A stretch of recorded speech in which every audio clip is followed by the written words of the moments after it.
Chapter 1. Cover. This e-book is for the use of anyone anywhere in the United States and most other parts of the world at no cost and with almost no restrictions whatsoever. You may copy it, give it away or reuse it under the terms at www.gutenberg.org. If you are not located in the United States, you will have to check the laws of the country where you are located before using this e-book. Title: The Pilgrim's Progress from This World to That Which Is to Come. Author: John Bunyan. Release date: May 1, 1994. E-book #131. Most recently updated October 29, 2024. Language: English. Other information and formats: www.gutenberg.org/ebook/131. Credits: C.Y. Toe and Alan R. Light. HTML version by Al Haynes. Notes: 1. Legends = side notes. Bible reference = Bible references. 2. Sections are numbered for future reference. These sections have been chosen arbitrarily, i.e. 1, 2, 3. This is part 1 but is a complete work in itself. Bunyan wrote a sequel, part 2, some years after the first part, hence the parts. The Pilgrim's Progress from This World to That Which Is to Come by John Bunyan, part 1, delivered under the similitude of a dream by John Bunyan. The author's apology for his book 1. When at the first I took my pen in hand thus for to write, I did not understand that I at all should make a little book in such a mode. Nay, I had undertook to make another, which when almost done, before I was aware I this begun. And thus it was, I, writing of the way and race of saints in this our gospel day, fell suddenly into an allegory about their journey and the way to glory in more than 20 things which I set down. This done, I 20 more had in my crown, and they again began to multiply, like sparks that from the coals of fire do fly. Nay, then thought I, if that you breed so fast, I'll put you by yourselves, lest you at last should prove ad infinitum, and eat out the book that I already am about. Well, so I did, but yet I did not think to show to all the world my pen and ink in such a mode. I only thought to make I knew not what, nor did I undertake thereby to please my neighbour. No, not I did it my own self to gratify. Too neither did I but vacant seasons spend in this my scribble, nor did I intend but to divert myself in doing this from worser thoughts which make me do amiss. Thus I set pen to paper with delight, and quickly had my thoughts in black and white. For having now my method by the end, still as I pulled it came, and so I penned it down, until it came at last to be, for length and breadth, the bigness which you see. Well, when I had thus put mine ends together, I showed them others, that I might see whether they would condemn them or them justify. And some said, let them live, some let them die, some said, John, print it, others said, not so, some said it might do good, others said, no. Now was I in a strait, and did not see which was the best thing to be done by me. At last I thought, since you are thus divided, I print it will, and so the case decided. 3. For thought I, some, I see, would have it done, though others in that channel do not run. To prove then who advised for the best, thus I thought fit to put it to the test. I further thought, if now I did deny those that would have it, thus to gratify, I did not know but hinder them I might of that which would to them be great delight. For those which were not for its coming forth, I said to them, offend you I am loth, yet since your brethren pleased with it be, forbear to judge till you do further see. If that thou wilt not read, let it alone. Some love the meat, some love to pick the bone. Yea, that I might them better palliate, I did too with them thus expostulate. For may I not write in such a style as this, in such a method too, and yet not miss my end thy good? Why may it not be done? Dark clouds bring waters when the bright bring none. Yea, dark or bright, if they their silver drops cause to descend, The earth by yielding crops gives praise to both, and carpeth not at either, but treasures up the fruit they yield together. Yea, so commixes both, that in her fruit none can distinguish this from that. They suit her well when hungry, but if she be full, she spews out both, and makes their blessings null. You see the ways the fisherman doth take to catch the fish. What engines doth he make? Behold how he engageth all his wits, also his snares, lines, angles, hooks, and nets. Yet fish there be that neither hook, nor line, nor snare, nor net, nor engine can make thine. They must be groped for and be tickled too, or they will not be catched, whate'er you do. How does the fowler seek to catch his game by divers means, all which one cannot name, his guns, his nets, his lime twigs light and bell. He creeps, he goes, he stands. Yea, who can tell of all his postures? Yet there's none of these will make him master of what fowls he please.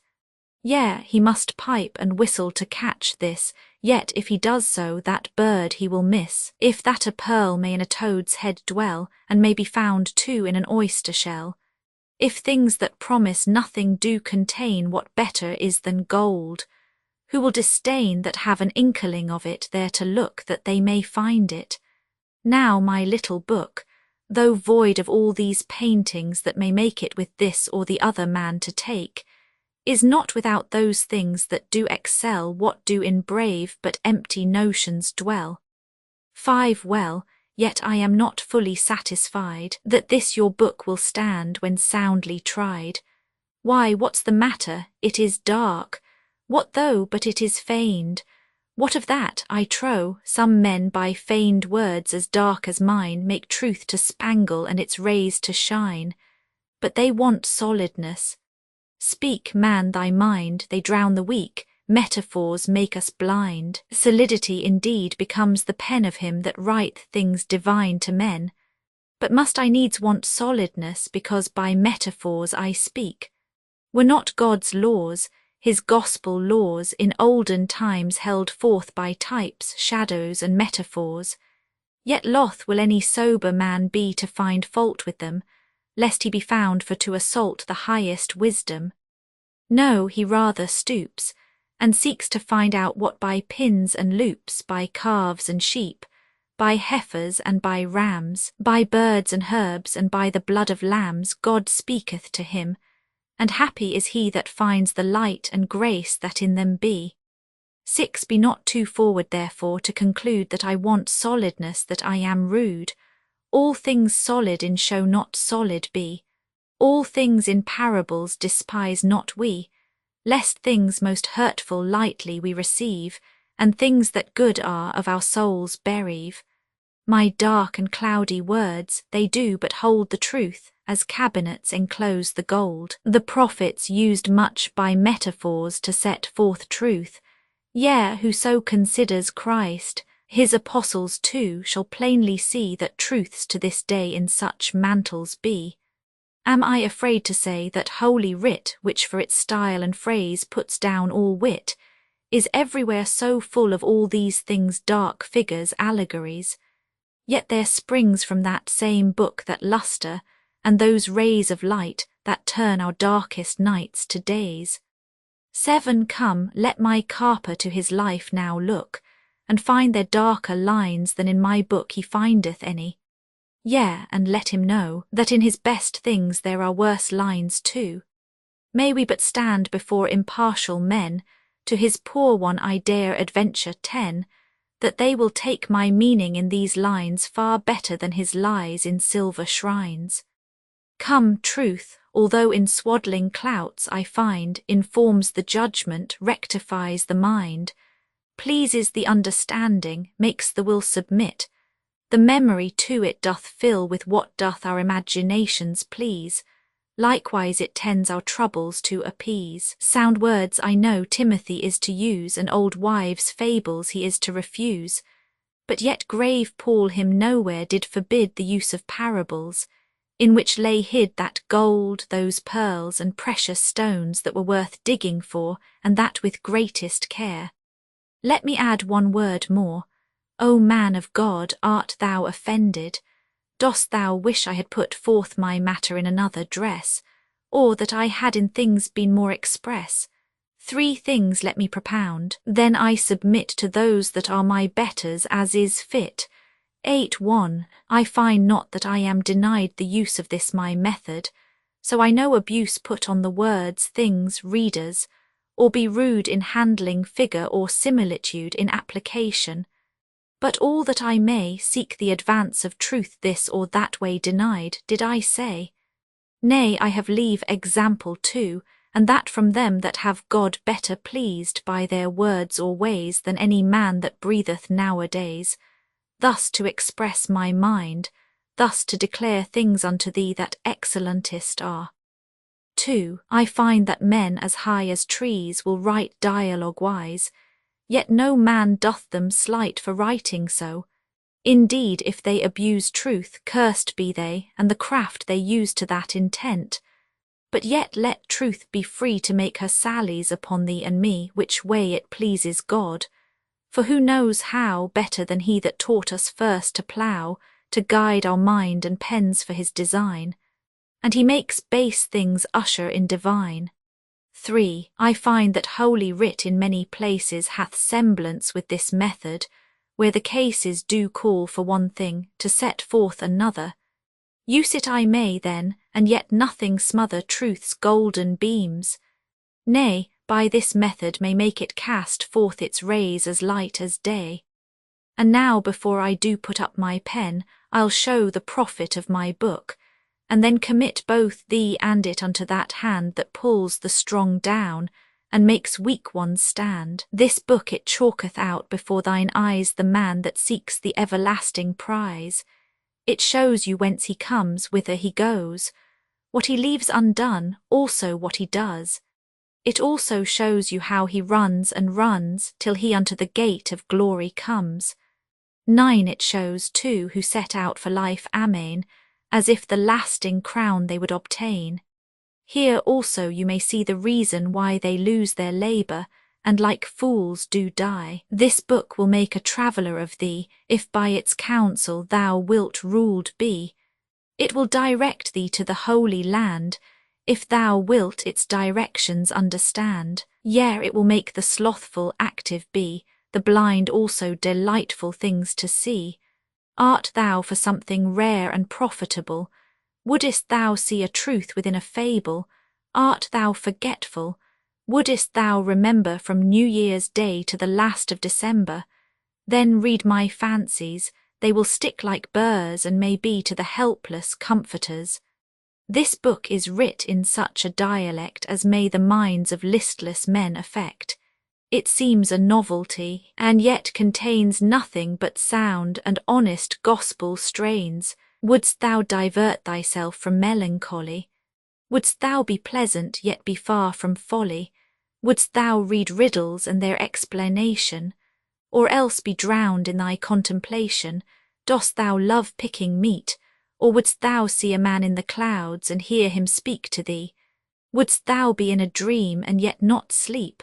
Or wouldst thou in a moment laugh and weep? Wouldest thou lose thyself and catch no harm, and find thyself again without a charm?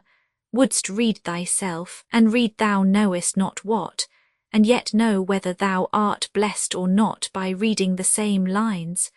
Oh, then come hither and lay my book thy head and heart together. John Bunyan. The Pilgrim's Progress in the Similitude of a Dream. 10. As I walked through the wilderness of this world, I lighted on a certain place where was a den, and I laid me down in that place to sleep. And as I slept, I dreamed a dream. I dreamed, and behold, I saw a man clothed with rags, standing in a certain place with his face from his own house, a book in his hand, and a great burden upon his back.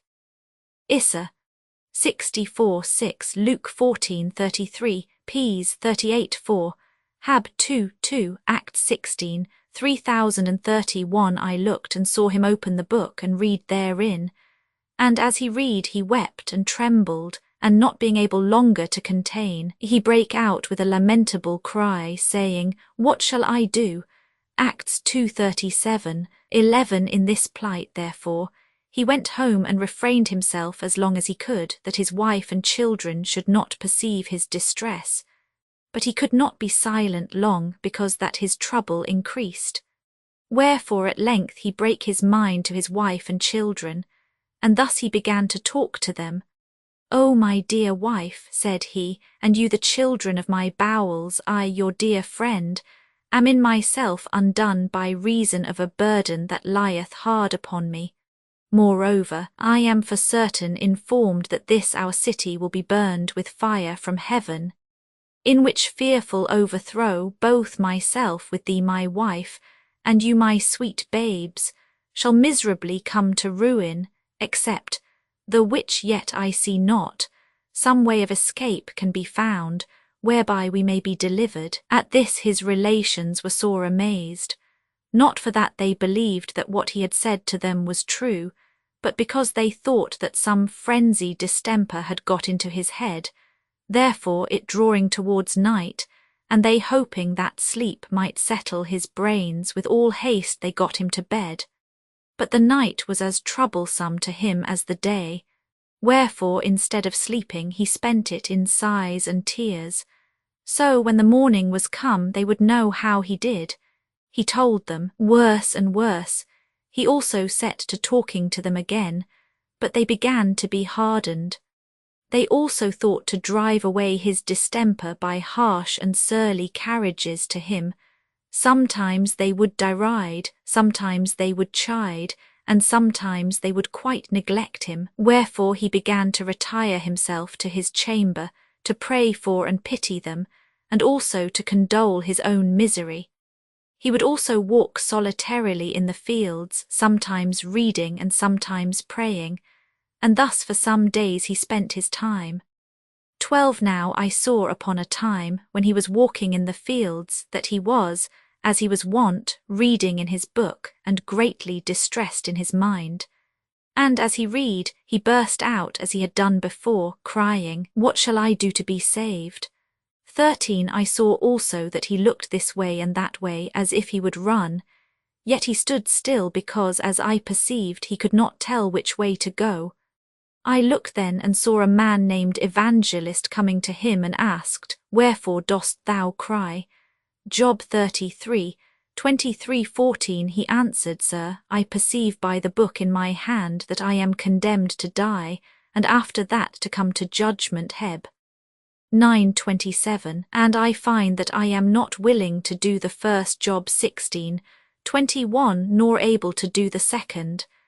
Ezek 22:14 Christian no sooner leaves the world but meets Evangelist, who lovingly him greets with tidings of another, and doth show him how to mount to that from this below. 15 Then said Evangelist, Why not willing to die, since this life is attended with so many evils? The man answered, Because I fear that this burden is upon my back will sink me lower than the grave, and I shall fall into Tophet. Issa 30:33 And Sir, if I be not fit to go to prison, I am not fit, I am sure, to go to judgment, and from thence to execution, and the thoughts of these things make me cry. 16 Then said Evangelist, If this be thy condition, why standest thou still? He answered, Because I know not whither to go. Then he gave him a parchment roll, and there was written within, Flee from the wrath to come. Matt 3:7-17 The man therefore read it, and looking upon Evangelist very carefully said, Whither must I fly? Then said Evangelist, pointing with his finger over a very wide field, Do you see yonder wicket gate? Matt 7:1314 The man said, No. Then said the other, Do you see yonder shining light? Ps 119:105 2 Pet 1:19 He said, I think I do. Then said Evangelist, Keep that light in your eye, and go up directly thereto. So shalt thou see the gate, at which when thou knockest it shall be told thee what thou shalt do. 18 So I saw in my dream that the man began to run. Now he had not run far from his own door, but his wife and children, perceiving it, began to cry after him to return. But the man put his fingers in his ears and ran on, crying, Life! Life! Eternal life. Luke 14:26. So he looked not behind him, but fled towards the middle of the plain. Gen. 19:17-19. The neighbors also came out to see him run. Jer. 20:10. And as he ran, some mocked, others threatened, and some cried after him to return. And among those that did so, there were 2 that resolved to fetch him back by force. The name of the one was Obstinate, and the name of the other Pliable. Now by this time the man was got a good distance from them. But however they were resolved to pursue him, which they did, and in a little time they overtook him. Then said the man, Neighbours, wherefore are ye come? They said, To persuade you to go back with us. But he said, That can by no means be. You dwell, said he, in the city of destruction, the place also where I was born. I see it to be so. And dying there, sooner or later you will sink lower than the grave into a place that burns with fire and brimstone. Be content, good neighbours, and go along with me. 20 Obst. What, said Obstinate, and leave our friends and our comforts behind us? Chr. Yes, said Christian, for that was his name, because that all which you shall forsake is not worthy to be compared with a little of that which I am seeking to enjoy to core. 4:18. And if you will go along with me and hold it, you shall fare as I myself, for there where I go is enough and to spare. Luke 15:17. Come away and prove my words. 21 Obst. What are the things you seek, since you leave all the world to find them? Chr. I seek an inheritance incorruptible, undefiled, and that fadeth not away one pet. 1:4. And it is laid up in heaven, and safe there. Heb. 11:16. To be bestowed at the time appointed on them that diligently seek it. Read it so, if you will, in my book. Obst. Tush, said Obstinate, away with your book. Will you go back with us or no? Chr. No, not I, said the other, because I have laid my hand to the plough. Luke 9:60-22 Obst. Come then, neighbour Pliable, let us turn again and go home without him. There is a company of these crazy-headed coxcombs that, when they take a fancy by the end, are wiser in their own eyes than 7 men that can render a reason. Prov. 26:16 Ply. Then said Pliable, Don't revile, if what the good Christian says is true, the things he looks after are better than ours. My heart inclines to go with my neighbour. Obst. What, more fools still, be ruled by me, and go back, who knows whither such a brain-sick fellow will lead you? Go back, and be wise. 23 Chr. Nay, but do thou come with thy neighbour Pliable. There are such things to be had which I spoke of, and many more glorious besides. If you believe not me, read here in this book, and for the truth of what is expressed therein, behold, all is confirmed by the blood of him that made it. Heb. 9:17-22, 13:20 Ply. Well, neighbour Obstinate, said Pliable, I begin to come to a point. I intend to go along with this good man, and to cast in my lot with him. But my good companion, do you know the way to this desired place? 24 Chr. I am directed by a man whose name is Evangelist to speed me to a little gate that is before us, where we shall receive instructions about the way. Ply. Come then, good neighbour, let us be going. Then they went both together. Obst. And I will go back to my place, said Obstinate. I will be no companion of such misled, fantastical fellows. 25 Now I saw in my dream that when Obstinate was gone back, Christian and Pliable went talking over the plain, and thus they began their discourse. 26 Chr. Come, neighbour Pliable, how do you do? I am glad you are persuaded to go along with me. Had even Obstinate himself but felt what I have felt of the powers and terrors of what is yet unseen, he would not thus lightly have given us the back. Ply. Come, neighbour Christian, since there are none but us 2 here, tell me now further what the things are, and how to be enjoyed whither we are going. 27 CHR. I can better conceive of them with my mind than speak of them with my tongue. God's things unspeakable, but yet since you are desirous to know, I will read of them in my book. Ply. And do you think that the words of your book are certainly true? CHR. Yes, verily, for it was made by him that cannot lie. Titus 1:2 Ply. Well said. What things are they? CHR. There is an endless kingdom to be inhabited and everlasting life to be given us, that we may inhabit that kingdom for ever. Issa 45:17, John 10:2829 Ply.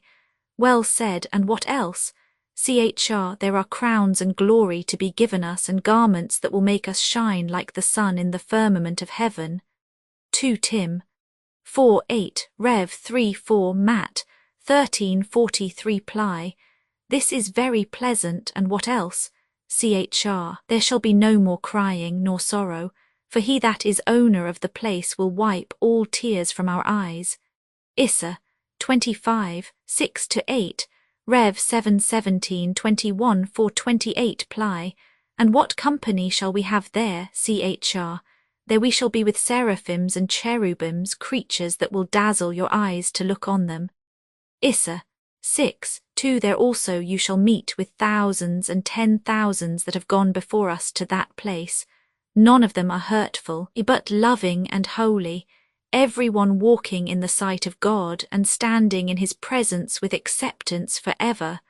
1 Thess 4:1617, Rev 5:11 In a word, there we shall see the elders with their golden crowns. Rev 4:4 There we shall see the holy virgins with their golden harps. Rev 14:1-5 There we shall see men that by the world were cut in pieces, burnt in flames, eaten of beasts, drowned in the seas, for the love that they bear to the Lord of the place, all well, and clothed with immortality as with a garment.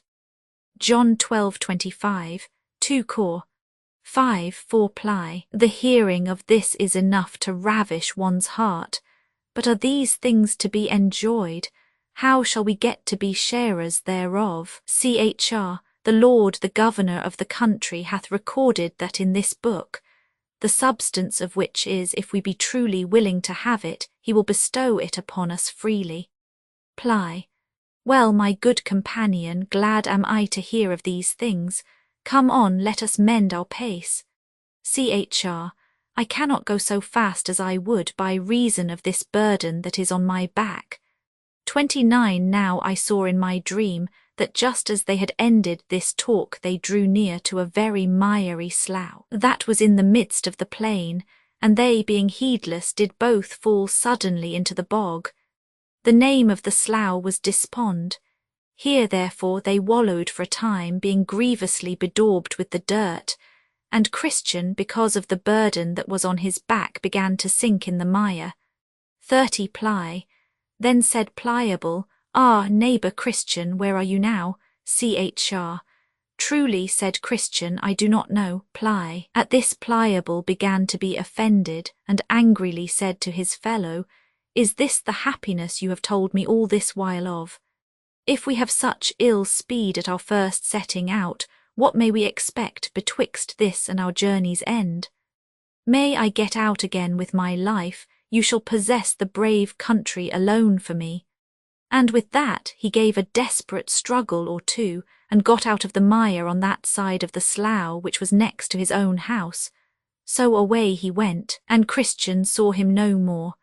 31 Wherefore Christian was left to tumble in the slough of Despond alone, but still he endeavoured to struggle to that side of the slough that was still further from his own house and next to the wicket gate, the which he did but could not get out because of the burden that was upon his back.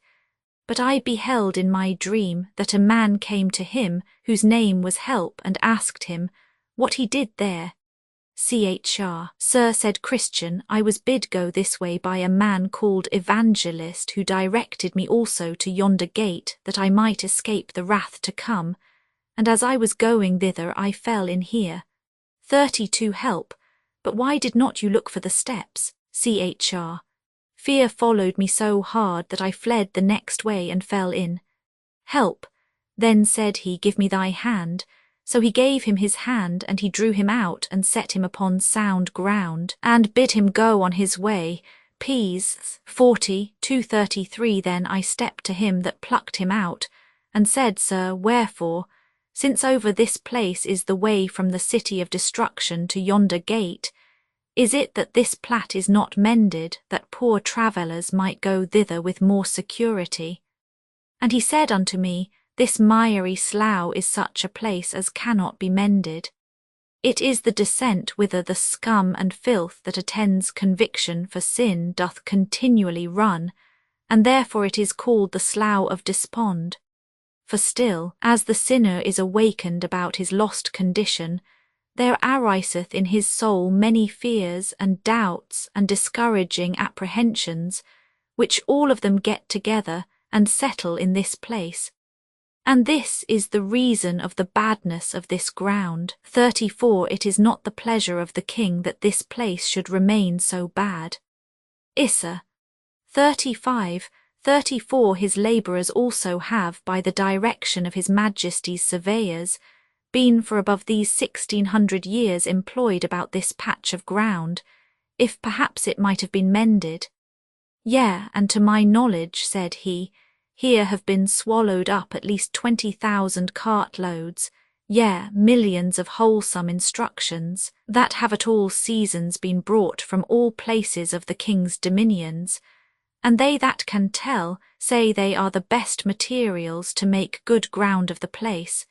If so be, it might have been mended, but it is the slough of despond still, and so will be when they have done what they can. 35. True, there are, by the direction of the lawgiver, certain good and substantial steps placed even through the very midst of this slough, but at such time as this place doth much spew out its filth, as it doth against change of weather, these steps are hardly seen, or if they be men through the dizziness of their heads step beside, and then they are bemired to purpose, notwithstanding the steps be there. But the ground is good when they are once got in at the gate. 1 Sam 12:23-36. Now I saw in my dream that by this time Pliable was got home to his house again, so that his neighbours came to visit him. And some of them called him wise man for coming back, and some called him fool for hazarding himself with Christian. Others again did mock at his cowardliness, saying, Surely, since you began to venture, I would not have been so base to have given out for a few difficulties. So Pliable sat sneaking among them, but at last he got more confidence, and then they all turned their tails and began to deride poor Christian behind his back, and thus much concerning Pliable. 37. Now, as Christian was walking solitarily by himself, he espied one afar off, come crossing over the field to meet him, and their hap was to meet just as they were crossing the way of each other. The gentleman's name that met him was Mr. Worldly Weisman. He dwelt in the town of Carnal Policy, a very great town, and also hard by from whence Christian came. This man then meeting with Christian, and having some inkling of him, for Christian's setting forth from the city of destruction was much noised abroad, not only in the town where he dwelt, but also it began to be the town talk in some other places. Mr. Worldly Weisman, therefore, having some guess of him, by beholding his laborious going, by observing his sighs and groans, and the like, he began thus to enter into some talk with Christian. 38. World, how now, good fellow, whither away after this burdened manner? Chr. A burdened manner indeed as ever I think poor creature had.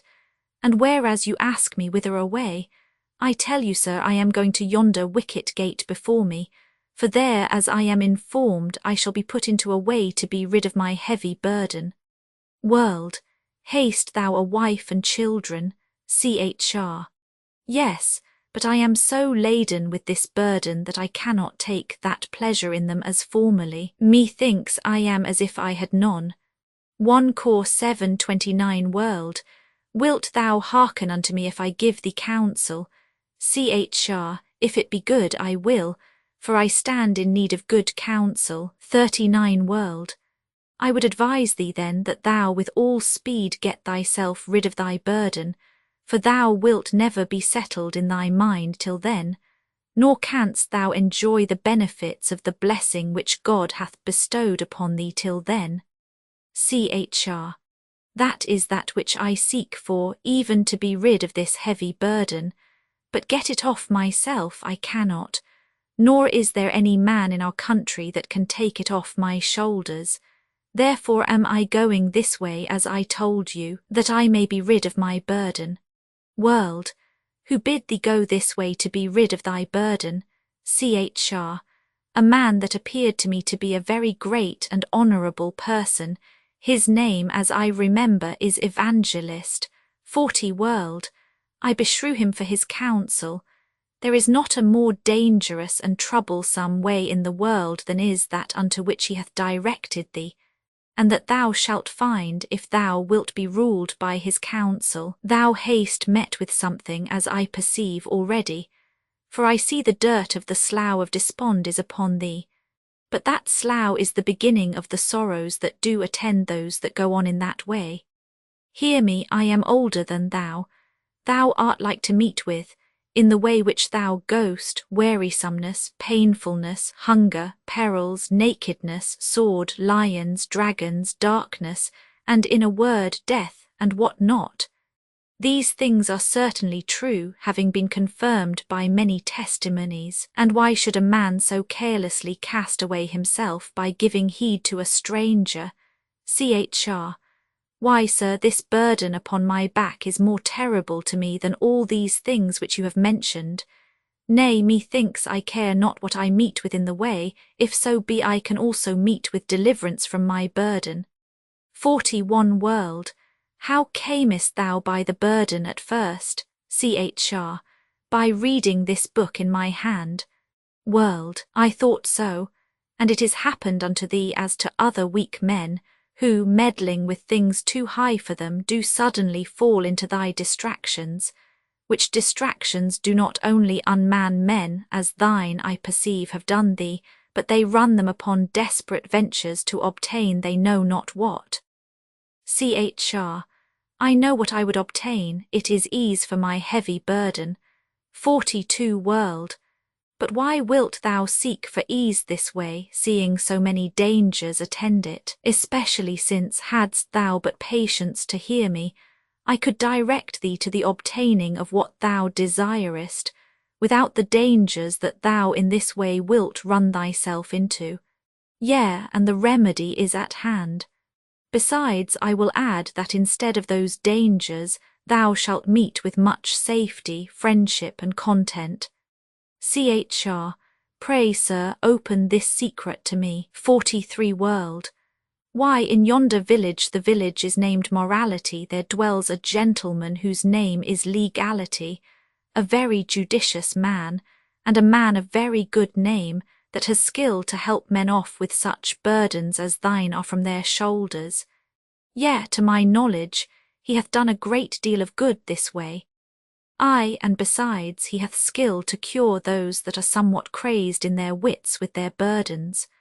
To him, as I said, thou mayest go, and be helped presently. His house is not quite a mile from this place, and if he should not be at home himself, he hath a pretty young man to his son, whose name is Civility, that can do it, to speak on, as well as the old gentleman himself. There, I say, thou mayest be eased of thy burden, and if thou art not minded to go back to thy former habitation, as indeed I would not wish thee, thou mayest send for thy wife and children to thee to this village, where there are houses now stand empty, one of which thou mayest have at reasonable rates. Provision is there also cheap and good, and that which will make thy life the more happy is, to be sure, there thou shalt live by honest neighbours in credit and good fashion. 44 now was Christian somewhat at a stand, But presently he concluded, if this be true which this gentleman hath said, my wisest course is to take his advice.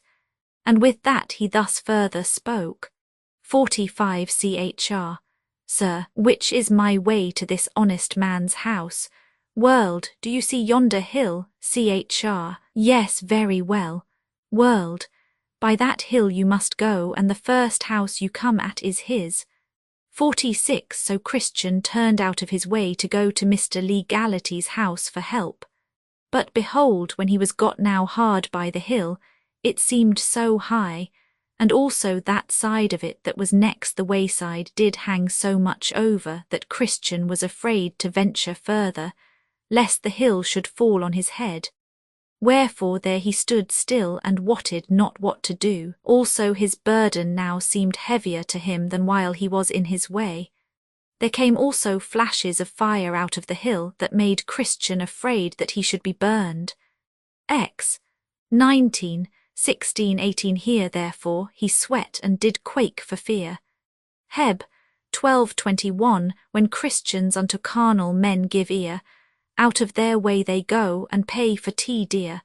For master worldly wiseman can but show a saint the way to bondage and to woe. 47 And now he began to be sorry that he had taken Mr. Worldly Wiseman's counsel, and with that he saw Evangelist coming to meet him, at the sight also of whom he began to blush for shame. So Evangelist drew nearer and nearer, and coming up to him, he looked upon him with a severe and dreadful countenance, and thus began to reason with Christian. 48 Evan. What dost thou here, Christian? Said he, at which words Christian knew not what to answer, wherefore at present he stood speechless before him. Then said Evangelist further, Art not thou the man that I found crying without the walls of the city of destruction? Chr. Yes, dear sir, I am the man. Evan, did not I direct thee the way to the little wicket gate? Chr. Yes, dear sir, said Christian. Evan, how is it then that thou art so quickly turned aside? For thou art now out of the way. 49 Chr. I met with a gentleman so soon as I had got over the slough of despond, who persuaded me that I might, in the village before me, find a man that would take off my burden. Evan, what was he? Chr. He looked like a gentleman and talked much to me and got me at last to yield, so I came hither. But when I beheld this hill and how it hangs over the way, I suddenly made a stand lest it should fall on my head. Evan, what said that gentleman to you? Chr. Why, he asked me whither I was going, and I told him. Evan, and what said he then? Chr. He asked me if I had a family, and I told him. But said I am so loaden with the burden that is on my back that I cannot take pleasure in them as formerly. Evan, and what said he then? 50 Chr.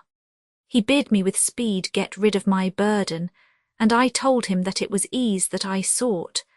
And said I am therefore going to yonder gate to receive further direction how I may get to the place of deliverance. So he said that he would show me a better way, and short, not so attended with difficulties as the way, sir, that you set me in. Which way, said he, will direct you to a gentleman's house that hath skill to take off these burdens. So I believed him, and turned out of that way into this, if haply I might be soon eased of my burden. But when I came to this place, and beheld things as they are, I stopped for fear, as I said, of danger. But I now know not what to do. 51 Evan. Then said Evangelist, Stand still a little, that I may show thee the words of God. So he stood trembling. Then said Evangelist, See that ye refuse not him that speaketh. For if they escaped not who refused him that spake on earth, much more shall not we escape if we turn away from him that speaketh from heaven. Heb. 12:25 He said, Moreover, Now the just shall live by faith, but if any man draw back, my soul shall have no pleasure in him. Heb. 10:38 He also did thus apply them. Thou art the man that art running into this misery. thou hast begun to reject the counsel of the Most High, and to draw back thy foot from the way of peace, even almost to the hazarding of thy perdition. 52 Then Christian fell down at his feet as dead, crying, Woe is me, for I am undone. At the sight of which Evangelist caught him by the right hand, saying, All manner of sin and blasphemies shall be forgiven unto men. Matt 12:31, Mark 3:28, Be not faithless, but believing. John 20:27 Then did Christian again a little revive, and stood up trembling as at first before Evangelist. 53 Then Evangelist proceeded, saying, Give more earnest heed to the things that I shall tell thee of. I will now show thee who it was that deluded thee, and who it was also to whom he sent thee. The man that met thee is one worldly wiseman, and rightly is he so called, partly because he savoureth only the doctrine of this world. 1 John 4:5 Therefore he always goes to the town of morality to church, and partly because he loveth that doctrine best, for it saveth him best from the cross. Gal 6:12 And because he is of this carnal temper, therefore he seeketh to pervert my ways, though right. Now there are 3 things in this man's counsel that thou must utterly abhor: 1 His turning thee out of the way, 2 His labouring to render the cross odious to thee, and 3 His setting thy feet in that way that leadeth unto the administration of death. 54 First thou must abhor his turning thee out of the way, and thine own consenting thereunto, because this is to reject the counsel of God for the sake of the counsel of a worldly wiseman. The Lord says, Strive to enter in at the strait gate, Luke 13:24, the gate to which I sent thee. For strait is the gate that leadeth unto life, and few there be that find it. Matt 7:14 From this little wicket gate, and from the way thereto, hath this wicked man turned thee to the bringing of thee almost to destruction. Hate therefore his turning thee out of the way, and abhor thyself for hearkening to him.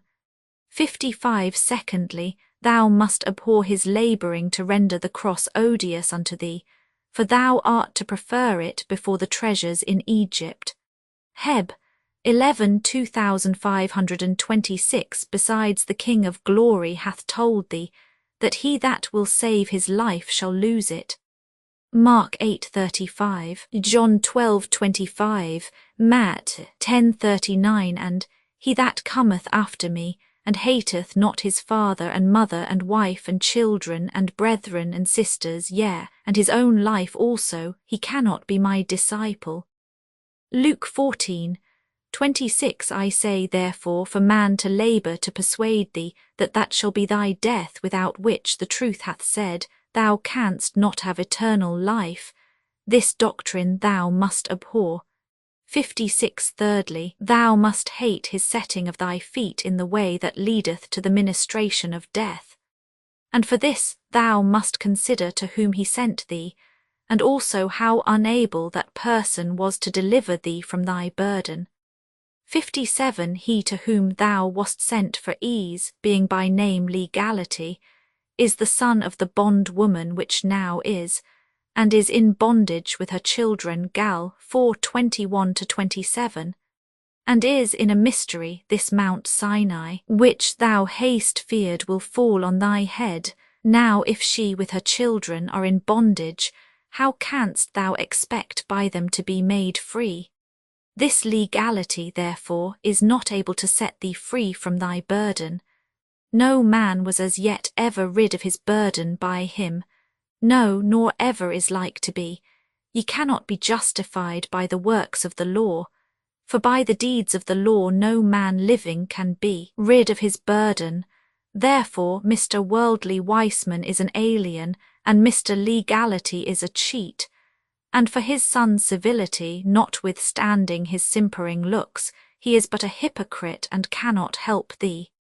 Believe me, there is nothing in all this noise that thou hast heard of these sottish men, but a design to beguile thee of thy salvation, by turning thee from the way in which I had set thee. After this, Evangelist called aloud to the heavens for confirmation of what he had said.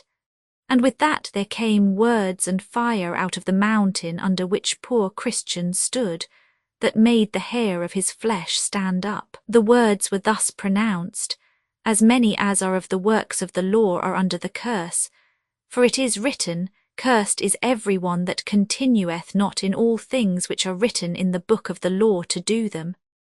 Gal. 3:10:58. Now Christian looked for nothing but death, and began to cry out lamentably, even cursing the time in which he met with Mr. Worldly Weissman, still calling himself 1,000 fools for hearkening to his counsel. He also was greatly ashamed to think that this gentleman's arguments, flowing only from the flesh, should have the prevalency with him as to cause him to forsake the right way. This done, he applied himself again to Evangelist in words and sense as follow. 59 chr. Sir, what think you, is there hope? May I now go back and go up to the wicket gate? Shall I not be abandoned for this and sent back from thence ashamed? I am sorry I have hearkened to this man's counsel. But may my sin be forgiven? Evan.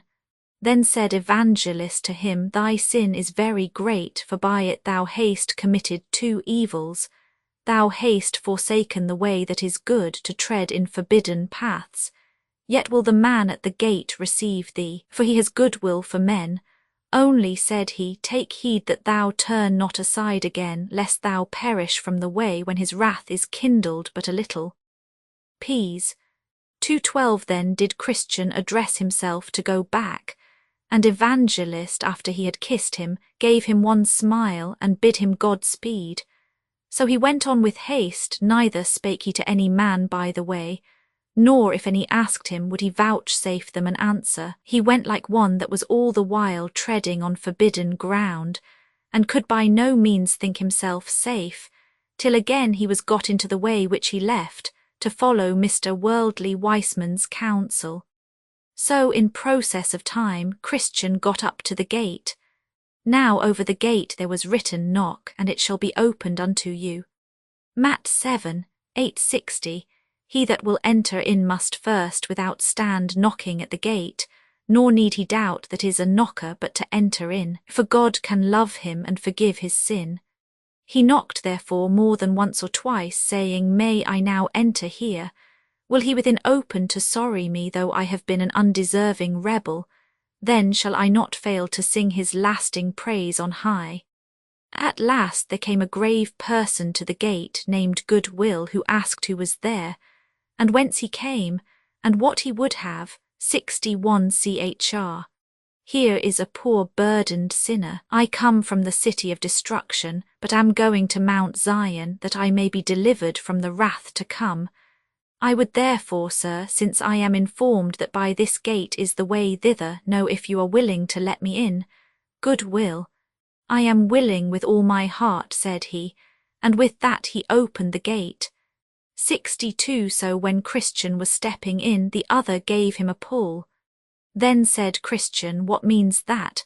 The other told him, A little distance from this gate there is erected a strong castle, of which Beelzebub is the captain.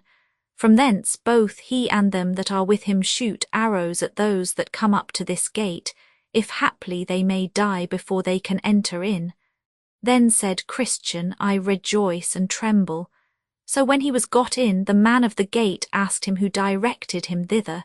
63 chr. Evangelist bid me come hither and knock, as I did, and he said that you, sir, would tell me what I must do. Goodwill. An open door is set before thee, and no man can shut it. Chr. Now I begin to reap the benefits of my hazards. Goodwill. But how is it that you came alone? Chr. Because none of my neighbours saw their danger as I saw mine. Goodwill. Did any of them know of your coming? Chr. Yes, my wife and children saw me at the first and called after me to turn again. Also some of my neighbours stood crying and calling after me to return, but I put my fingers in my ears and so came on my way. Goodwill, but did none of them follow you to persuade you to go back? Chr. Yes, both obstinate and pliable. But when they saw that they could not prevail, obstinate went railing back, but pliable came with me a little way. Goodwill, but why did he not come through? 64 Chr. We indeed came both together until we came at the slough of despond, into the which we also suddenly fell. And then was my neighbour, pliable, discouraged, and would not venture further. Wherefore, getting out again on that side next to his own house, he told me I should possess the brave country alone for him. So he went his way, and I came mine, he after obstinate, and I to this gate. Goodwill, then said Goodwill, alas, poor man, is the celestial glory of so small esteem with him, that he counteth it not worth running the hazards of a few difficulties to obtain it. 65 Chr. Truly, said Christian, I have said the truth of pliable, and if I should also say all the truth of myself, it will appear there is no betterment betwixt him and myself. It is true, he went back to his own house, but I also turned aside to go in the way of death, being persuaded thereto by the carnal arguments of one Mr. Worldly Weissman. Goodwill, oh, did he light upon you? What, he would have had you a sought for ease at the hands of Mr. Legality. They are both of them a very cheat, but did you take his counsel? Chr. Yes, as far as I durst, I went to find out Mr. Legality until I thought that the mountain that stands by his house would have fallen upon my head, wherefore there I was forced to stop. Goodwill, that mountain has been the death of many and will be the death of many more. It is well you escaped being by it dashed in pieces. Chr. Why, truly, I do not know what had become of me there, had not Evangelist happily met me again as I was musing in the midst of my dumps. But it was God's mercy that he came to me again, for else I had never come hither. But now I am come, such a one as I am, more fit indeed for death by that mountain than thus to stand talking with my Lord. But oh, what a favour is this to me, that yet I am admitted entrance here. 66 Goodwill, we make no objections against any, notwithstanding all that they have done before they came hither. They are in no wise cast out John Romans 6. 37 And therefore, good Christian, come a little way with me, and I will teach thee about the way thou must go. Look before thee, dost thou see this narrow way? That is the way thou must go. It was cast up by the patriarchs, prophets, Christ and his apostles, and it is as straight as a rule can make it. This is the way thou must go. 67 Chr. But, said Christian, are there no turnings or windings by which a stranger may lose his way? Goodwill. Yes, there are many ways but down upon this, and they are crooked and wide. But thus thou mayest distinguish the right from the wrong, the right only being straight and narrow. Matt 7:14-68. Then I saw in my dream that Christian asked him further if he could not help him off with his burden that was upon his back. For as yet he had not got rid thereof, nor could he by any means get it off without help. He told him, as to thy burden, be content to bear it until thou comest to the place of deliverance, for there it will fall from thy back of itself. 69 Then Christian began to gird up his loins and to address himself to his journey. So the other told him that by that he was gone some distance from the gate, he would come at the house of the interpreter, at whose door he should knock, and he would show him excellent things. Then Christian took his leave of his friend, and he again bid him Godspeed. 70 Then he went on till he came to the house of the interpreter, where he knocked over and over. At last one came to the door and asked who was there. 71 Chr. Sir, here is a traveller who was bid by an acquaintance of the good man of this house to call here for my profit. I would therefore speak with the master of the house. So he called for the master of the house, who, after a little time, came to Christian and asked him what he would have. Chr. Sir, said Christian, I am a man that am come from the city of destruction, and am going to the Mount Zion. And I was told by the man that stands at the gate at the head of this way, that if I called here you would show me excellent things, such as would be a help to me in my journey. 72 Inter. Then said the interpreter, Come in, I will show that which will be profitable to thee. So he commanded his man to light the candle, and bid Christian follow him. So he had him into a private room, and bid his man open a door. The which when he had done, Christian saw the picture of a very grave person hang up against the wall, and this was the fashion of it. It had eyes lifted up to heaven, the best of books in his hand, the law of truth was written upon his lips, the world was behind his back. It stood as if it pleaded with men, and a crown of gold did hang over his head. Chr. Then said Christian, What meaneth this? 73 Inter. The man whose picture this is one of 1,000, he can beget children one core. 415 travail in birth with children gal.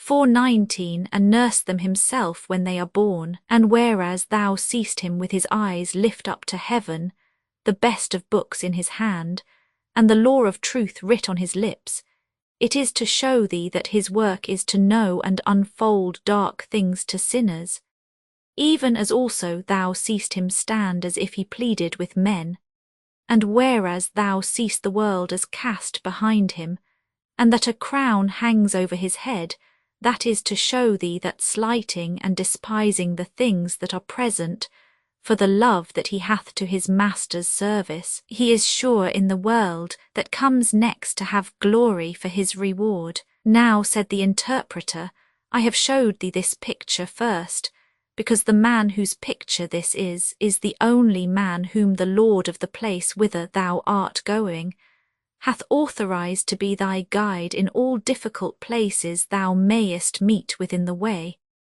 Wherefore, take good heed to what I have showed thee, and bear well in thy mind what thou hast seen, lest in thy journey thou meet with some that pretend to lead thee right, but their way goes down to death. 74 Then he took him by the hand, and led him into a very large parlour that was full of dust, because never swept, the which after he had reviewed a little while, the interpreter called for a man to sweep.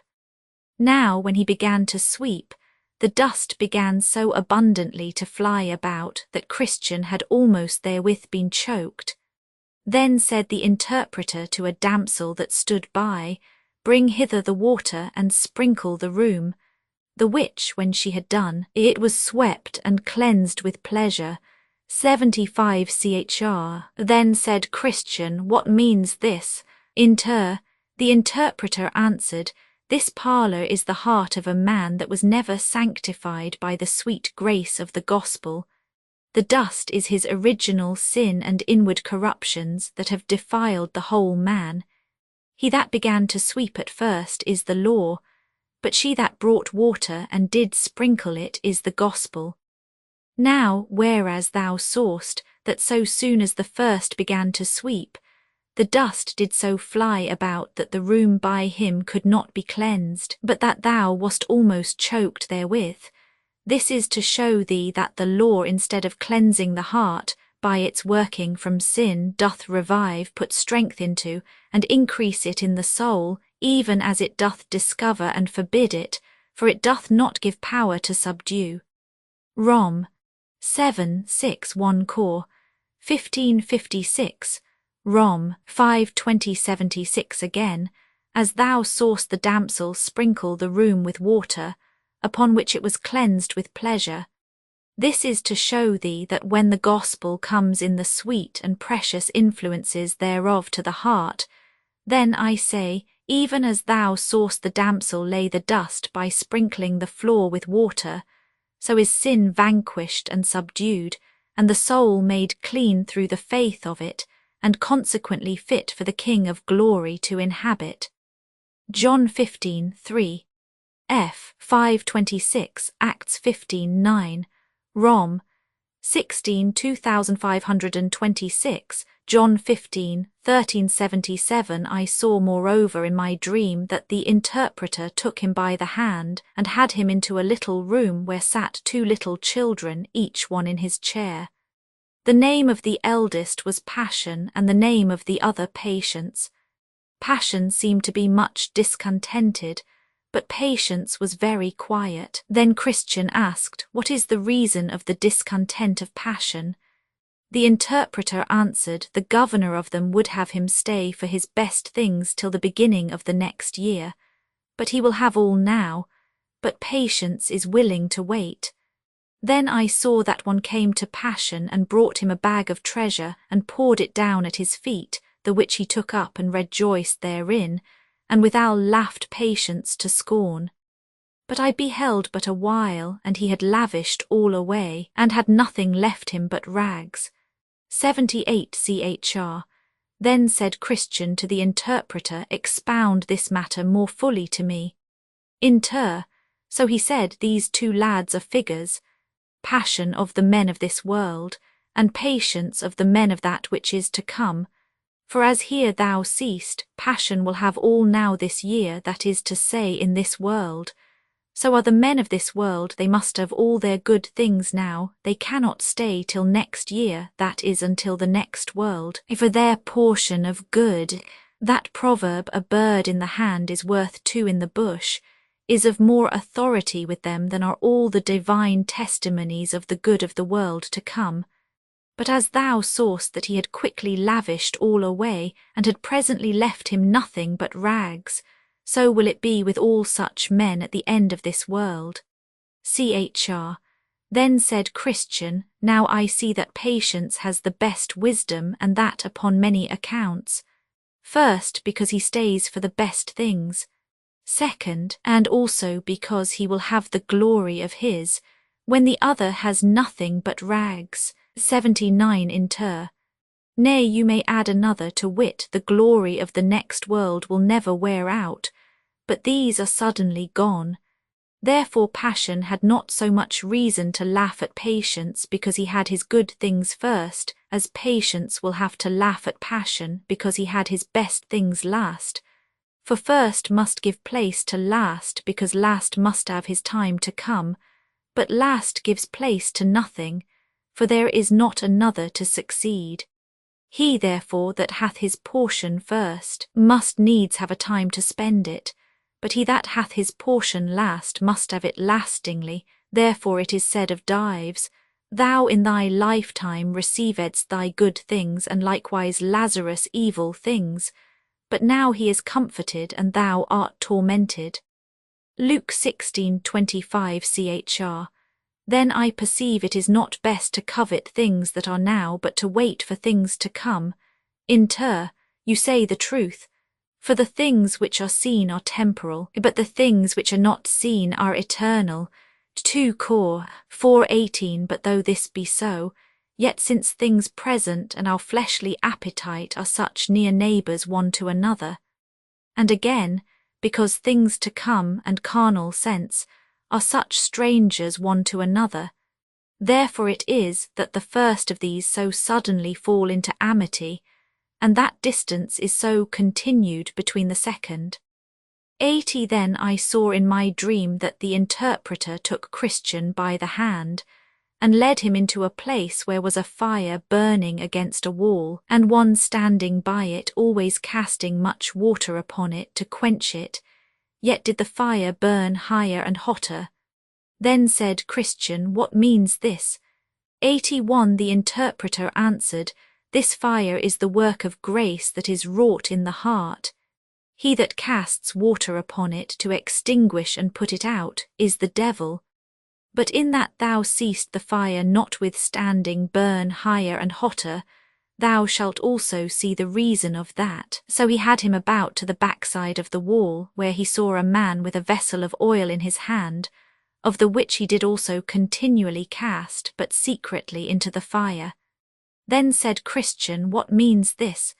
82 The interpreter answered, "This is Christ, who continually with the oil of his grace maintains the work already begun in the heart, by the means of which, notwithstanding what the devil can do, the souls of his people prove gracious still. 2 Cor 12:9 And in that thou sawest that the man stood behind the wall to maintain the fire, that is to teach thee that it is hard for the tempted to see how this work of grace is maintained in the soul. I saw also that the interpreter took him again by the hand, and led him into a pleasant place, where was builded a stately palace, beautiful to behold, at the sight of which Christian was greatly delighted. He saw also upon the top thereof certain persons walking, who were clothed all in gold. Then said Christian, May we go in thither? 83 Then the interpreter took him, and led him up towards the door of the palace. And behold, at the door stood a great company of men, as desirous to go in, but durst not. There also sat a man at a little distance from the door, at a table side, with a book and his inkhorn before him, to take the name of him that should enter therein. He saw also that in the doorway stood many men in armour to keep it, being resolved to do the men that would enter what hurt and mischief they could. Now was Christian somewhat in amaze. At last, when every man started back for fear of the armed men, Christian saw a man of a very stout countenance come up to the man that sat there to write, saying, Set down my name, sir. The which when he had done, he saw the man draw his sword and put a helmet upon his head, and rush toward the door upon the armed men, who laid upon him with deadly force.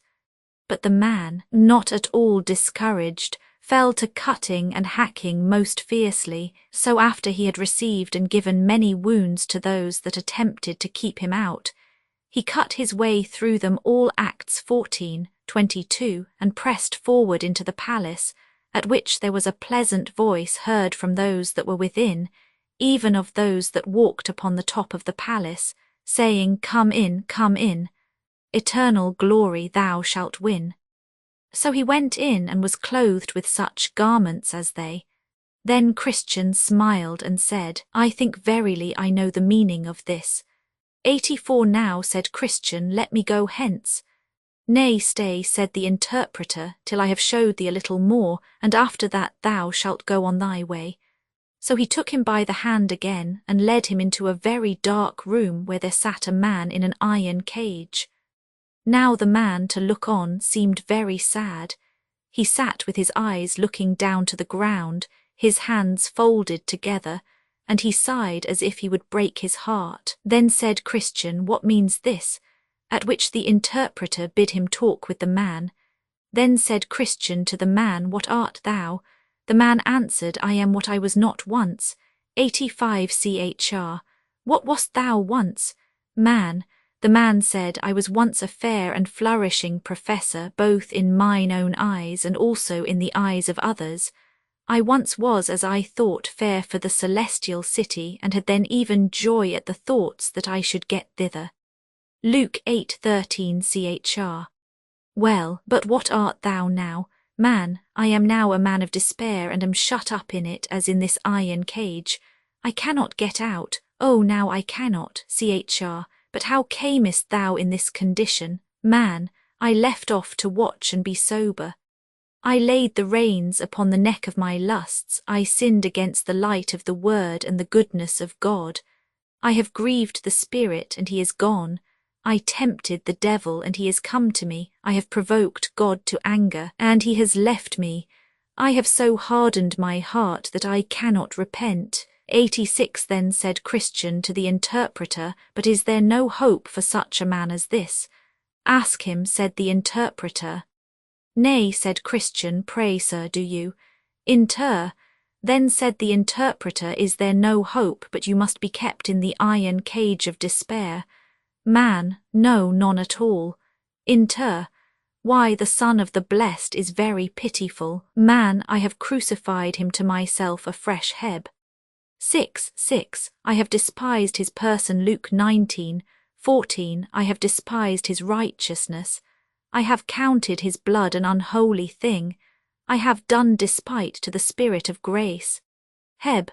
10:28-29. Therefore I have shut myself out of all the promises, and there now remains to me nothing but threatenings, dreadful threatenings, fearful threatenings of certain judgment and fiery indignation, which shall devour me as an adversary.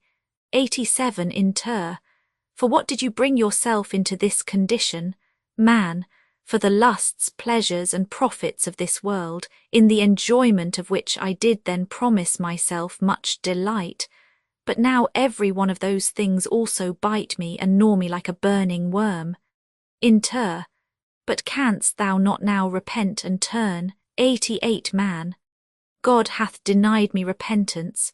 His word gives me no encouragement to believe, yea, himself hath shut me up in this iron cage. Nor can all the men in the world let me out. O eternity, eternity! How shall I grapple with the misery that I must meet with in eternity? Inter. Then said the interpreter to Christian, let this man's misery be remembered by thee and be an everlasting caution to thee. Chr. Well, said Christian, this is fearful. God help me to watch and be sober, and to pray that I may shun the cause of this man's misery. Sir, is it not time for me to go on my way now? Inter. Tarry till I shall show thee one thing more, and then thou shalt go on thy way. 89 So he took Christian by the hand again, and led him into a chamber where there was one rising out of bed. And as he put on his raiment, he shook and trembled. Then said Christian, why doth this man thus tremble? The interpreter then bid him tell to Christian the reason of his so doing. So he began and said, this night as I was in my sleep I dreamed, and behold the heavens grew exceeding black. Also it thundered and lightened in most fearful wise, that it put me into an agony. So I looked up in my dream and saw the clouds rack at an unusual rate, upon which I heard a great sound of a trumpet, and saw also a man sit upon a cloud, attended with the thousands of heaven. They were all in flaming fire, also the heavens were in a burning flame. I heard then a voice saying, Arise, ye dead, and come to judgment.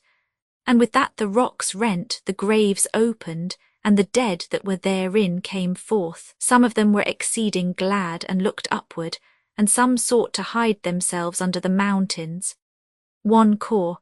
1552, 1 Thus 4:16, Jude 14, John 5 2829, 2 Thus 178, Rev 20:11-14, Issa 26:21, Micah 7 1617, Ps 95 1-3, Dan 7:10 Then I saw the man that sat upon the cloud open the book, and bid the world draw near. Yet there was, by reason of a fierce flame which issued out and came from before him, a convenient distance betwixt him and them, as betwixt the judge and the prisoners at the bar. Mal. 3:23, Dan. 7:910 I heard it also proclaim to them that attended on the man that sat on the cloud, gather together the tares, the chaff and stubble, and cast them into the burning lake. Matt. 3:12, 13:30 Mal. 4:1 And with that the bottomless pit opened, just whereabout I stood, out of the mouth of which there came, in an abundant manner, smoke and coals of fire with hideous noises. It was also said to the same persons, Gather my wheat into the garner, Luke 3:17, and with that I saw many catched up and carried away into the clouds, but I was left behind. 1 Thus, for 1617 I also sought to hide myself, but I could not, for the man that sat upon the cloud still kept his eye upon me. My sins also came into my mind, and my conscience did accuse me on every side. Rom.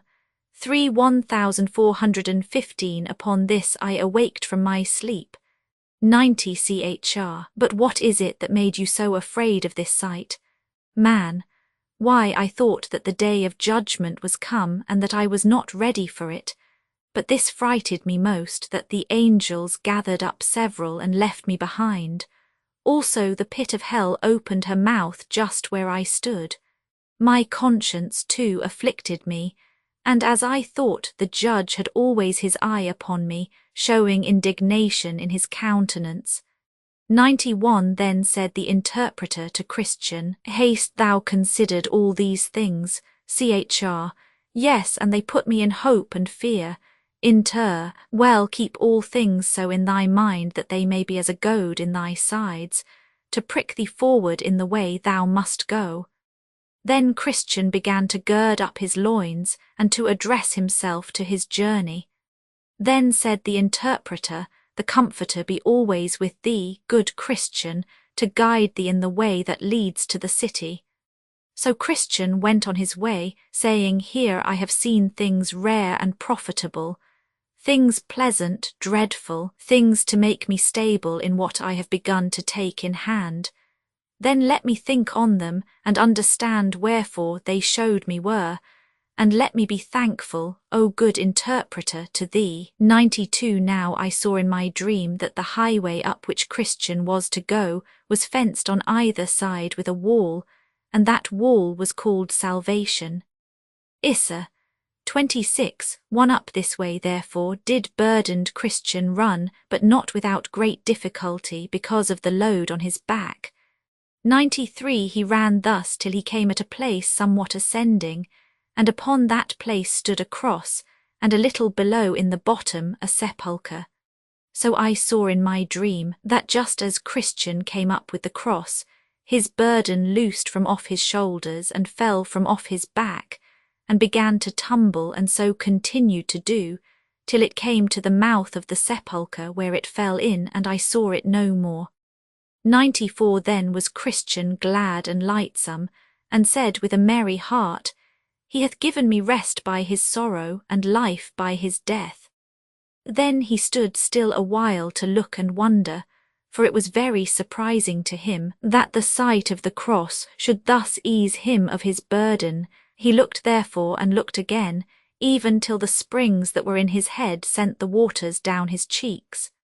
Zech. 12:10 Now as he stood looking and weeping, behold, 3 shining ones came to him and saluted him with peace be unto thee. So the first said to him, Thy sins be forgiven thee. Mark 2:5. The second stripped him of his rags and clothed him with change of raiment. Zech.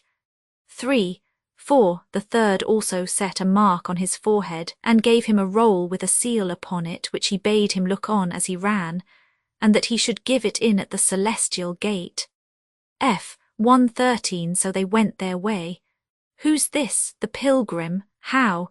'Tis very true, old things are passed away, all's become new. Strange. He's another man, upon my word, they be fine feathers that make a fine bird. Then Christian gave 3 leaps for joy, and went on singing, Thus far I did come laden with my sin, nor could aught ease the grief that I was in till I came hither. What a place is this? Must here be the beginning of my bliss? Must here the burden fall from off my back? Must here the strings that bound it to me crack? Blessed cross, blessed sepulchre, blessed rather be the man that there was put to shame for me. 95 I saw then in my dream that he went on thus, even until he came at a bottom, where he saw a little out of the way 3 men fast asleep, with fetters upon their heels. The name of the one was Simple, another Sloth, and the third Presumption.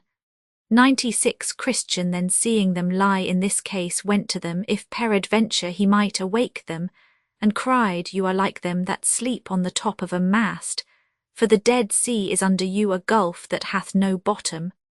Prov.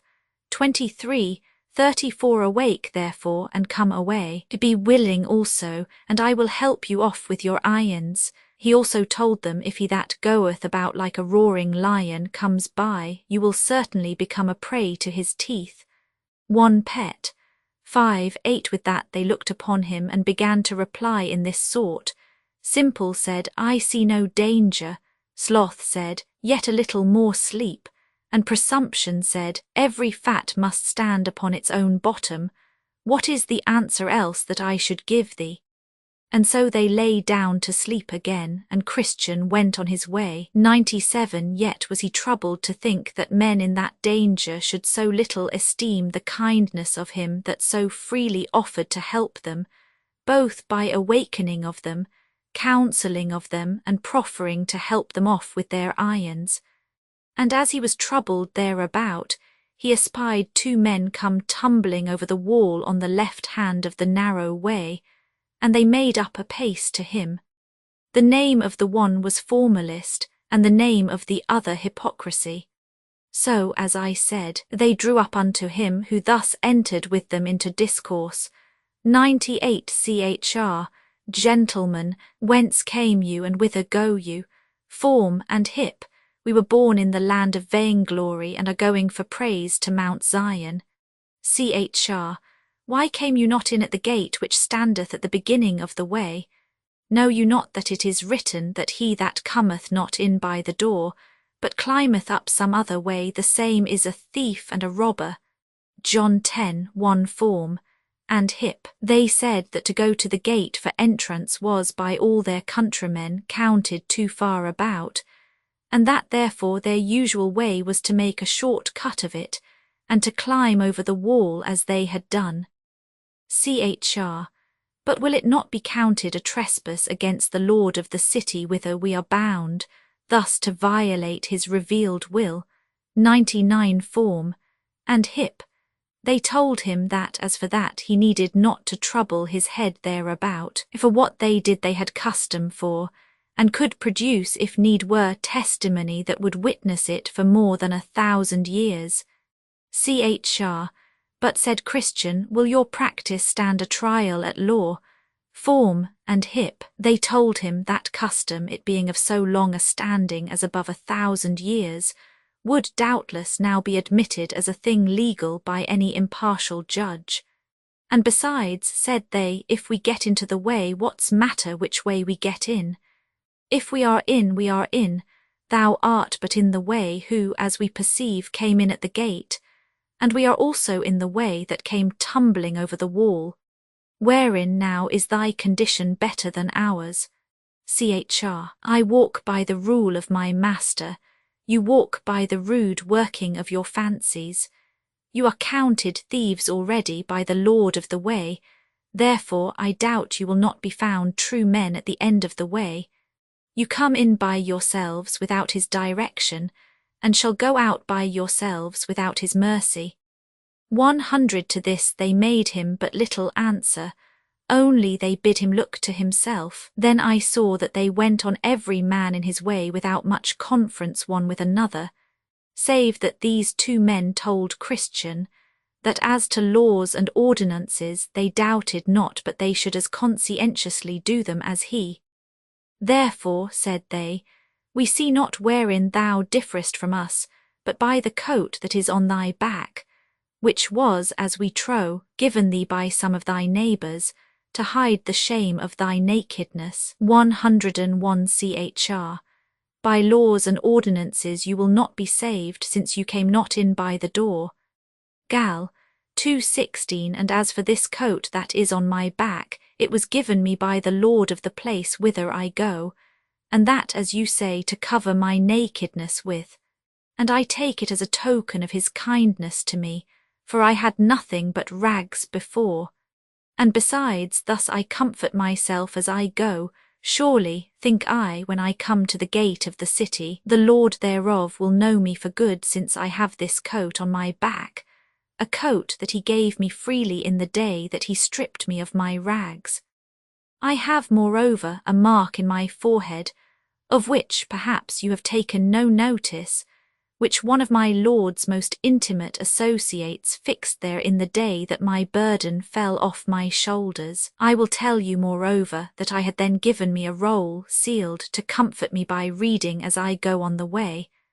I was also bid to give it in at the celestial gate, in token of my certain going in after it. All which things I doubt you want, and want them because you came not in at the gate. 102 To these things they gave him no answer, only they looked upon each other and laughed.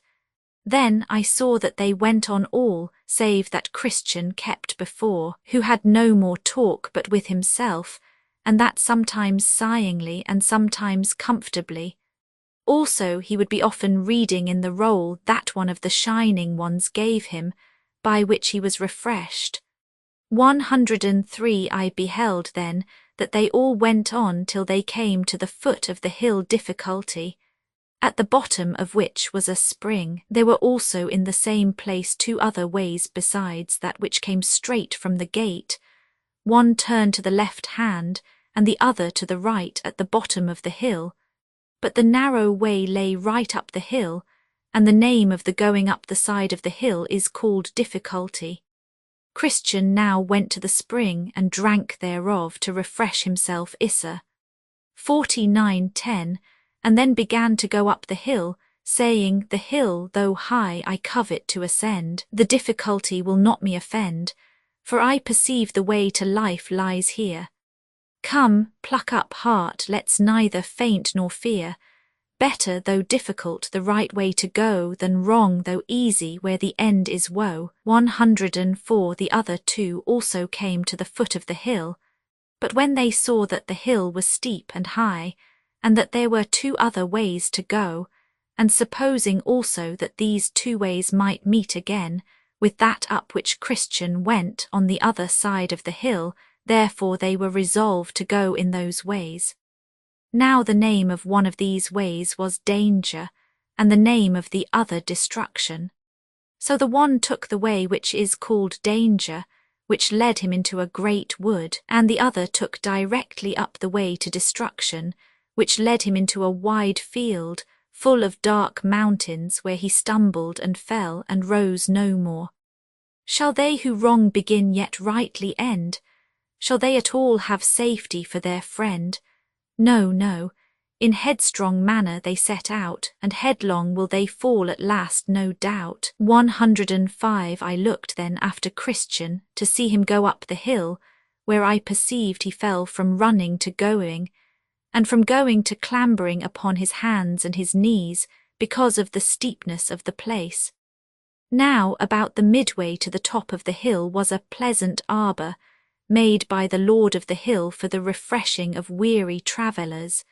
Thither, therefore, Christian got, where also he sat down to rest him.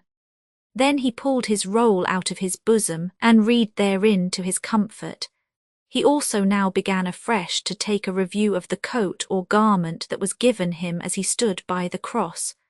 Thus pleasing himself a while, he at last fell into a slumber, and thence into a fast sleep which detained him in that place until it was almost night, and in his sleep his roll fell out of his hand.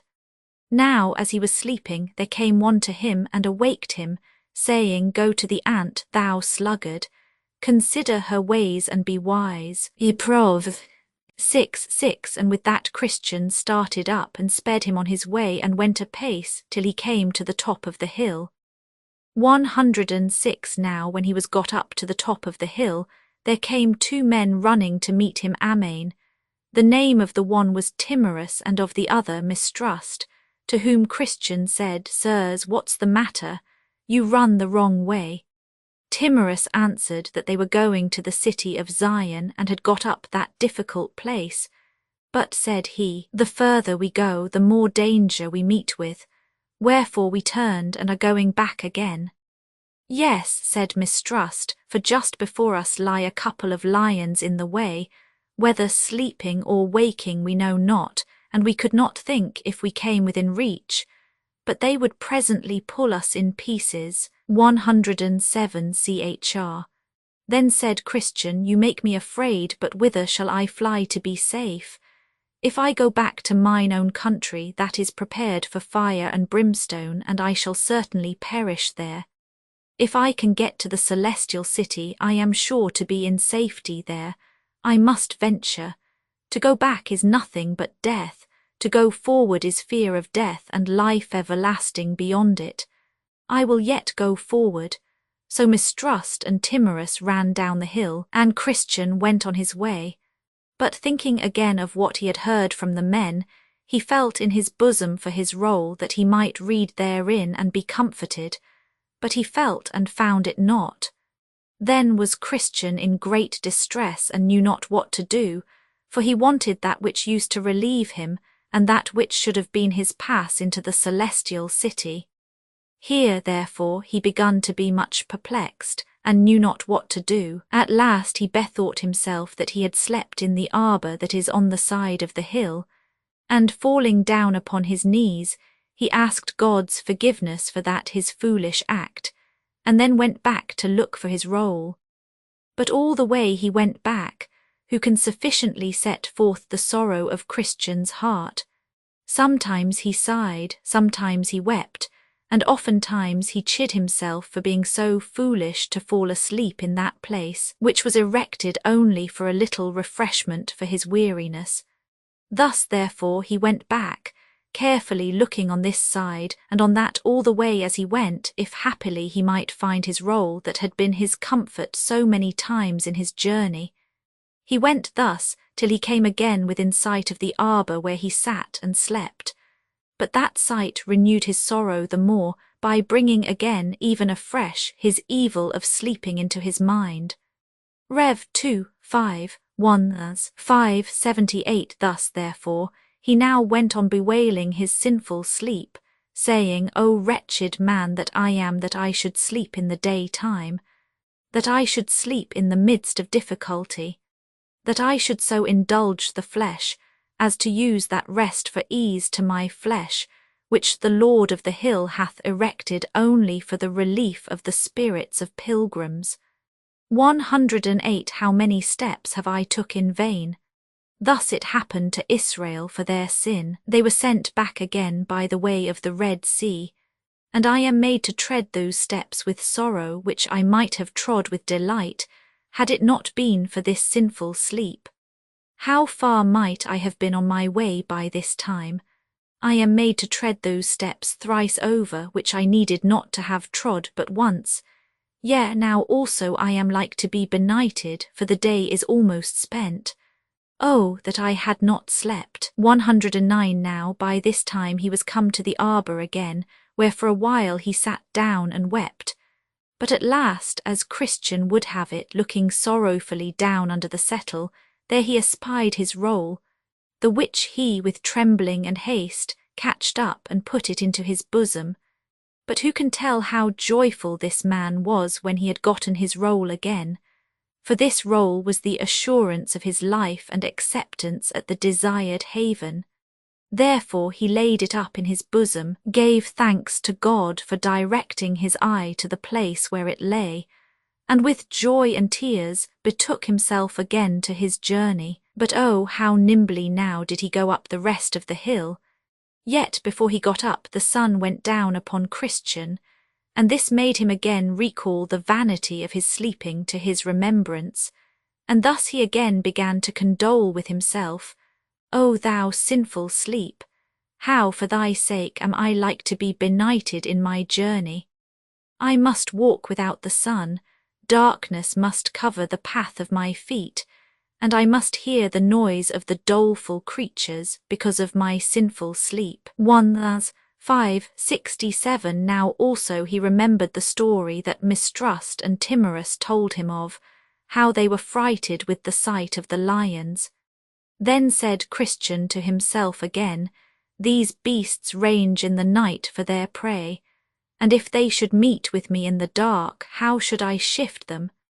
How should I escape being by them torn in pieces?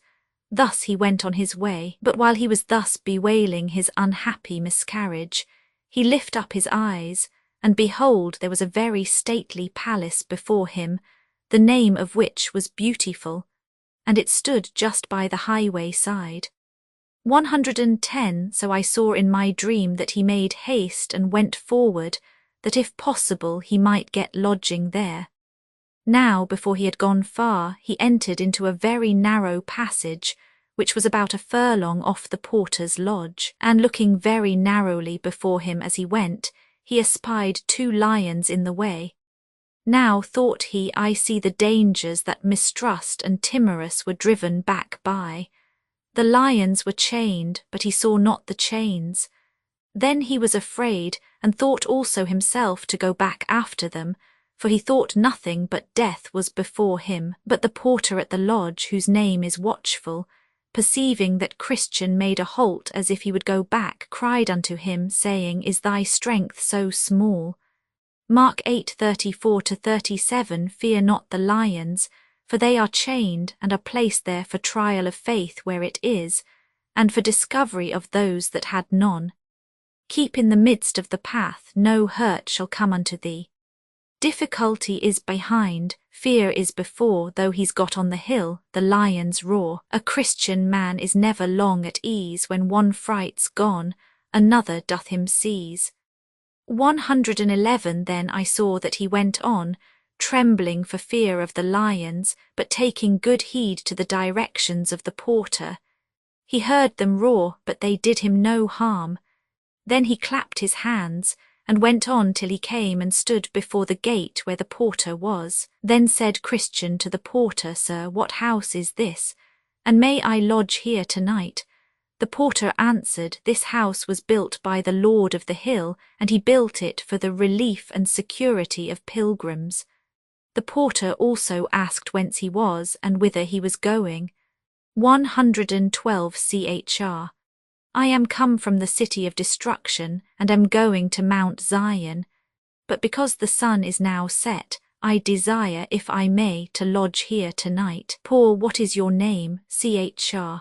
My name is now Christian, but my name at the first was graceless. I came of the race of Japheth, whom God will persuade to dwell in the tents of Shem. Gen. 9:27. Poor, but how doth it happen that you come so late? The sun is set. 113 CHR. I had been here sooner, but that, wretched man that I am, I slept in the arbour that stands on the hillside. Nay, I had, notwithstanding that, been here much sooner, but that in my sleep I lost my evidence, and came without it to the brow of the hill, and then feeling for it, and finding it not, I was forced with sorrow of heart to go back to the place where I slept my sleep, where I found it, and now I am come. Poor. Well, I will call out one of the virgins of this place, who will, if she likes your talk, bring you into the rest of the family, according to the rules of the house. So Watchful the porter rang a bell, at the sound of which came out at the door of the house a grave and beautiful damsel named Discretion, and asked why she was called. 114. The porter answered, This man is in a journey from the city of destruction to Mount Zion, but being weary and benighted, he asked me if he might lodge here tonight. So I told him I would call for thee, who, after discourse had with him, mayest do as seemeth thee good, even according to the law of the house. 115. Then she asked him whence he was, and whither he was going, and he told her. She asked him also how he got into the way, and he told her. Then she asked him what he had seen and met with in the way, and he told her. And last she asked his name, so he said, It is Christian, and I have so much the more a desire to lodge here tonight, because by what I perceive, this place was built by the Lord of the hill for the relief and security of pilgrims. So she smiled, but the water stood in her eyes. And after a little pause she said, I will call forth 2 or 3 more of the family. So she ran to the door and called out Prudence, Piety, and Charity, who, after a little more discourse with him, had him into the family. And many of them, meeting him at the threshold of the house, said, Come in, thou blessed of the Lord. This house was built by the Lord of the hill, on purpose to entertain such pilgrims in. Then he bowed his head, and followed them into the house. So when he was come in and sat down, they gave him something to drink, and consented together, that until supper was ready, some of them should have some particular discourse with Christian, for the best improvement of time. And they appointed Piety and Prudence and Charity to discourse with him. And thus they began. 116. Piety. Come, good Christian, since we have been so loving to you to receive you in our house this night, let us, if perhaps we may better ourselves thereby, talk with you of all things that have happened to you in your pilgrimage. CHR, with a very good will, and I am glad that you are so well disposed. 117 Piety. What moved you at first to betake yourself to a pilgrim's life? CHR, I was driven out of my native country by a dreadful sound that was in mine ears, to wit, that unavoidable destruction did attend me if I abode in that place where I was. Piety. But how did it happen that you came out of your country this way? CHR, it was as God would have it. For when I was under the fears of destruction, I did not know whither to go. But by chance there came a man even to me as I was trembling and weeping, whose name is Evangelist, and he directed me to the wicket gate, which else I should never have found, and so set me into the way that hath led me directly to this house. 118 Piety. But did you not come by the house of the interpreter? CHR. Yes, and did see such things there, the remembrance of which will stick by me as long as I live, especially 3 things, to wit, how Christ, in despite of Satan, maintains his work of grace in the heart, how the man had sinned himself quite out of hopes of God's mercy, and also the dream of him that thought in his sleep the day of judgment was come. Piety. Why, did you hear him tell his dream? CHR. Yes, and a dreadful one it was. I thought it made my heart ache as he was telling of it, but yet I am glad I heard it. 119 Piety. Was that all that you saw at the house of the interpreter? CHR. No, he took me and had me where he showed me a stately palace, and how the people were clad in gold that were in it, and how there came a venturous man and cut his way through the armed men that stood in the door to keep him out, and how he was bid to come in and win eternal glory. Methought those things did ravish my heart. I would have stayed at that good man's house a 12 month, but that I knew I had further to go. 120 Piety. And what saw you else in the way? CHR. Saw, why, I went but a little further, and I saw one, as I thought in my mind, hang bleeding upon the tree, and the very sight of him made my burden fall off my back, for I groaned under a very heavy burden, but then it fell down from off me. It was a strange thing to me, for I never saw such a thing before, yea, and while I stood looking up, for then I could not forbear looking, 3 shining ones came to me. One of them testified that my sins were forgiven me. Another stripped me of my rags and gave me this broidered coat which you see, and the third set the mark which you see in my forehead and gave me this sealed roll. And with that he plucked it out of his bosom. 121 Piety. But you saw more than this, did you not? CHR. The things that I have told you were the best, yet some other matters I saw, as namely I saw 3 men, simple, sloth, and presumption, lie asleep a little out of the way as I came, with irons upon their heels. But do you think I could awake them? I also saw formality and hypocrisy come tumbling over the wall, to go, as they pretended, to Zion, but they were quickly lost, even as I myself did tell them. But they would not believe. But above all, I found it hard work to get up this hill, and as hard to come by the lions' mouths. And truly, if it had not been for the good man, the porter that stands at the gate, I do not know but that after all I might have gone back again. But now I thank God I am here, and I thank you for receiving of me. 122 Then Prudence thought good to ask him a few questions, and desired his answer to them. Prud, do you not think sometimes of the country from whence you came? Christian's thoughts of his native country. CHR. Yes, but with much shame and detestation. Truly, if I had been mindful of that country from whence I came out, I might have had opportunity to have returned.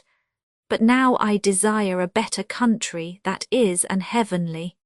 Heb, 11 1516. Prud, do you not yet bear away with you some of the things that then you were conversant with Al? Chr. Yes, but greatly against my will, especially my inward and carnal cogitations, with which all my countrymen as well as myself were delighted. But now all those things are my grief, and might I but choose mine own things, Christian's choice, I would choose never to think of those things more. But when I would be doing of that which is best, that which is worst is with me. Rom 7 16-19 123. Prud, do you not find sometimes as if those things were vanquished which at other times are your perplexity? Christian's golden hours. Chr. Yes, but that is seldom, but they are to me golden hours in which such things happen to me. Prud, can you remember by what means you find your annoyances at times as if they were vanquished? Chr. Yes, when I think what I saw at the cross, that will do it, and when I look upon my broidered coat, that will do it, also when I look into the roll that I carry in my bosom, that will do it, and when my thoughts wax warm about whither I am going, that will do it. 124. Prud, and what is it that makes you so desirous to go to Mount Zion? Chr. Why, there I hope to see him alive that did hang dead on the cross, and there I hope to be rid of all those things that to this day are in me an annoyance to me. There they say there is no death, and there I shall dwell with such company as I like best. Issa 25:8. Rev 21:4. For to tell you truth, I love him because I was by him eased of my burden, and I am weary of my inward sickness.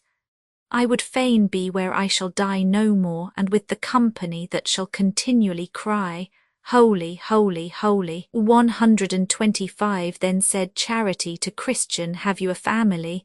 Are you a married man? Chr. I have a wife and 4 small children. Char. And why did you not bring them along with you? Christian's love to his wife and children. Chr. Then Christian wept and said, Oh, how willingly would I have done it! But they were all of them utterly averse to my going on pilgrimage. Char. But you should have talked to them and have endeavoured to have shown them the danger of being behind. Chr. So I did, and told them also of what God had shown to me of the destruction of our city, but I seemed to them as one that mocked, and they believed me not. Gen.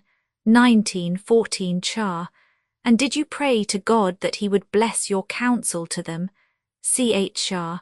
Yes, and that with much affection, for you must think that my wife and poor children were very dear unto me. Char. But did you tell them of your own sorrow and fear of destruction? For I suppose that destruction was visible enough to you. Christian's fears of perishing might be read in his very countenance. Chr. Yes, over and over and over. They might also see my fears in my countenance, in my tears, and also in my trembling under the apprehension of the judgment that did hang over our heads. But all was not sufficient to prevail with them to come with me. Char. But what could they say for themselves why they came not? 126. Chr. Why, my wife was afraid of losing this world, and my children were given to the foolish delights of youth. So what by one thing and what by another, they left me to wander in this manner alone. Char. But did you not, with your vain life, damp all that you by words used by way of persuasion to bring them away with you? 127. Christian's good conversation before his wife and children. Chr. Indeed, I cannot commend my life, for I am conscious to myself of many failings therein. I know also that a man by his conversation may soon overthrow what by argument or persuasion he doth labour to fasten upon others for their good. Yet this I can say, I was very wary of giving them occasion, by any unseemly action, to make them averse to going on pilgrimage. Yea, for this very thing they would tell me I was too precise, and that I denied myself of things, for their sakes in which they saw no evil.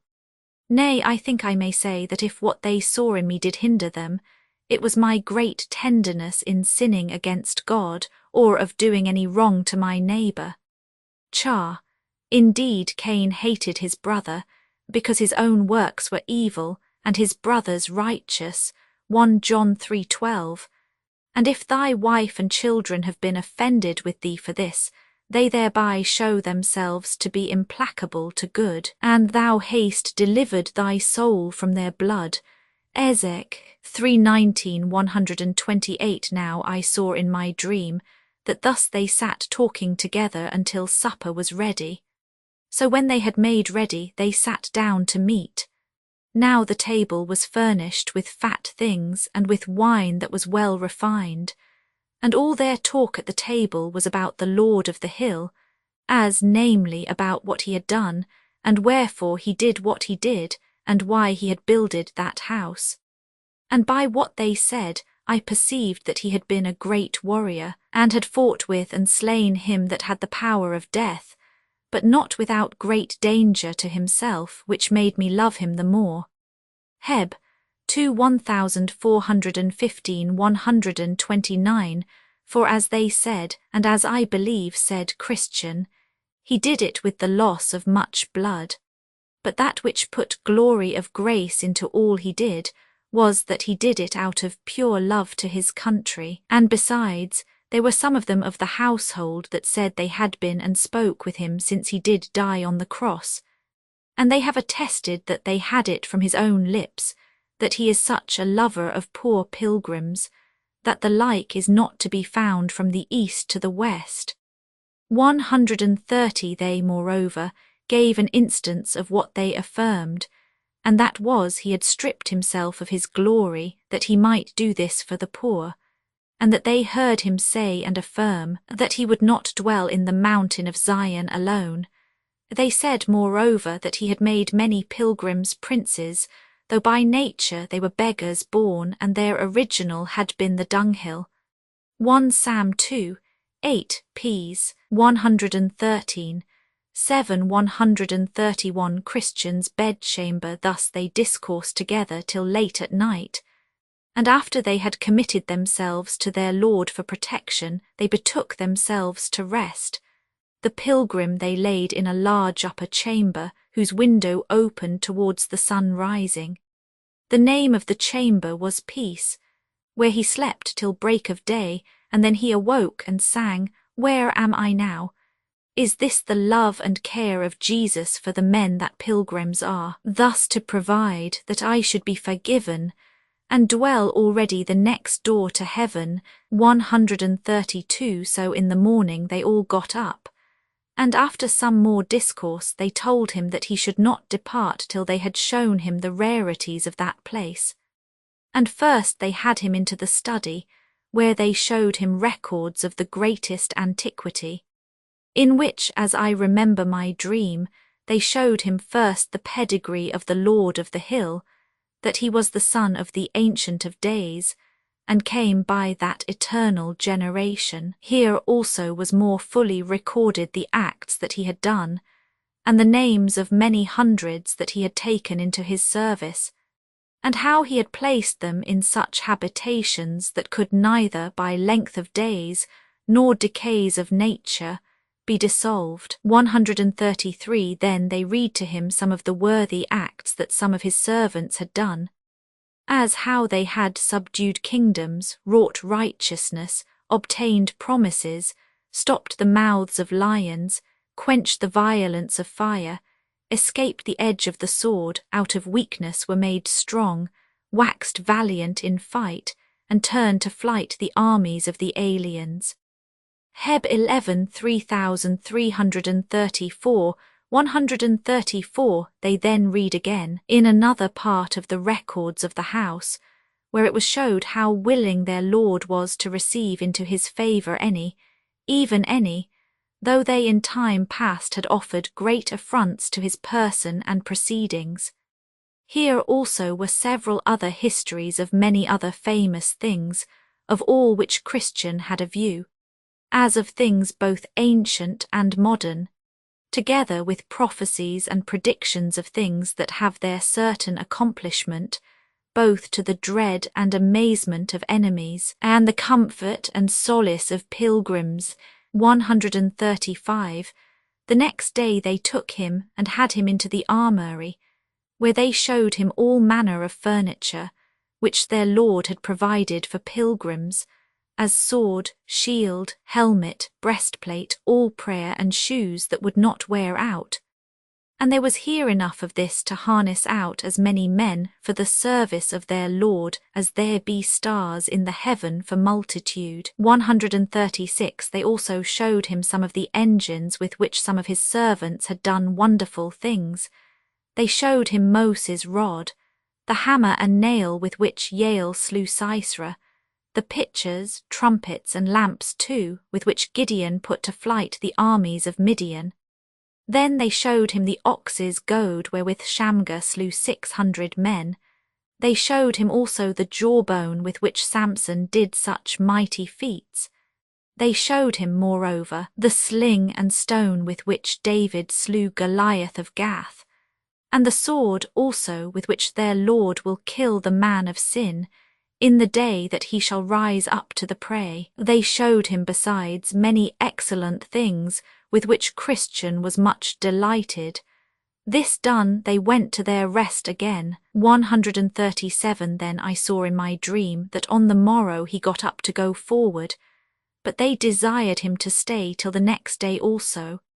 And then said they, We will, if the day be clear, show you the delectable mountains, which, they said, would yet further add to his comfort, because they were nearer the desired haven than the place where at present he was. So he consented and stayed.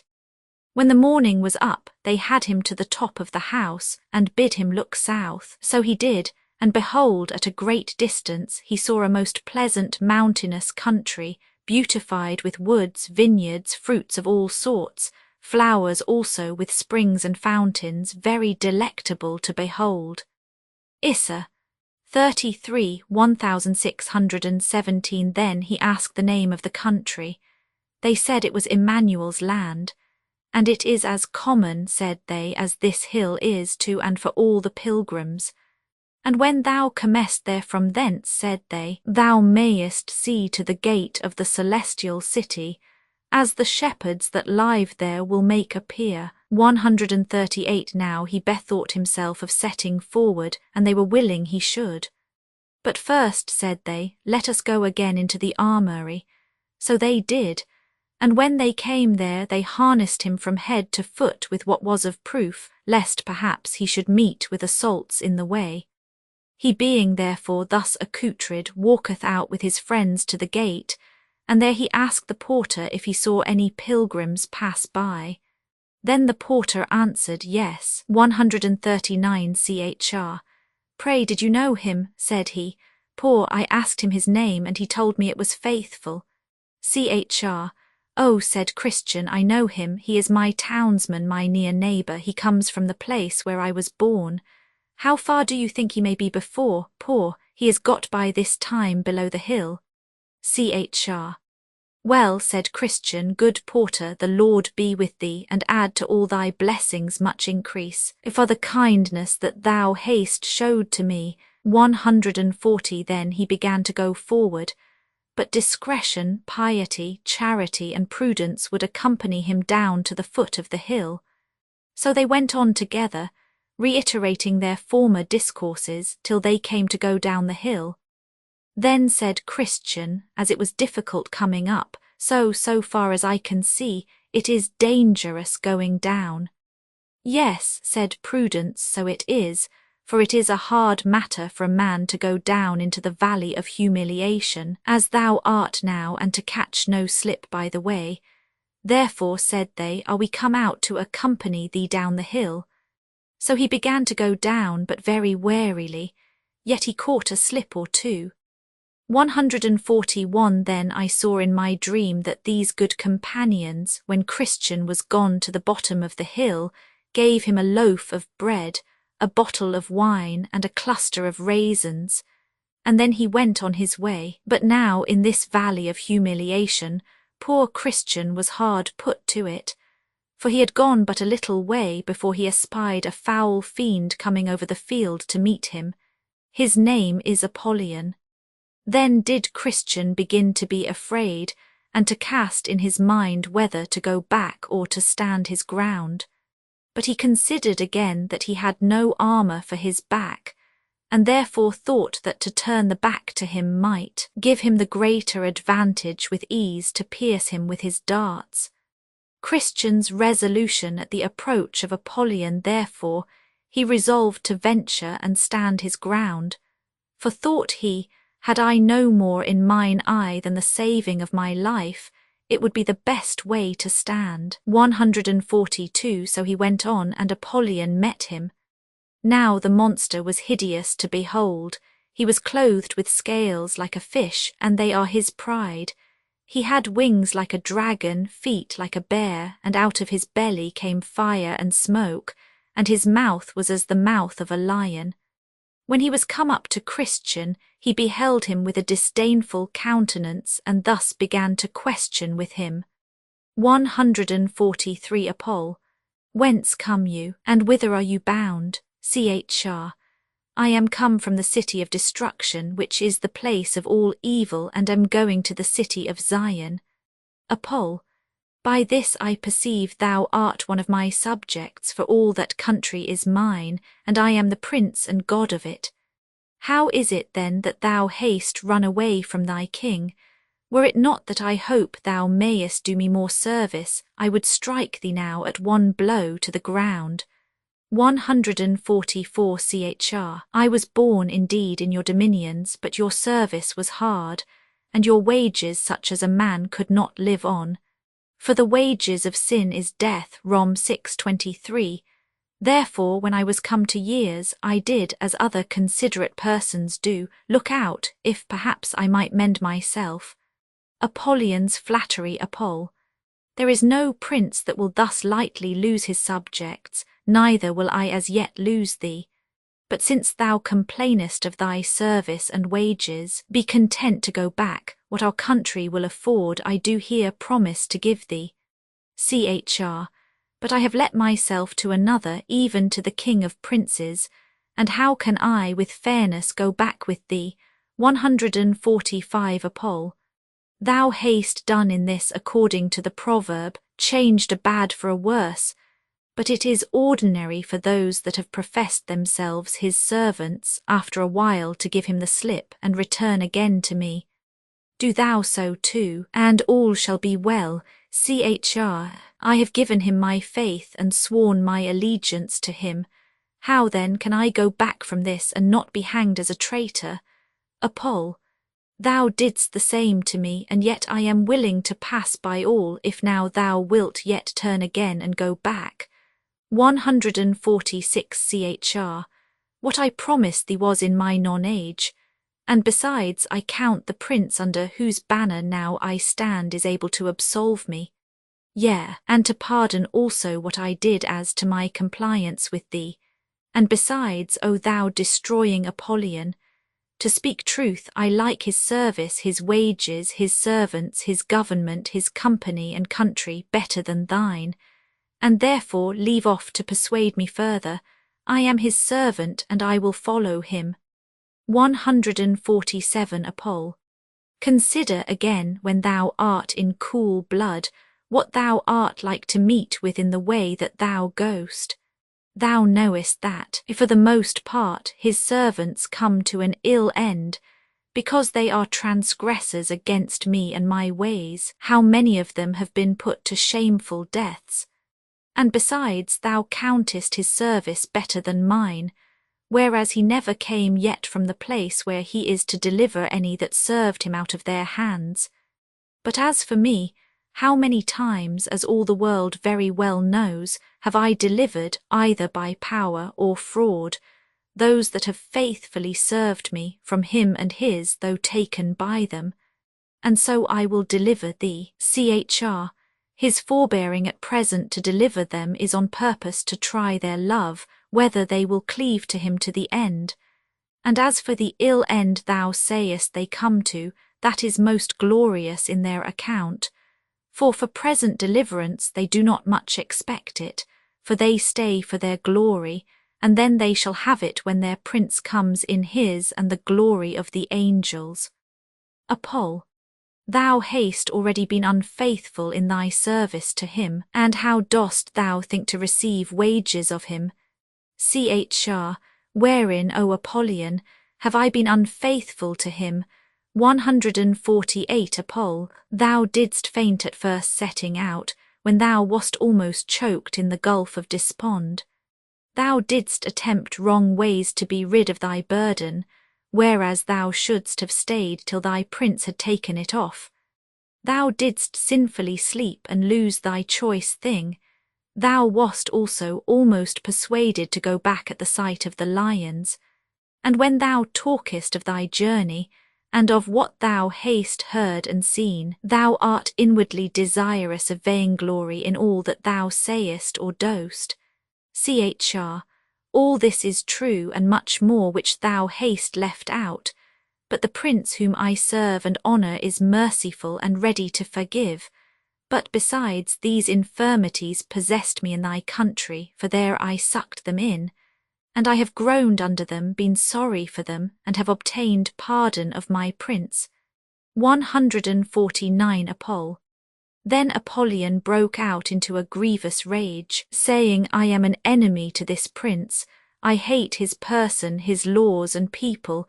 I am come out on purpose to withstand thee. Chr. Apollyon, beware what you do.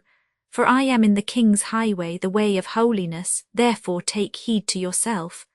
Apol. Then Apollyon straddled quite over the whole breadth of the way and said, I am void of fear in this matter. Prepare thyself to die. For I swear by my infernal den that thou shalt go no further. Here will I spill thy soul. 150, and with that he threw a flaming dart at his breast. But Christian had a shield in his hand with which he caught it, and so prevented the danger of that. Then did Christian draw, for he saw it was time to bestir him, and Apollyon as fast made at him, throwing darts as thick as hail. By the which, notwithstanding all that Christian could do to avoid it, Apollyon wounded him in his head, his hand and foot. This made Christian give a little back. Apollyon therefore followed his work amain, and Christian again took courage and resisted as manfully as he could. This sore combat lasted for above half a day, even till Christian was almost quite spent. For you must know that Christian, by reason of his wounds, must needs grow weaker and weaker. 151 Then Apollyon, espying his opportunity, began to gather up close to Christian, and wrestling with him gave him a dreadful fall, and with that Christian's sword flew out of his hand. Then said Apollyon, I am sure of thee now, and with that he had almost pressed him to death, so that Christian began to despair of life. But as God would have it, while Apollyon was fetching of his last blow, thereby to make a full end of this good man, Christian nimbly stretched out his hand for his sword and caught it, saying, Rejoice not against me, O mine enemy. When I fall I shall arise. Micah 7:8. Christian's victory over Apollyon, and with that gave him a deadly thrust which made him give back, as one that had received his mortal wound. Christian perceiving that made at him again, saying, Nay, in all these things we are more than conquerors through him that loved us. Rom. 8:37, and with that Apollyon spread forth his dragon's wings, and sped him away, that Christian for a season saw him no more. James 4:7 152 In this combat no man can imagine, unless he had seen and heard as I did, what yelling and hideous roaring Apollyon made all the time of the fight. He spake like a dragon. And on the other side, what sighs and groans burst from Christian's heart. I never saw him all the while give so much as one pleasant look, till he perceived he had wounded Apollyon with his two-edged sword. Then indeed he did smile and look upward, but it was the dreadfullest sight that ever I saw. A more unequal match can hardly be. Christian must fight an angel. But you see the valiant man by handling sword and shield doth make him, though a dragon, quit the field. 153 So when the battle was over, Christian said, I will here give thanks to him that delivered me out of the mouth of the lion, to him that did help me against Apollyon. And so he did, saying, Great Beelzebub, the captain of this fiend, designed my ruin, therefore to this end he sent him harnessed out, and he with rage that hellish was did fiercely me engage. But blessed Michael helped me, and I by dint of sword did quickly make him fly. Therefore to him let me give lasting praise, and thank and bless his holy name always. 154 Then there came to him a hand, with some of the leaves of the tree of life, the which Christian took, and applied to the wounds that he had received in the battle, and was healed immediately. He also sat down in that place to eat bread, and to drink of the bottle that was given him a little before. So, being refreshed, he addressed himself to his journey with his sword drawn in his hand. For he said, I know not but some other enemy may be at hand. But he met with no other affront from Apollyon quite through this valley. 155 Now at the end of this valley was another, called the Valley of the Shadow of Death, and Christian must needs go through it, because the way to the celestial city lay through the midst of it. Now this valley is a very solitary place. The prophet Jeremiah thus describes it, a wilderness, a land of deserts and of pits, a land of drought and of the shadow of death, a land that no man but a Christian passed through, and where no man dwelt. Jer. 2:6 Now here Christian was worse put to it than in his fight with Apollyon, as by the sequel you shall see. 156 I saw then in my dream that when Christian was got to the borders of the shadow of death, there met him 2 men, children of them, that brought up an evil report of the good land Num. 13 Making haste to go back, to whom Christian spake as follows. 157 Chr. Whither are you going, men? They said, Back, back, and we would have you to do so too, if either life or peace is prized by you. Chr. Why, what's the matter? Said Christian. Men, matter, said they, we were going that way as you are going, and went as far as we durst, and indeed we were almost past coming back, for had we gone a little further we had not been here to bring the news to thee. Chr. But what have you met with? Said Christian. Men, why we were almost in the valley of the shadow of death, but that by good hap we looked before us and saw the danger before we came to it. Ps. 44:19, 107:10 Chr. But what have you seen? Said Christian. 158 Men. Seen. Why, the valley itself, which is as dark as pitch. We also saw there the hobgoblins, satyrs, and dragons of the pit. We heard also in that valley a continual howling and yelling, as of a people under unutterable misery, who there sat bound in affliction and irons, and over that valley hangs the discouraging clouds of confusion. Death also doth always spread his wings over it. In a word, it is every whit dreadful, being utterly without order. Job 3:5-10-22 Chr. Then, said Christian, I perceive not yet by what you have said, but that this is my way to the desired haven. Jer. 2:6 Men, be it thy way, we will not choose it for ours. So they parted, and Christian went on his way, but still with his sword drawn in his hand, for fear lest he should be assaulted. 159 I saw then in my dream, so far as this valley reached. There was on the right hand a very deep ditch. That ditch is it into which the blind have led the blind in all ages, and have both there miserably perished. Ps.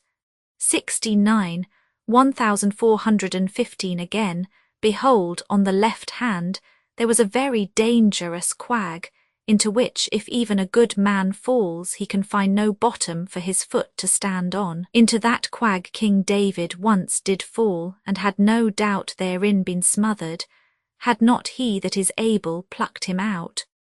160 The pathway was here also exceeding narrow, and therefore good Christian was the more put to it. For when he sought in the dark to shun the ditch on the one hand, he was ready to tip over into the mire on the other. Also when he sought to escape the mire, without great carefulness he would be ready to fall into the ditch. Thus he went on, and I heard him here sigh bitterly.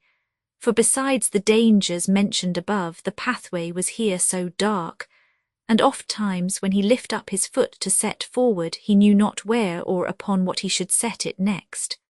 Poor man, where art thou now? Thy day is night. Good man, be not cast down, thou yet art right, thy way to heaven lies by the gates of hell. Cheer up, hold out, with thee it shall go well. 161 About the midst of this valley, I perceived the mouth of hell to be, and it stood also hard by the wayside. Now, thought Christian, what shall I do? And ever and anon the flame and smoke would come out in such abundance, with sparks and hideous noises, things that cared not for Christian's sword, as did Apollyon before, that he was forced to put up his sword and betake himself to another weapon called all prayer. 6:18 So he cried in my hearing, O Lord, I beseech thee, deliver my soul. Ps. 116 For thus he went on a great while, yet still the flames would be reaching towards him. Also he heard doleful voices and rushings to and fro, so that sometimes he thought he should be torn in pieces or trodden down like mire in the streets. This frightful sight was seen, and these dreadful noises were heard by him for several miles together, and coming to a place where he thought he heard a company of fiends coming forward to meet him, he stopped and began to muse what he had best to do. Sometimes he had half a thought to go back, then again he thought he might be half-way through the valley. He remembered also how he had already vanquished many a danger, and that the danger of going back might be much more than for to go forward, so he resolved to go on. Yet the fiends seemed to come nearer and nearer, but when they were come even almost at him, he cried out with a most vehement voice, I will walk in the strength of the Lord God. So they gave back and came no further. 162 One thing I would not let slip. I took notice that now poor Christian was so confounded that he did not know his own voice, and thus I perceived it, just when he was come over against the mouth of the burning pit, one of the wicked ones got behind him, and stepped up softly to him, and whisperingly suggested many grievous blasphemies to him, which he verily thought had proceeded from his own mind. This put Christian more to it than anything that he met with before, even to think that he should now blaspheme him that he loved so much before. Yet, if he could have helped it, he would not have done it, but he had not the discretion either to stop his ears, or to know from whence these blasphemies came. 163 When Christian had travelled in this disconsolate condition some considerable time, he thought he heard the voice of a man as going before him, saying, Though I walk through the valley of the shadow of death, I will fear no evil, for thou art with me. Ps.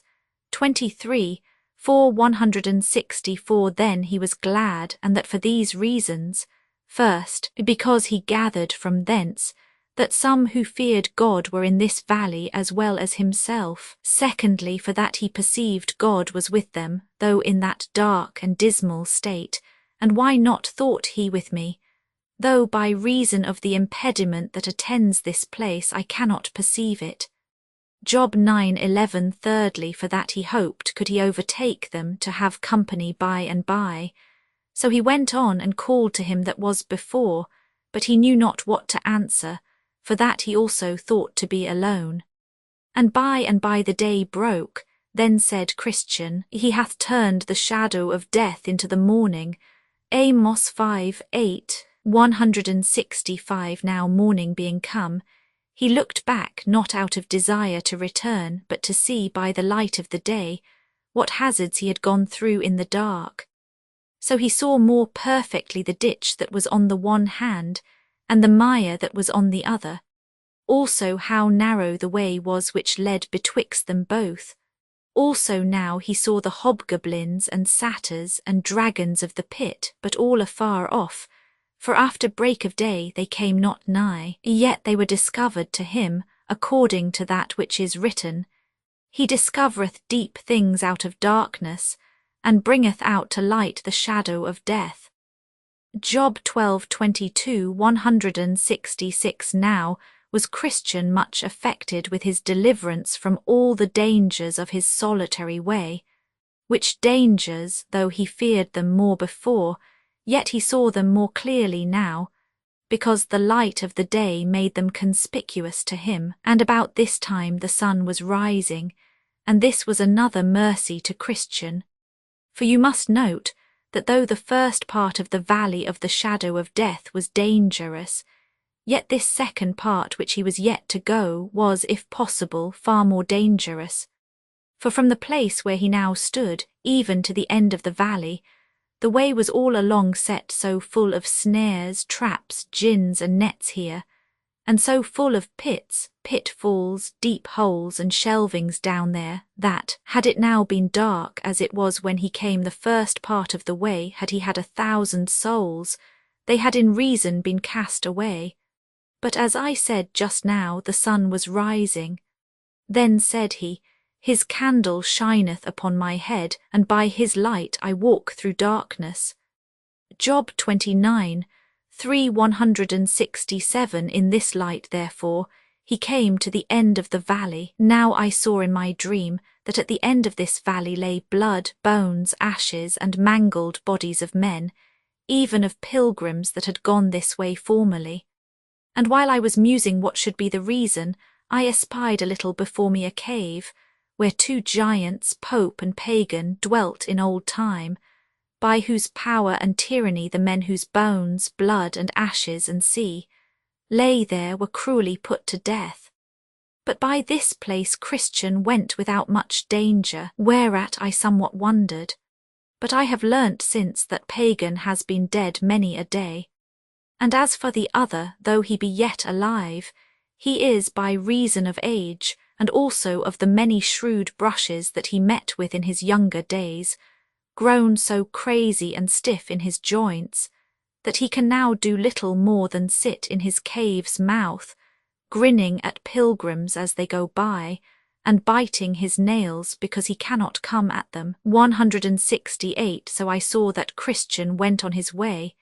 Yet at the sight of the old man that sat in the mouth of the cave, he could not tell what to think, especially because he spake to him, though he could not go after him, saying, You will never mend till more of you be burned. But he held his peace and set a good face on it, and so went by and catched no hurt. Then sang Christian, O world of wonders! I can say no less, that I should be preserved in that distress that I have met with here. O blessed be that hand that from it hath delivered me. Dangers in darkness, devils, hell, and sin did compass me, while I this vale was in. Yea, snares and pits and traps and nets did lie my path about, that worthless, silly I might have been catched, entangled, and cast down. But since I live, let Jesus wear the crown. 169. Now, as Christian went on his way, he came to a little ascent which was cast up on purpose that pilgrims might see before them. Up there, therefore, Christian went, and looking forward, he saw Faithful before him upon his journey. Then said Christian aloud, Ho, ho, so ho, stay, and I will be your companion. At that Faithful looked behind him, to whom Christian cried again, Stay, stay, till I come up to you. But Faithful answered, No, I am upon my life, and the avenger of blood is behind me. 170. At this Christian was somewhat moved, and putting to all his strength, he quickly got up with Faithful, and did also overrun him, so the last was first. Then did Christian vaingloriously smile, because he had gotten the start of his brother, but not taking good heed to his feet, he suddenly stumbled and fell, and could not rise again until Faithful came up to help him. Christian's fall makes Faithful and he go lovingly together. Then I saw in my dream they went very lovingly on together, and had sweet discourse of all things that had happened to them in their pilgrimage. And thus Christian began, 171 CHR. My honoured and well-beloved brother, Faithful, I am glad that I have overtaken you, and that God has so tempered our spirits that we can walk as companions in this so pleasant a path. Faith, I had thought, dear friend, to have had your company quite from our town, but you did get the start of me, wherefore I was forced to come thus much of the way alone. CHR. How long did you stay in the city of destruction before you set out after me on your pilgrimage? Faith, till I could stay no longer, for there was great talk presently after you were gone out that our city would in short time with fire from heaven be burned down to the ground. CHR. What, did your neighbours talk so? Faith, yes, it was for a while in everybody's mouth. CHR. What, and did no more of them but you come out to escape the danger?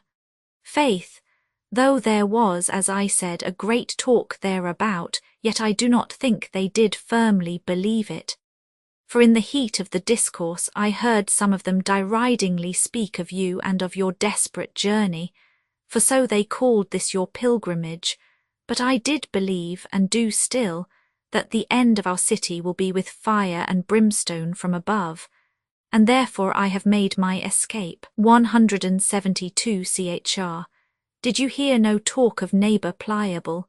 Faith, yes, Christian, I heard that he followed you till he came at the Slough of Despond, where, as some said, he fell in, but he would not be known to have so done, but I am sure he was soundly bedabbled with that kind of dirt. CHR. And what said the neighbours to him? Faith, he hath since his going back been had greatly in derision, and that among all sorts of people. Some do mock and despise him, and scarce will any set him on work. He is now 7 times worse than if he had never gone out of the city. CHR. But why should they be so set against him, since they also despise the way that he forsook? Faith, oh, they say, hang him, he is a turncoat, he was not true to his profession. I think God has stirred up even his enemies to hiss at him and make him a proverb because he hath forsaken the way. Jur. 29, 1819 CHR. Had you no talk with him before you came out? Faith, I met him once in the streets, but he leered away on the other side, as one ashamed of what he had done, so I spake not to him. 173 CHR. Well, at my first setting out I had hopes of that man, but now I fear he will perish in the overthrow of the city, for it is happened to him according to the true proverb, the dog is turned to his own vomit again, and the sow that was washed to her wallowing in the mire. 2 Pet, 222 Faith. These are my fears of him too, but who can hinder that which will be? CHR.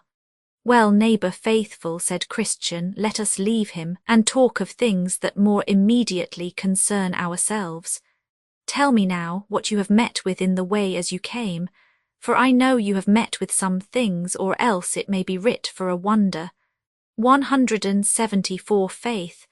I escaped the slough that I perceived you fell into, and got up to the gate without that danger. Only I met with one whose name was Wanton, who had like to have done me a mischief. CHR.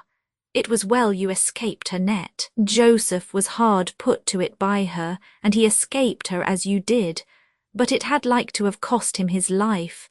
Gen. 39, 11-13. But what did she do to you?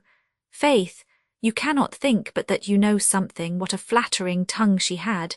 She lay at me hard to turn aside with her, promising me all manner of content. CHR. Nay, she did not promise you the content of a good conscience. Faith, you know what I mean, all carnal and fleshly content. CHR. Thank God you have escaped her. The abhorred of the Lord shall fall into her ditch. Ps. 22:14 Faith. Nay, I know not whether I did wholly escape her or no. CHR. Why, I trow you did not consent to her desires. Faith. No, not to defile myself, for I remembered an old writing that I had seen which said, her steps take hold on hell. Prov. 5:5. So I shut mine eyes because I would not be bewitched with her looks. Job 31:1. Then she railed on me and I went my way. CHR. Did you meet with no other assault as you came? 175. Faith. When I came to the foot of the hill called Difficulty, I met with a very aged man who asked me what I was and whither bound. I told him that I am a pilgrim going to the celestial city. Then said the old man, Thou lookest like an honest fellow. Wilt thou be content to dwell with me for the wages that I shall give thee? Then I asked him his name and where he dwelt.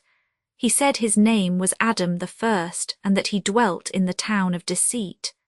F. 4:22. I asked him then what was his work, and what the wages he would give.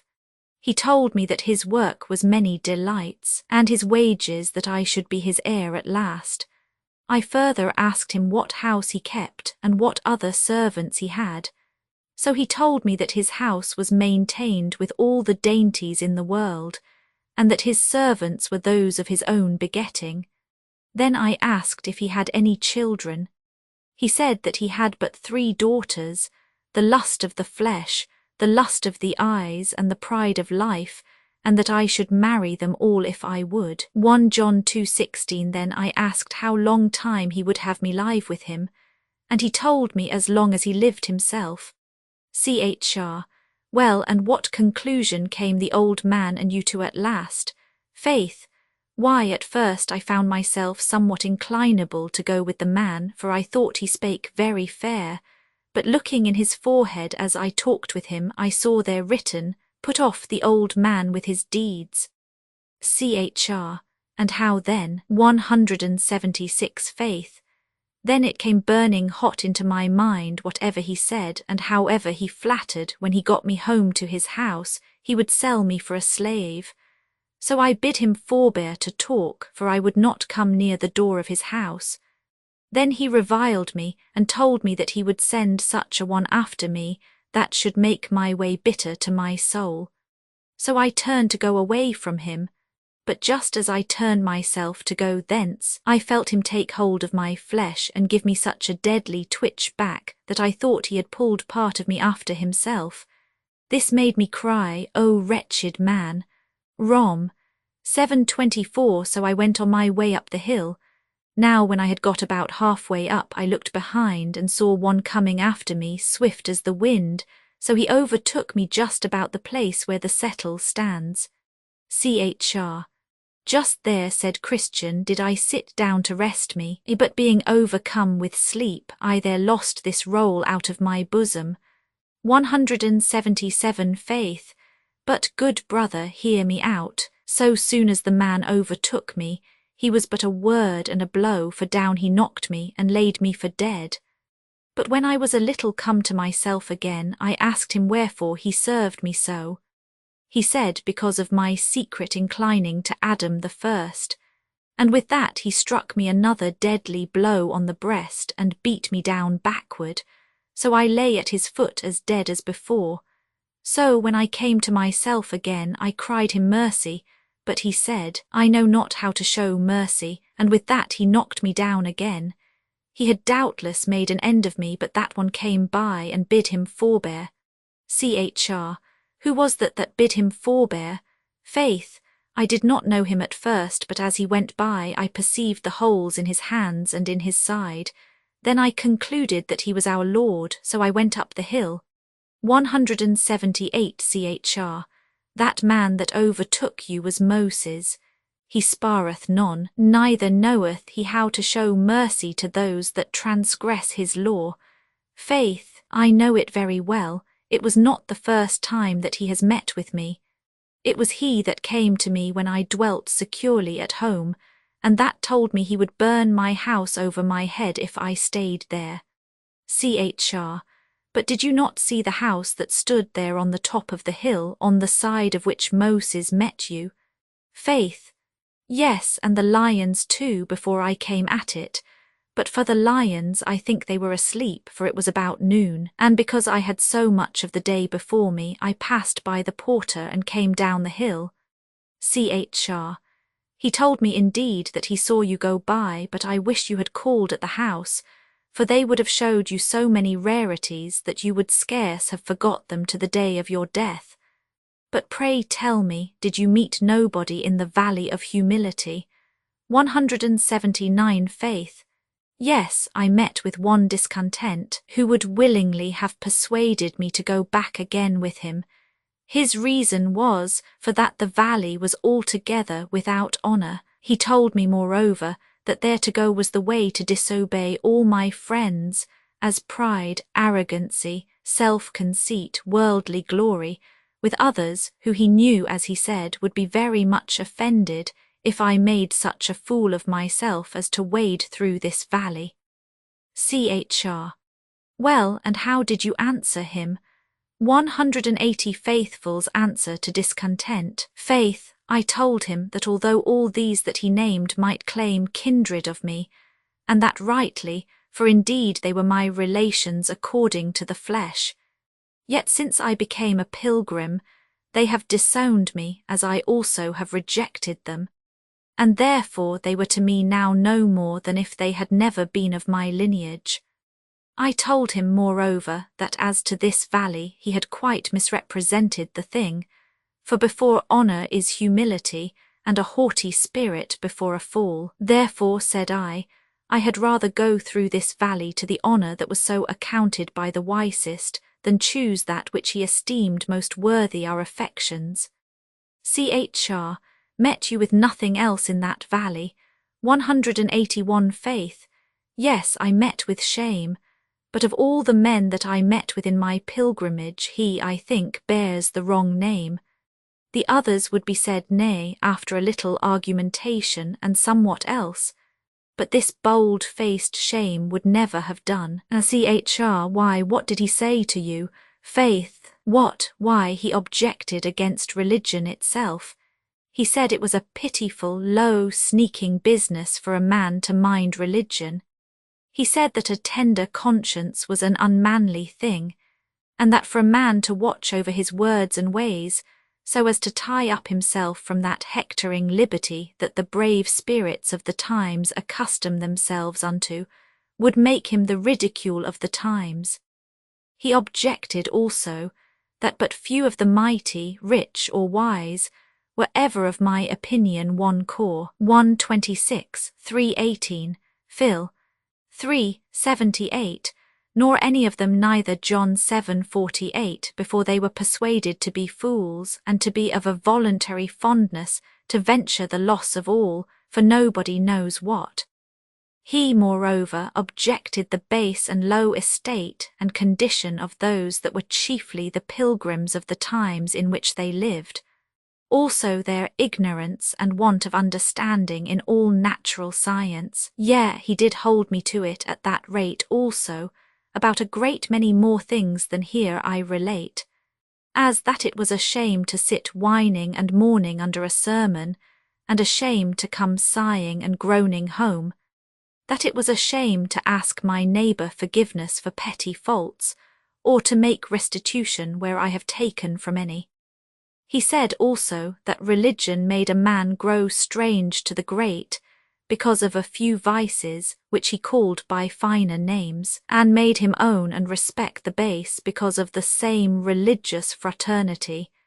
And is not this, said he, a shame? 182 Chr. And what did you say to him? Faith, say I could not tell what to say at the first. Yea, he put me so to it that my blood came up in my face. Even this shame fetched it up and had almost beat me quite off. But at last I began to consider that that which is highly esteemed among men is had in abomination with God.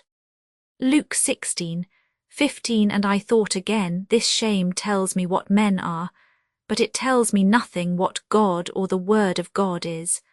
And I thought moreover that at the day of doom we shall not be doomed to death or life according to the hectoring spirits of the world, but according to the wisdom and law of the highest. Therefore, thought I, what God says is best, indeed is best, though all the men in the world are against it, seeing then that God prefers his religion, seeing God prefers a tender conscience, seeing they that make themselves fools for the kingdom of heaven are wisest, and that the poor man that loveth Christ is richer than the greatest man in the world that hates him. Shame, depart, thou art an enemy to my salvation. Shall I entertain thee against my sovereign Lord? How then shall I look him in the face at his coming? Should I now be ashamed of his ways and servants, how can I expect the blessing? Mark 8:38. But indeed this shame was a bold villain. I could scarce shake him out of my company. Yea, he would be haunting of me, and continually whispering me in the ear, with someone or other of the infirmities that attend religion. But at last I told him it was but in vain to attempt further in this business, for those things that he disdained, in those did I see most glory. And so at last I got past this importunate one, and when I had shaken him off, then I began to sing the trials that those men do meet withal, that are obedient to the heavenly call, are manifold and suited to the flesh, and come and come and come again afresh, that now or sometime else we by them may be taken, overcome, and cast away. Oh, let the pilgrims, then be vigilant and quit themselves like men. 183 Chr. I am glad, my brother, that thou didst withstand this villain so bravely, for of all as thou sayest, I think he has the wrong name, for he is so bold as to follow us in the streets and to attempt to put us to shame before all men, that is, to make us ashamed of that which is good. But if he was not himself audacious, he would never attempt to do as he does. But let us still resist him, for notwithstanding all his bravadoes, he promoteth the fool and none else. The wise shall inherit glory, said Solomon, but shame shall be the promotion of fools. Prov. 3:35 Faith, I think we must cry to him for help against shame, who would have us to be valiant for the truth upon the earth. Chr. You say true, but did you meet nobody else in that valley? Faith. No, not I, for I had sunshine all the rest of the way through that, and also through the valley of the shadow of death. 184 Chr. It was well for you. I am sure it fared far otherwise with me. I had for a long season, as soon almost as I entered into that valley, a dreadful combat with that foul fiend Apollyon. Yea, I thought verily he would have killed me, especially when he got me down and crushed me under him, as if he would have crushed me to pieces. For as he threw me, my sword flew out of my hand. Nay, he told me he was sure of me. But I cried to God, and he heard me and delivered me out of all my troubles. Then I entered into the valley of the shadow of death, and had no light for almost half the way through it. I thought I should have been killed there over and over, but at last day broke, and the sun rose, and I went through that which was behind with far more ease and quiet. 185 Moreover I saw in my dream, that as they went on, Faithful, as he chanced to look on one side, saw a man whose name is Talkative walking at a distance beside them, for in this place there was room enough for them all to walk. He was a tall man, and something more comely at a distance than at hand. To this man Faithful addressed himself in this manner: Faith, friend, whither away? Are you going to the heavenly country? Talk, I am going to the same place. Faith, that is well, then I hope we may have your good company. Talk, with a very good will I be your companion. 186 Faith, come on then, and let us go together, and let us spend our time in discoursing of things that are profitable. Talkatives dislike of bad discourse talk. To talk of things that are good to me is very acceptable with you or with any other. And I am glad that I have met with those that incline to so good a work. For to speak the truth, there are but few that care thus to spend their time, as they are in their travels, but choose much rather to be speaking of things to no profit, and this hath been a trouble for me. Faith, that is indeed a thing to be lamented, for what things so worthy of the use of the tongue and mouth of men on earth, as are the things of the God of heaven? Talk, I like you wonderful well, for your sayings are full of conviction, and I will add, what thing is so pleasant and what so profitable as to talk of the things of God? What things so pleasant, that is, if a man hath any delight in things that are wonderful? For instance, if a man doth delight to talk of the history or the mystery of things, or if a man doth love to talk of miracles, wonders, or signs, where shall he find things recorded so delightful and so sweetly penned, as in the Holy Scripture? 187 Faith, that is true, but to be profited by such things in our talk should be that which we design. Talkatives fine discourse talk. That is it that I said, for to talk of such things is most profitable, for by so doing a man may get knowledge of many things, as of the vanity of earthly things and the benefit of things above. Thus in general, but more particularly by this, a man may learn the necessity of the new birth, the insufficiency of our works, the need of Christ's righteousness, and see. Besides, by this a man may learn by talk what it is to repent, to believe, to pray, to suffer, or the like. By this also a man may learn what are the great promises and consolations of the gospel, to his own comfort. Further, by this a man may learn to refute false opinions, to vindicate the truth, and also to instruct the ignorant. Faith, all this is true, and glad am I to hear these things from you. Talk. Alas, the want of this is the cause why so few understand the need of faith, and the necessity of a work of grace in their soul in order to eternal life, but ignorantly live in the works of the law, by which a man can by no means obtain the kingdom of heaven. 188 Faith. But by your leave, heavenly knowledge of these is the gift of God.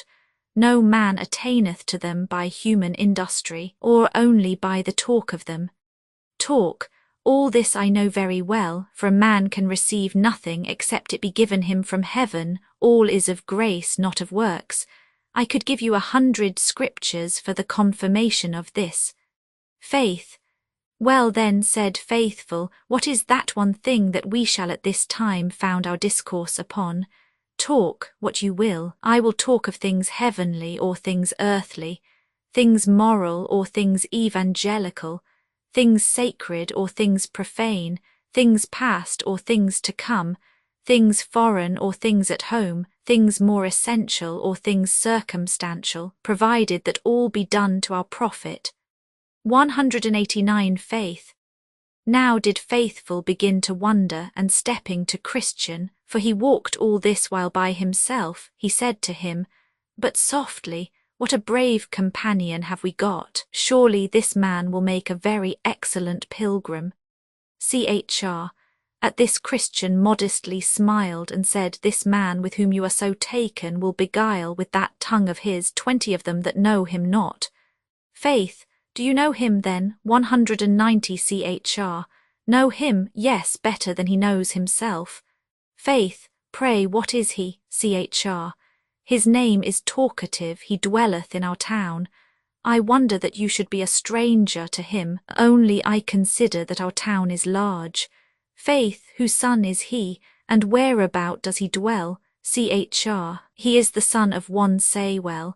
He dwelt in Prating Row, and is known of all that are acquainted with him by the name of Talkative in Prating Row, and notwithstanding his fine tongue he is but a sorry fellow. 191 Faith. Well, he seems to be a very pretty man. Chr. That is to them who have not thorough acquaintance with him, for he is best abroad, near home he is ugly enough. Your saying that he is a pretty man brings to my mind what I have observed in the work of the painter, whose pictures show best at a distance, but very near more unpleasing. 192 Faith. But I am ready to think you do but jest because you smiled. Chr. God forbid that I should jest, although I smiled in this matter, or that I should accuse any falsely. I will give you a further discovery of him. This man is for any company and for any talk. As he talketh now with you, so will he talk when he is on the ale bench. And the more drink he hath in his crown, the more of these things he hath in his mouth. Religion hath no place in his heart or house or conversation. All he hath lieth in his tongue, and his religion is to make a noise therewith. 193 Faith. Say you so? Then am I in this man greatly deceived. Chr. Deceived, you may be sure of it. Remember the proverb, they say and do not. Matt. 23:3 But the kingdom of God is not in word but in power. 1 Cor 4:20 He talketh of prayer, of repentance, of faith, and of the new birth. But he knows but only to talk of them. I have been in his family, and have observed him both at home and abroad, and I know what I say of him is the truth. His house is as empty of religion as the white of an egg is of savour. There is there neither prayer nor sign of repentance for sin. Yea, the brute in his kind serves God far better than he. He is the very stain, reproach, and shame of religion to all that know him. It can hardly have a good word in all that end of the town where he dwells through him. Rom. 2425 Thus say the common people that know him, a saint abroad and a devil at home. His poor family finds it so. He is such a churl, such a railer at and so unreasonable with his servants, that they neither know how to do for or speak to him. Men that have any dealings with him say it is better to deal with a Turk than with him, for fairer dealing they shall have at their hands. This talkative, if it be possible, will go beyond them, defraud, beguile, and overreach them. Besides, he brings up his sons to follow his steps, and if he findeth in any of them a foolish timorousness, for so he calls the first appearance of a tender conscience, he calls them fools and blockheads, and by no means will employ them in much, or speak to their commendations before others. For my part, I am of opinion that he has, by his wicked life, caused many to stumble and fall, and will be, if God prevent not, the ruin of many more. 194 Faith. Well, my brother, I am bound to believe you, not only because you say you know him, but also because, like a Christian, you make your reports of men. For I cannot think that you speak these things of ill will, but because it is even so as you say. Chr. Had I known him no more than you, I might perhaps have thought of him, as at the first you did. Yea, had he received this report at their hands only that are enemies to religion, I should have thought it had been a slander, a lot that often falls from bad men's mouths upon good men's names and professions. But all these things, yea, and a great many more as bad, of my own knowledge, I can prove him guilty of. Besides, good men are ashamed of him. They can neither call him brother nor friend. The very naming of him among them makes them blush if they know him. 195 Faith. Well, I see that saying and doing are two things, and hereafter I shall better observe this distinction. Chr. They are two things indeed, and are as diverse as are the soul and the body. For as the body without the soul is but a dead carcass, so saying, if it be alone, is but a dead carcass also. The soul of religion is the practical part. Pure religion and undefiled before God and the Father is this, to visit the fatherless and widows in their affliction, and to keep himself unspotted from the world. James 1:27, CVV 22-26 This talkative is not aware of. He thinks that hearing and saying will make a good Christian, and thus he deceiveth his own soul. Hearing is but as the sowing of the seed. Talking is not sufficient to prove that fruit is indeed in the heart and life, and let us assure ourselves that at the day of doom men shall be judged according to their fruits. Matt. 13:25. It will not be said then, did you believe? But were you doers or talkers only? And accordingly shall they be judged. The end of the world is compared to our harvest, and you know men at harvest regard nothing but fruit. Not that anything can be accepted that is not of faith, but I speak this to show you how insignificant the profession of talkative will be at that day. 196. Faith. This brings to my mind that of Moses, by which he describeth the beast that is clean. Lev. 11:3-7, Dute. 14:6-8. He is such a one that parteth the hoof and cheweth the cud, not that parteth the hoof only, or that cheweth the cud only. The hare cheweth the cud, but yet is unclean, because he parteth not the hoof. And this truly resembleth talkative. He cheweth the cud, he seeketh knowledge, he cheweth upon the word. But he divideth not the hoof, he parteth not with the way of sinners. But as the hare, he retaineth the foot of a dog or bear, and therefore he is unclean. Chr. You have spoken, for aught I know, the true gospel sense of those texts. And I will add another thing. Paul calleth some men, yea, and those great talkers too, sounding brass and tinkling cymbals. That is, as he expounds them in another place, things without life giving sound. 1 Cor. 13:1-3, 14:7. Things without life, that is, without the true faith and grace of the gospel, and consequently things that shall never be placed in the kingdom of heaven among those that are the children of life, though their sound by their talk be as if it were the tongue or voice of an angel. Faith. Well, I was not so fond of his company at first, but I am as sick of it now. What shall we do to be rid of him? Chr. Take my advice and do as I bid you, and you shall find that he will soon be sick of your company too, except God shall touch his heart and turn it. Faith, what would you have me to do? Chr. Why, go to him and enter into some serious discourse about the power of religion, and ask him plainly, when he has approved of it, for that he will, whether this thing be set up in his heart, house, or conversation. 197. Faith. Then Faithful stepped forward again and said to Talkative, Come, what cheer? How is it now? Talk, thank you well. I thought we should have had a great deal of talk by this time. 198. Faith. Well, if you will, we will fall to it now. And since you left it with me to state the question, let it be this: how doth the saving grace of God discover itself when it is in the heart of man? Talkative's false discovery of a work of grace. Talk, I perceive then that our talk must be about the power of things.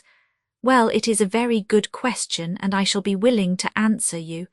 And take my answer in brief thus: first, where the grace of God is in the heart, it causeth there a great outcry against sin.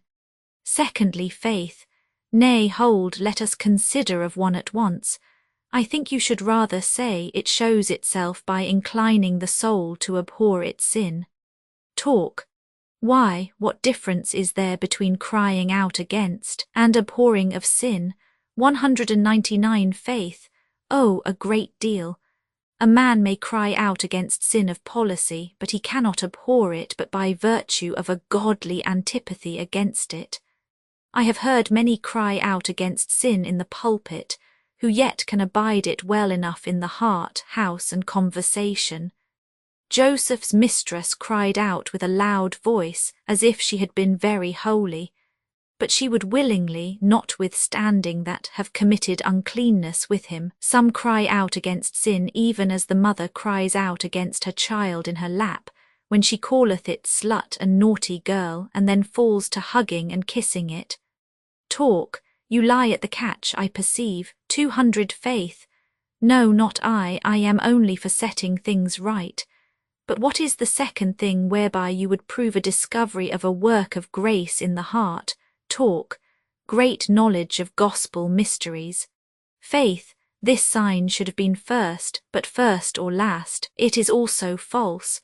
For knowledge, great knowledge, may be obtained in the mysteries of the gospel, and yet no work of grace in the soul. 1 Cor. 13 Yea, if a man have all knowledge, he may yet be nothing, and so consequently be no child of God. When Christ said, Do you know all these things? And the disciples had answered, Yes, he addeth, Blessed are ye if ye do them. He doth not lay the blessing in the knowing of them, but in the doing of them, for there is a knowledge that is not attended with doing. He that knoweth his master's will and doth it not. A man may know like an angel and yet be no Christian, therefore your sign of it is not true. Indeed, to know is a thing that pleaseth talkers and boasters, but to do is that which pleaseth God. Not that the heart can be good without knowledge, for without that the heart is naught. There is, therefore, knowledge and knowledge, knowledge that resteth in the bare speculation of things, and knowledge that is accompanied with the grace of faith and love, which puts a man upon doing even the will of God from the heart. The first of these will serve the talker, but without the other the true Christian is not content. Give me understanding, and I shall keep thy law, yea, I shall observe it with my whole heart. Ps. 119:34 Talk. You lie at the catch again, this is not for edification. Faith. Well, if you please, propound another sign, how this work of grace discovereth itself where it is. Talk, not I, for I see we shall not agree. Faith. Well, if you will not, will you give me leave to do it? Talk, you may use your liberty. 201 Faith. A work of grace in the soul discovereth itself, either to him that hath it or to standers by. To him that hath it thus. It gives him conviction of sin, especially of the defilement of his nature and the sin of unbelief, for the sake of which he is sure to be damned, if he findeth not mercy at God's hand, by faith in Jesus Christ. John 16:8 Rom. 7:24 John 16:9 Mark 16:16. This sight and sense of things worketh in him sorrow and shame for sin. He findeth, moreover, revealed in him the Saviour of the world, and the absolute necessity of closing with him for life, at the which he findeth hungerings and thirstings after him, to which hungerings and see, the promise is made. Ps. 38:18 Jer 31:19 Gal 2:16 Acts 4:12 Matt 5:6 Rev 21:6 Now according to the strength or weakness of his faith in his Saviour, so is his joy and peace, so is his love to holiness, so are his desires to know him more, and also to serve him in this world. But though I say it discovereth itself thus unto him, yet it is but seldom that he is able to conclude that this is a work of grace, because his corruptions now and his abused reason make his mind to misjudge in this matter. Therefore in him that hath this work, there is required a very sound judgment before he can with steadiness conclude that this is a work of grace.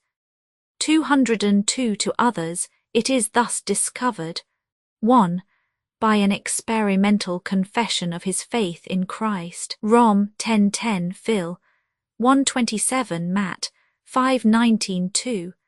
By a life answerable to that confession, to wit, a life of holiness, heart holiness, family holiness, if he hath a family, and by conversation holiness in the world, which in the general teacheth him inwardly to abhor his sin, and himself for that in secret, to suppress it in his family, and to promote holiness in the world, not by talk only as a hypocrite or talkative person may do, but by a practical subjection in faith and love to the power of the word. John 14:15 Ps. 50:23 Job 42:5-6 Es. 20:43. And now, sir, as to this brief description of the work of grace, and also the discovery of it, if you have aught to object, object. If not, then give me leave to propound to you a second question. 203 Talk. Nay, my part is not now to object, but to hear. Let me therefore have your second question. Faith, it is this: do you experience this first part of this description of it, and doth your life and conversation testify the same? Or standeth your religion in word or in tongue, and not in deed and truth? Pray, if you incline to answer me in this, say no more than you know the God above will say Amen to, and also nothing but what your conscience can justify you in. For not he that commendeth himself is approved, but whom the Lord commendeth. Besides, to say I am thus and thus, when my conversation and all my neighbours tell me I lie, is great wickedness. 204 Talk. Then talkative at first began to blush, but recovering himself thus he replied, You come now to experience, to conscience and God, and to appeal to him for justification of what is spoken. This kind of discourse I did not expect, nor am I disposed to give an answer to such questions, because I count not myself bound thereto, unless you take upon you to be a catechiser, and though you should so do, yet I may refuse to make you my judge. But I pray, will you tell me why you ask me such questions? 205 Faith. Because I saw you forward to talk, and because I knew not that you had aught else but notion. Besides, to tell you all the truth, I have heard of you that you are a man whose religion lies in talk, and that your conversation gives this your mouth profession the lie.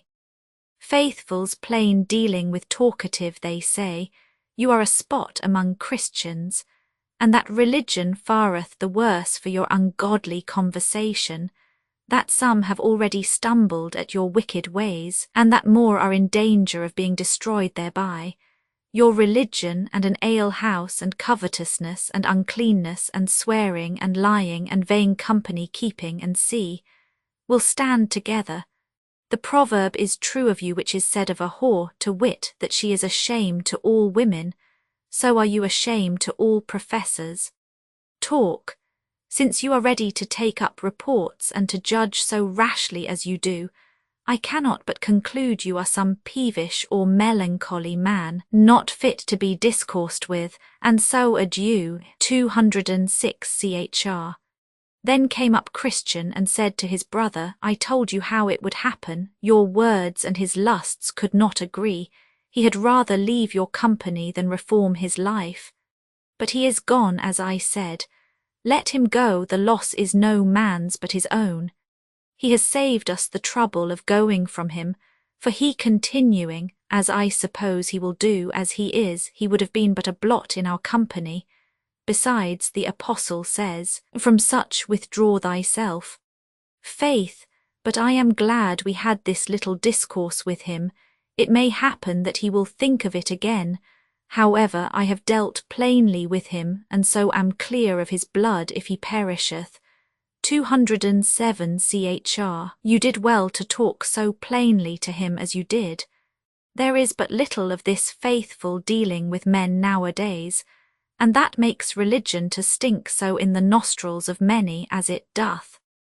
For they are these talkative fools whose religion is only in word, and are debauched and vain in their conversation, that being so much admitted into the fellowship of the godly, do puzzle the world, blemish Christianity, and grieve the sincere. I wish that all men would deal with such as you have done. Then should they either be made more conformable to religion, or the company of saints would be too hot for them. Then did Faithful say, how talkative at first lifts up his plumes, how bravely doth he speak, how he presumes to drive down all before him, but so soon as Faithful talks of heart work, like the moon that's past the full into the wane he goes. And so will all but he that heart work knows. 208 Thus they went on talking of what they had seen by the way, and so made that way easy which would otherwise, no doubt, have been tedious to them. For now they went through a wilderness. 209 Now, when they were got almost quite out of this wilderness, Faithful chanced to cast his eye back, and espied one coming after them, and he knew him. Oh, said Faithful to his brother who comes yonder. Then Christian looked and said, It is my good friend Evangelist. I and my good friend too, said Faithful, for it was he that set me in the way to the gate. Now was Evangelist come up to them and thus saluted them. 210 Evan. Peace be with you, dearly beloved, and peace be to your helpers. Chr. Welcome, welcome, my good Evangelist. The sight of thy countenance brings to my remembrance thy ancient kindness and unwearied labouring for my eternal good. Faith, and 1,000 times welcome, said good faithful.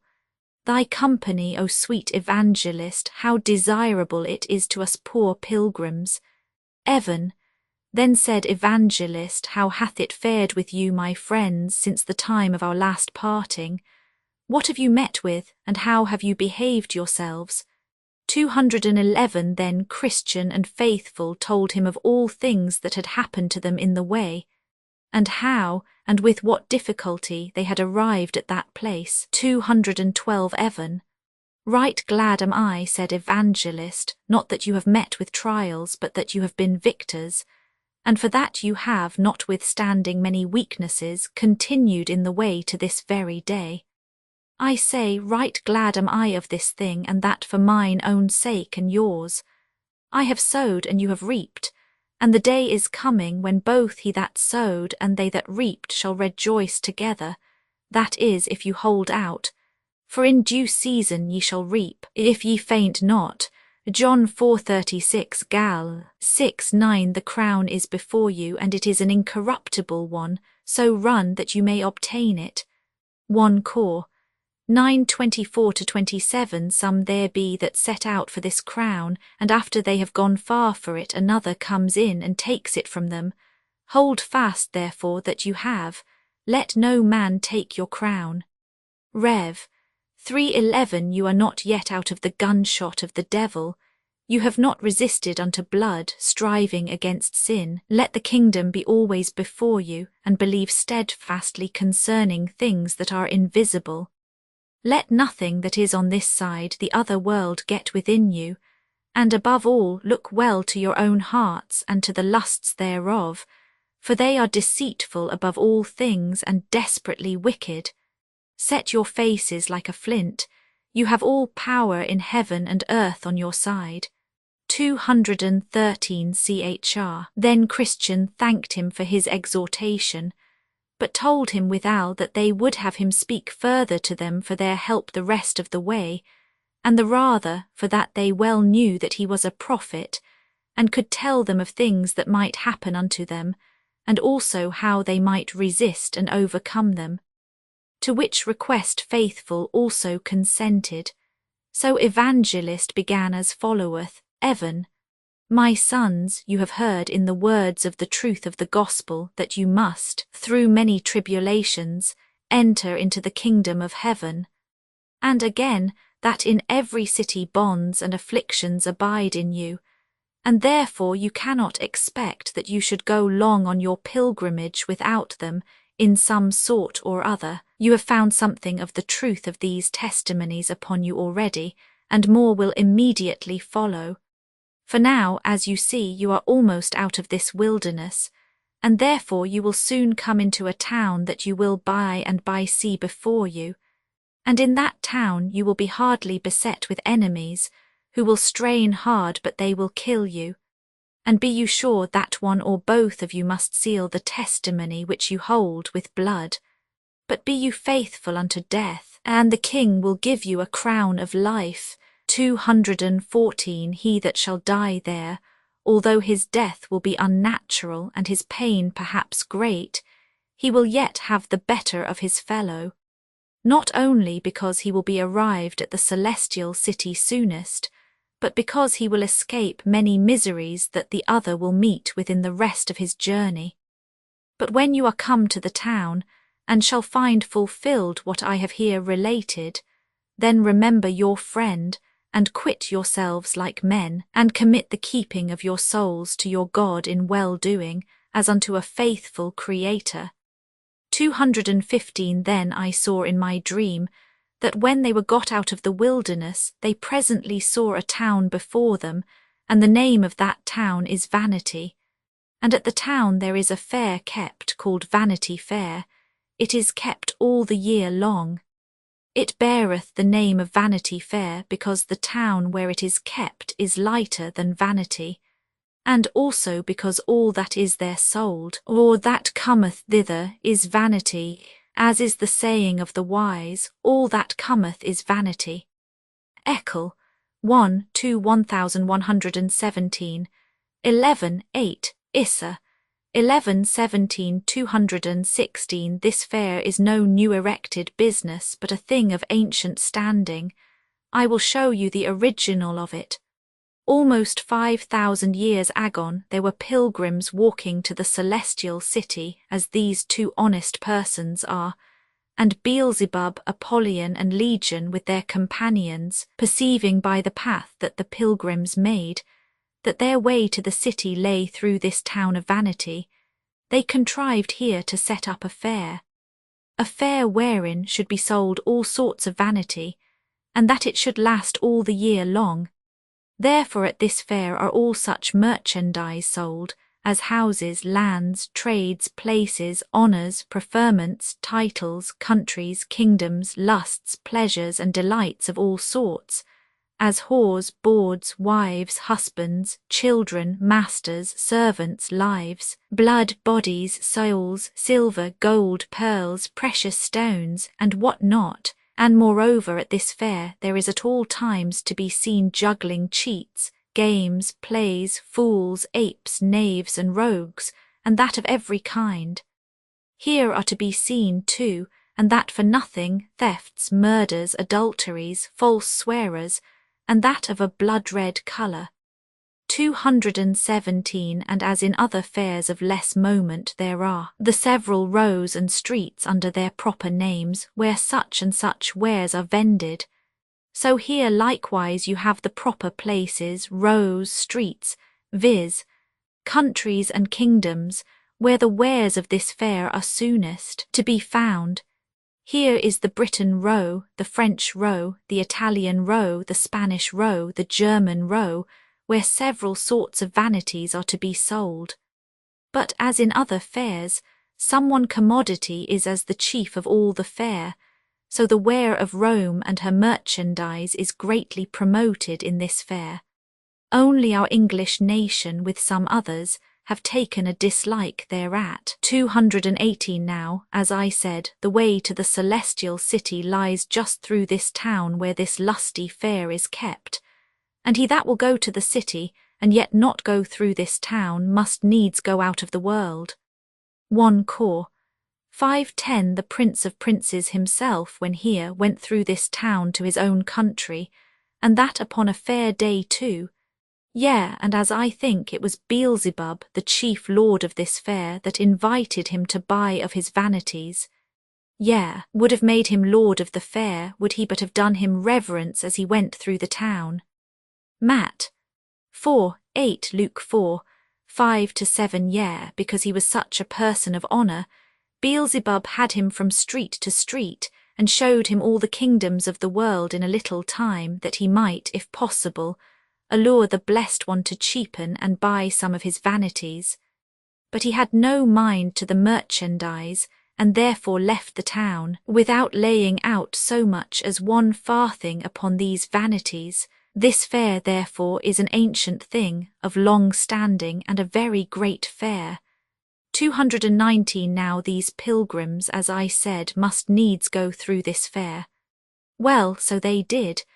But behold, even as they entered into the fair, all the people in the fair were moved, and the town itself as it were in a hubbub about them, and that for several reasons. For 221. The pilgrims were clothed with such kind of raiment as was diverse from the raiment of any that traded in that fair.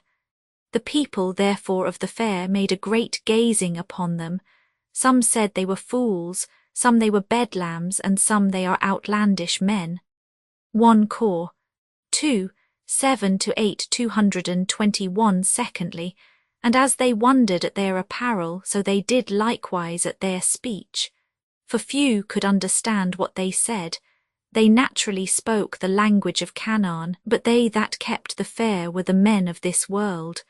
So that from one end of the fair to the other, they seemed barbarians each to the other. 222. Thirdly, but that which did not a little amuse the merchandisers was, that these pilgrims set very light by all their wares.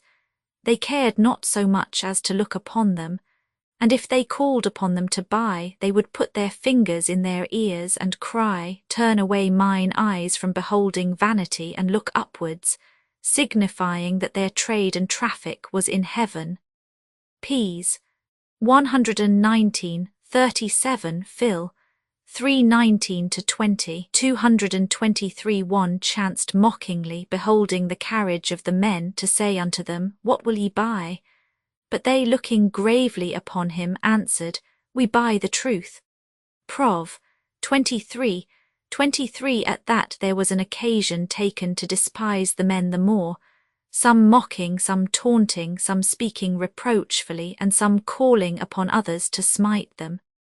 At last things came to a hubbub and great stir in the fair, insomuch that all order was confounded. Now was word presently brought to the great one of the fair, who quickly came down, and deputed some of his most trusty friends to take these men into examination, about whom the fair was almost overturned.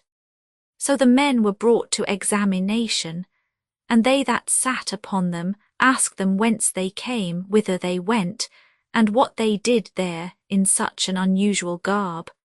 The men told them that they were pilgrims and strangers in the world, and that they were going to their own country, which was the heavenly Jerusalem. Heb. 11:13-16, and that they had given no occasion to the men of the town, nor yet to the merchandisers, thus to abuse them, and to let them in their journey, except it was for that, when one asked them what they would buy, they said they would buy the truth.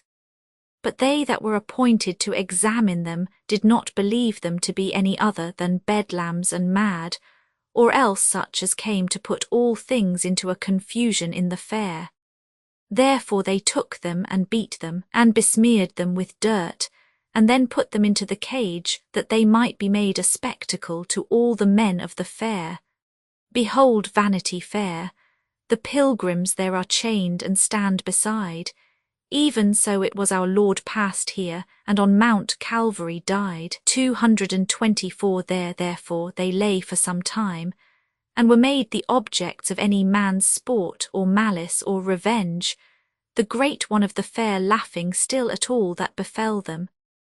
But the men being patient, and not rendering railing for railing, but contrariwise blessing and good words for bad, and kindness for injuries done, some men in the fair that were more observing and less prejudiced than the rest began to check and blame the baser sort for their continual abuses done by them to the men.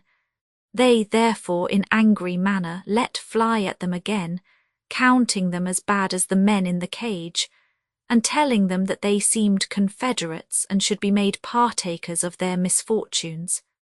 The other replied that for aught they could see, the men were quiet and sober, and intended nobody any harm, and that there were many that traded in their fair that were more worthy to be put into the cage, yea, and pillory too, than were the men they had abused. Thus after divers words had passed on both sides, the men behaving themselves all the while very wisely and soberly before them, they fell to some blows among themselves, and did harm one to another. Then were these two poor men brought before their examiners again, and they're charged as being guilty of the late hubbub that had been in the fair. So they beat them pitifully, and hanged irons upon them, and led them in chains up and down the fair, for an example and a terror to others, lest any should speak in their behalf or join themselves unto them. But Christian and faithful behaved themselves yet more wisely, and received the ignominy and shame that was cast upon them, with so much meekness and patience, that it won to their side, though but few in comparison of the rest, several of the men in the fair. This put the other party yet into greater rage, insomuch that they concluded the death of these two men, wherefore they threatened that the cage nor irons should serve their turn, but that they should die for the abuse they had done, and for deluding the men of the fair. Then were they remanded to the cage again, until further order should be taken with them. So they put them in, and made their feet fast in the stocks. 225 here, therefore, they called again to mind what they had heard from their faithful friend Evangelist, and were the more confirmed in their way and sufferings by what he told them would happen to them. They also now comforted each other, that whose lot it was to suffer, even he should have the best of it. Therefore each man secretly wished that he might have that preferment, but committing themselves to the all-wise disposal of him that ruleth all things, with much content they abode in the condition in which they were, until they should be otherwise disposed of. 226 Then a convenient time being appointed, they brought them forth to their trial in order to their condemnation. When the time was come, they were brought before their enemies and arraigned. The judge's name was Lord Hategood. Their indictment was one and the same in substance, though somewhat varying in form, the contents whereof were this: 227, that they were enemies to and disturbers of their trade, that they had made commotions and divisions in the town, and had won a party to their own most dangerous opinions, in contempt of the law of their prince. Now, faithful, play the man, speak for thy God, fear not the wicked's malice, nor their rod. Speak boldly, man, the truth is on thy side. Die for it, and to life in triumph ride. 228 Faithful's answer for himself. Then Faithful began to answer, that he had only set himself against that which hath set itself against him that is higher than the highest. And said he, As for disturbance, I make none, being myself a man of peace. The parties that were won to us were won by beholding our truth and innocence, and they are only turned from the worse to the better. And as to the king you talk of, since he is Beelzebub, the enemy of our Lord, I defy him and all his angels. 229 Then proclamation was made, that they that had aught to say for their lord the king against the prisoner at the bar, should forthwith appear and give in their evidence. So there came in 3 witnesses, to wit, Envy, Superstition, and Pickthank. They were then asked if they knew the prisoner at the bar, and what they had to say for their lord the king against him. 230 Then stood forth Envy, and said to this effect: My lord, I have known this man a long time, and will attest upon my oath before this honourable bench that he is judge. Hold, give him his oath. So they swear him. Then he said, Envy, My lord, this man, notwithstanding his plausible name, is one of the vilest men in our country. He neither regardeth prince nor people, law nor custom, but doth all that he can to possess all men with certain of his disloyal notions, which he in the general calls principles of faith and holiness.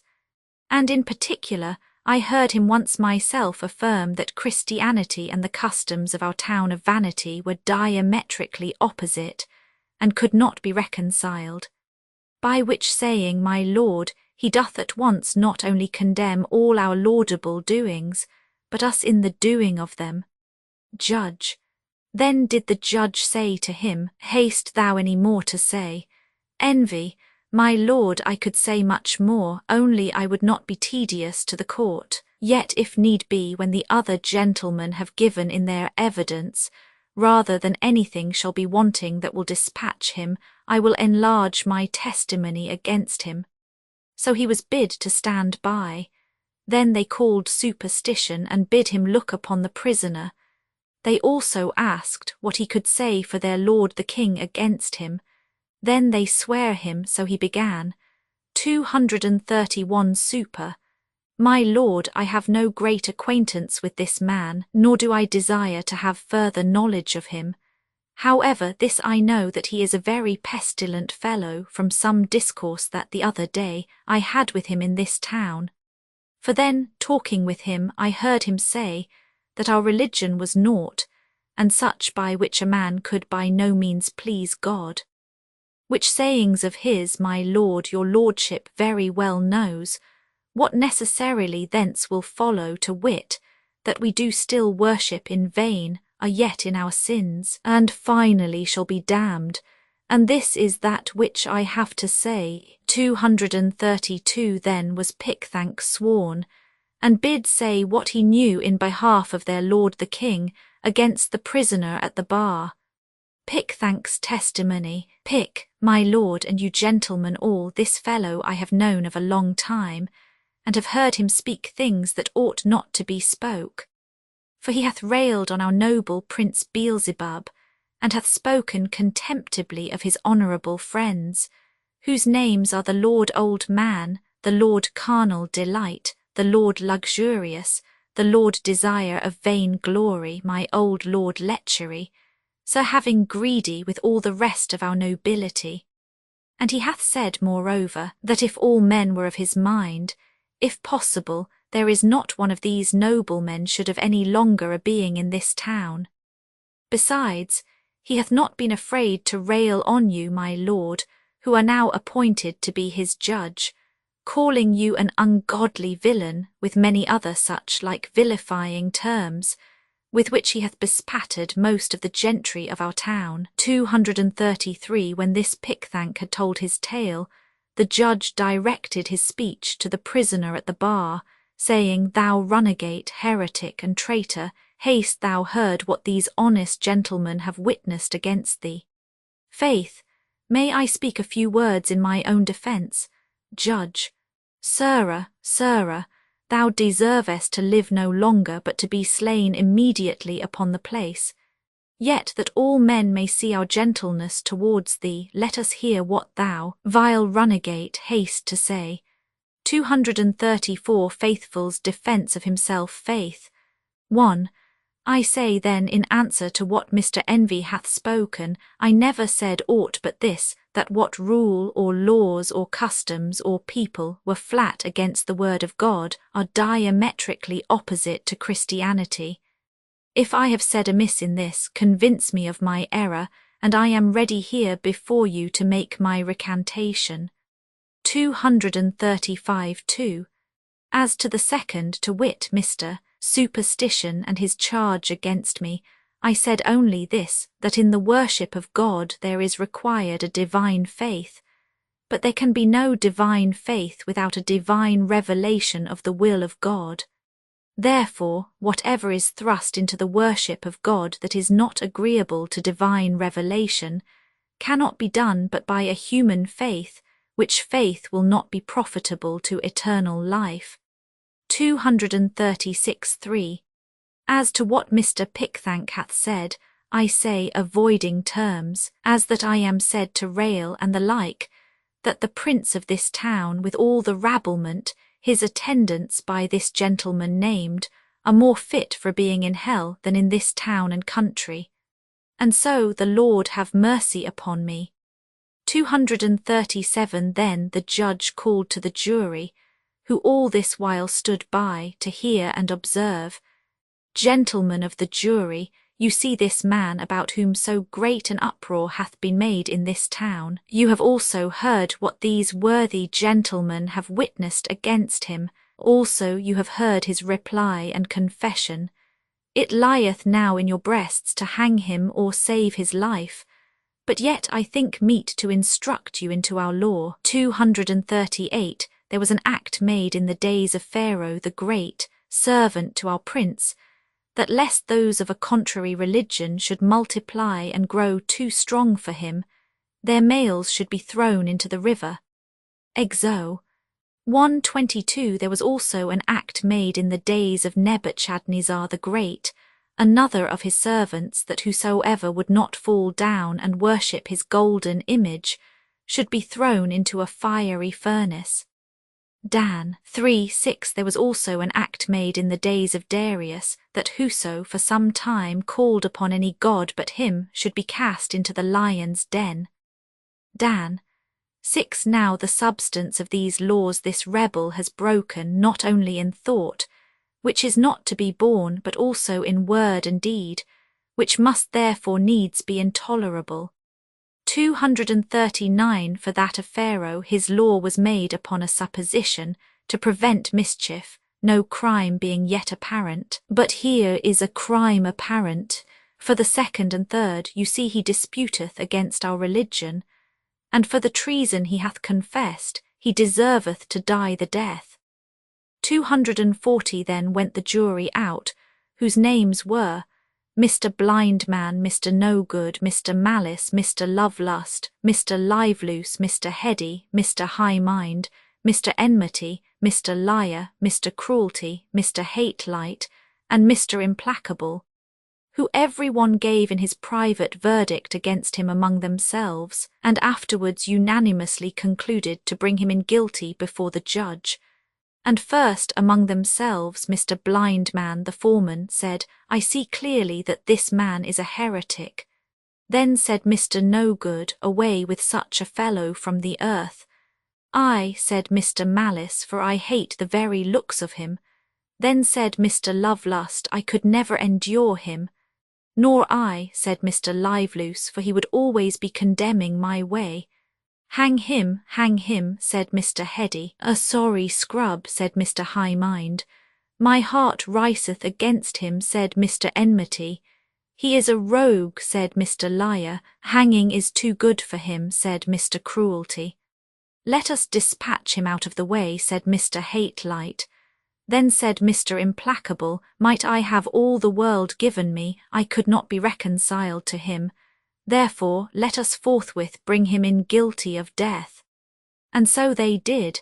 Therefore he was presently condemned to be had from the place where he was to the place from whence he came, and there to be put to the most cruel death that could be invented. 241 They therefore brought him out, to do with him according to their law. And first they scourged him, then they buffeted him, then they lanced his flesh with knives. After that they stoned him with stones, then pricked him with their swords, and last of all they burned him to ashes at the stake. Thus came Faithful to his end. 242 Now I saw that there stood behind the multitude a chariot and a couple of horses, waiting for Faithful, who, so soon as his adversaries had dispatched him, was taken up into it, and straightway was carried up through the clouds, with sound of trumpet, the nearest way to the celestial gate. Brave Faithful, bravely done in word and deed, judge, witnesses, and jury have, instead of overcoming thee, but shown their rage. When they are dead, thou'lt live from age to age asterisk in the new heaven and new earth. Footnote from one edition, 243 But as for Christian, he had some respite, and was remanded back to prison. So he there remained for a space. But he that overrules all things, having the power of their rage in his own hand, so wrought it about that Christian for that time escaped them and went his way. And as he went, he sang, saying, Well, Faithful, thou hast faithfully professed unto thy Lord, with whom thou shalt be blessed when faithless ones with all their vain delights are crying out under their hellish plights. Sing, Faithful, sing, and let thy name survive, for though they killed thee, thou art yet alive.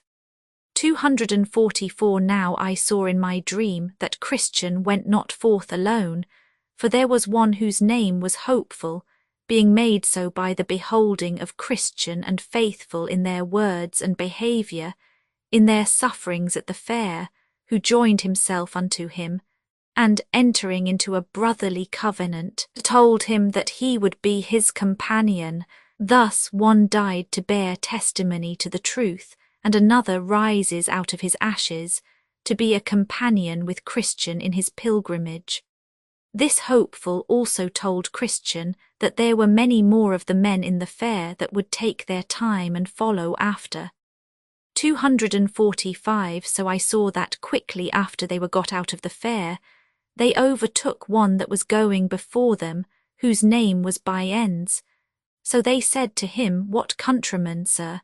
And how far go you this way? He told them that he came from the town of Fair Speech, and he was going to the celestial city, but told them not his name. From fair speech, said Christian, is there any good that lives there? Prov. 26:25 by ends. Yes, said by ends, I hope. Chr. Pray, sir, what may I call you? Said Christian. By ends. I am a stranger to you and you to me. If you be going this way, I shall be glad of your company. If not, I must be content. Chr. This town of fair speech, said Christian, I have heard of, and as I remember they say it is a wealthy place. By ends. Yes, I will assure you that it is, and I have very many rich kindred there. 246 Chr.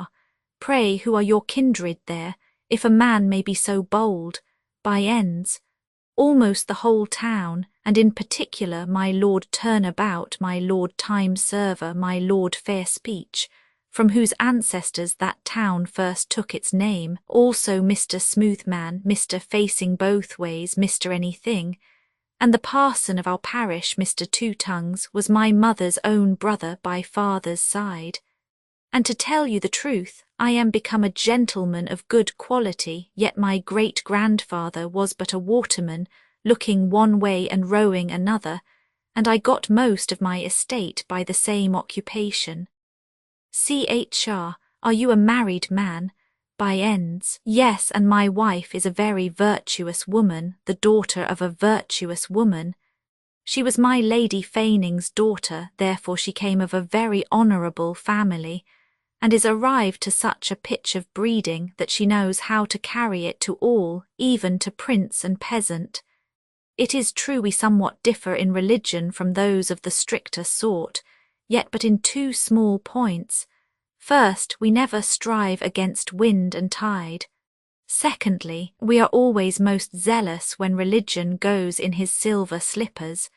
We love much to walk with him in the street, if the sun shines, and the people applaud him. 247 Then Christian stepped a little aside to his fellow, hopeful, saying, It runs in my mind that this is one by ends of fair speech. And if it be he, we have as very a knave in our company as dwelleth in all these parts. Then said Hopeful, Ask him. Methinks he should not be ashamed of his name.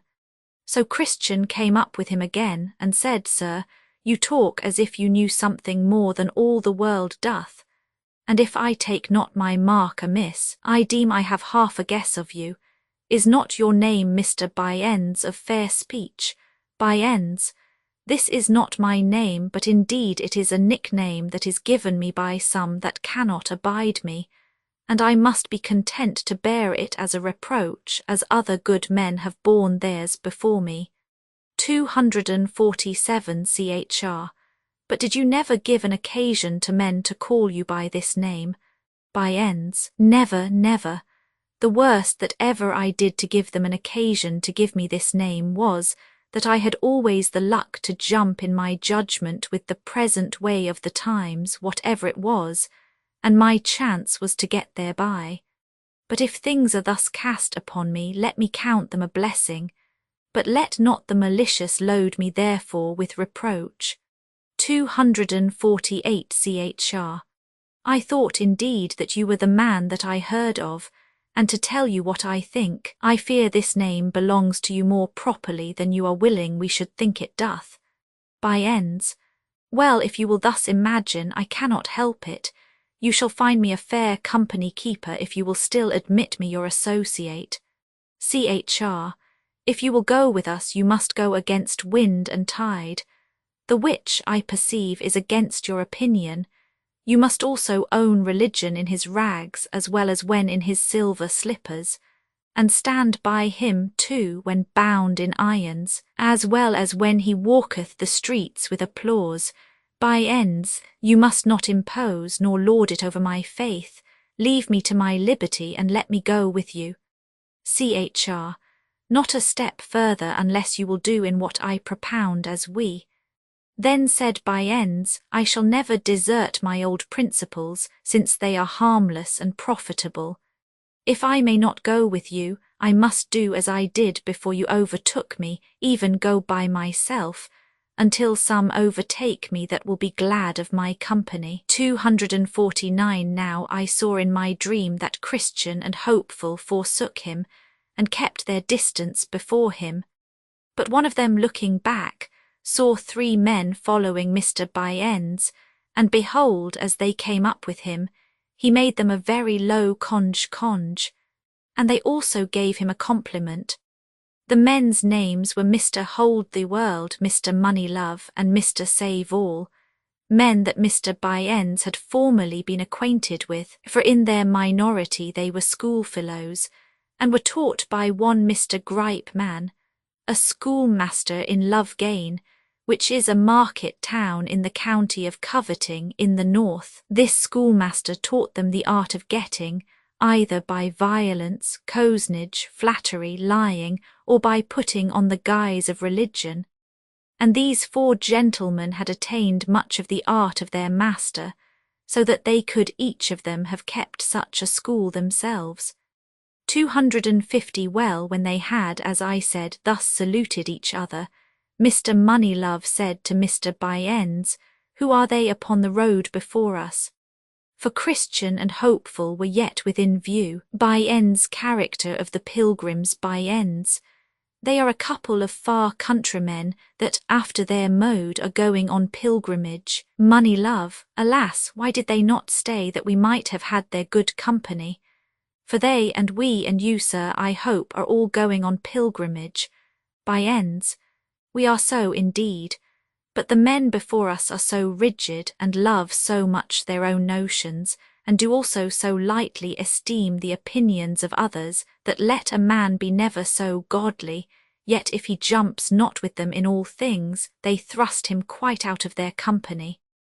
251 Save All. That is bad, but we read of some that are righteous overmuch, and such men's rigidness prevails with them to judge and condemn all but themselves.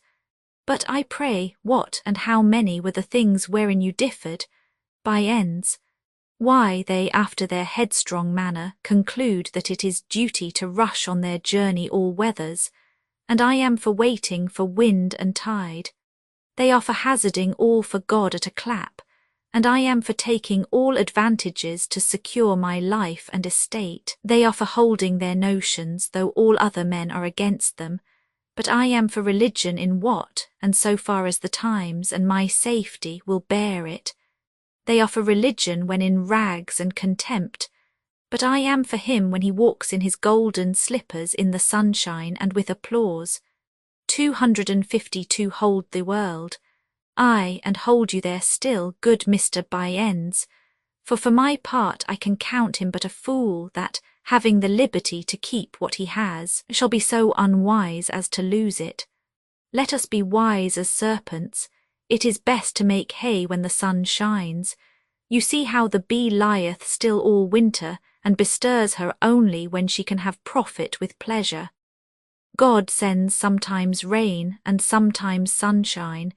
If they be such fools to go through the first, yet let us be content to take fair weather along with us. For my part, I like that religion best that will stand with the security of God's good blessings unto us.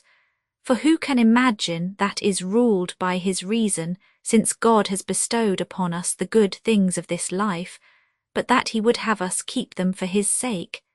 Abraham and Solomon grew rich in religion, and Job says that a good man shall lay up gold as dust, but he must not be such as the men before us if they be as you have described them. Save all, I think that we are all agreed in this matter, and therefore there needs no more words about it. Moneylove. No, there needs no more words about this matter indeed, for he that believes neither scripture nor reason, and you see we have both on our side, neither knows his own liberty nor seeks his own safety. 253 Bunyan's. My brethren, we are, as you see, going all on pilgrimage, and for our better diversion from things that are bad, give me leave to propound unto you this question. Suppose a man, a minister, or a tradesman, and see, should of an advantage lie before him, to get the good blessings of this life, yet so as that he can by no means come by them, except, in appearance at least, he becomes extraordinarily zealous in some points of religion that he meddled not with before. May he not use these means to attain his end, and yet be a right honest man. 254 Money Love. I see the bottom of your question, and with these gentlemen's good leave I will endeavour to shape you an answer. And first to speak to your question as it concerns a minister himself. Suppose a minister, a worthy man, possessed but of a very small benefice, and has in his eye a greater, more fat and plump by far. He has also now an opportunity of getting of it, yet so as by being more studious, by preaching more frequently and zealously, and, because the temper of the people requires it, by altering of some of his principles. For my part I see no reason but a man may do this, provided he has a call, aye, and more a great deal besides, and yet be an honest man. For why 255:1. His desire of a greater benefice is lawful. This cannot be contradicted, since it is set before him by providence. So then he may get it if he can, making no question for conscience' sake. 256:2.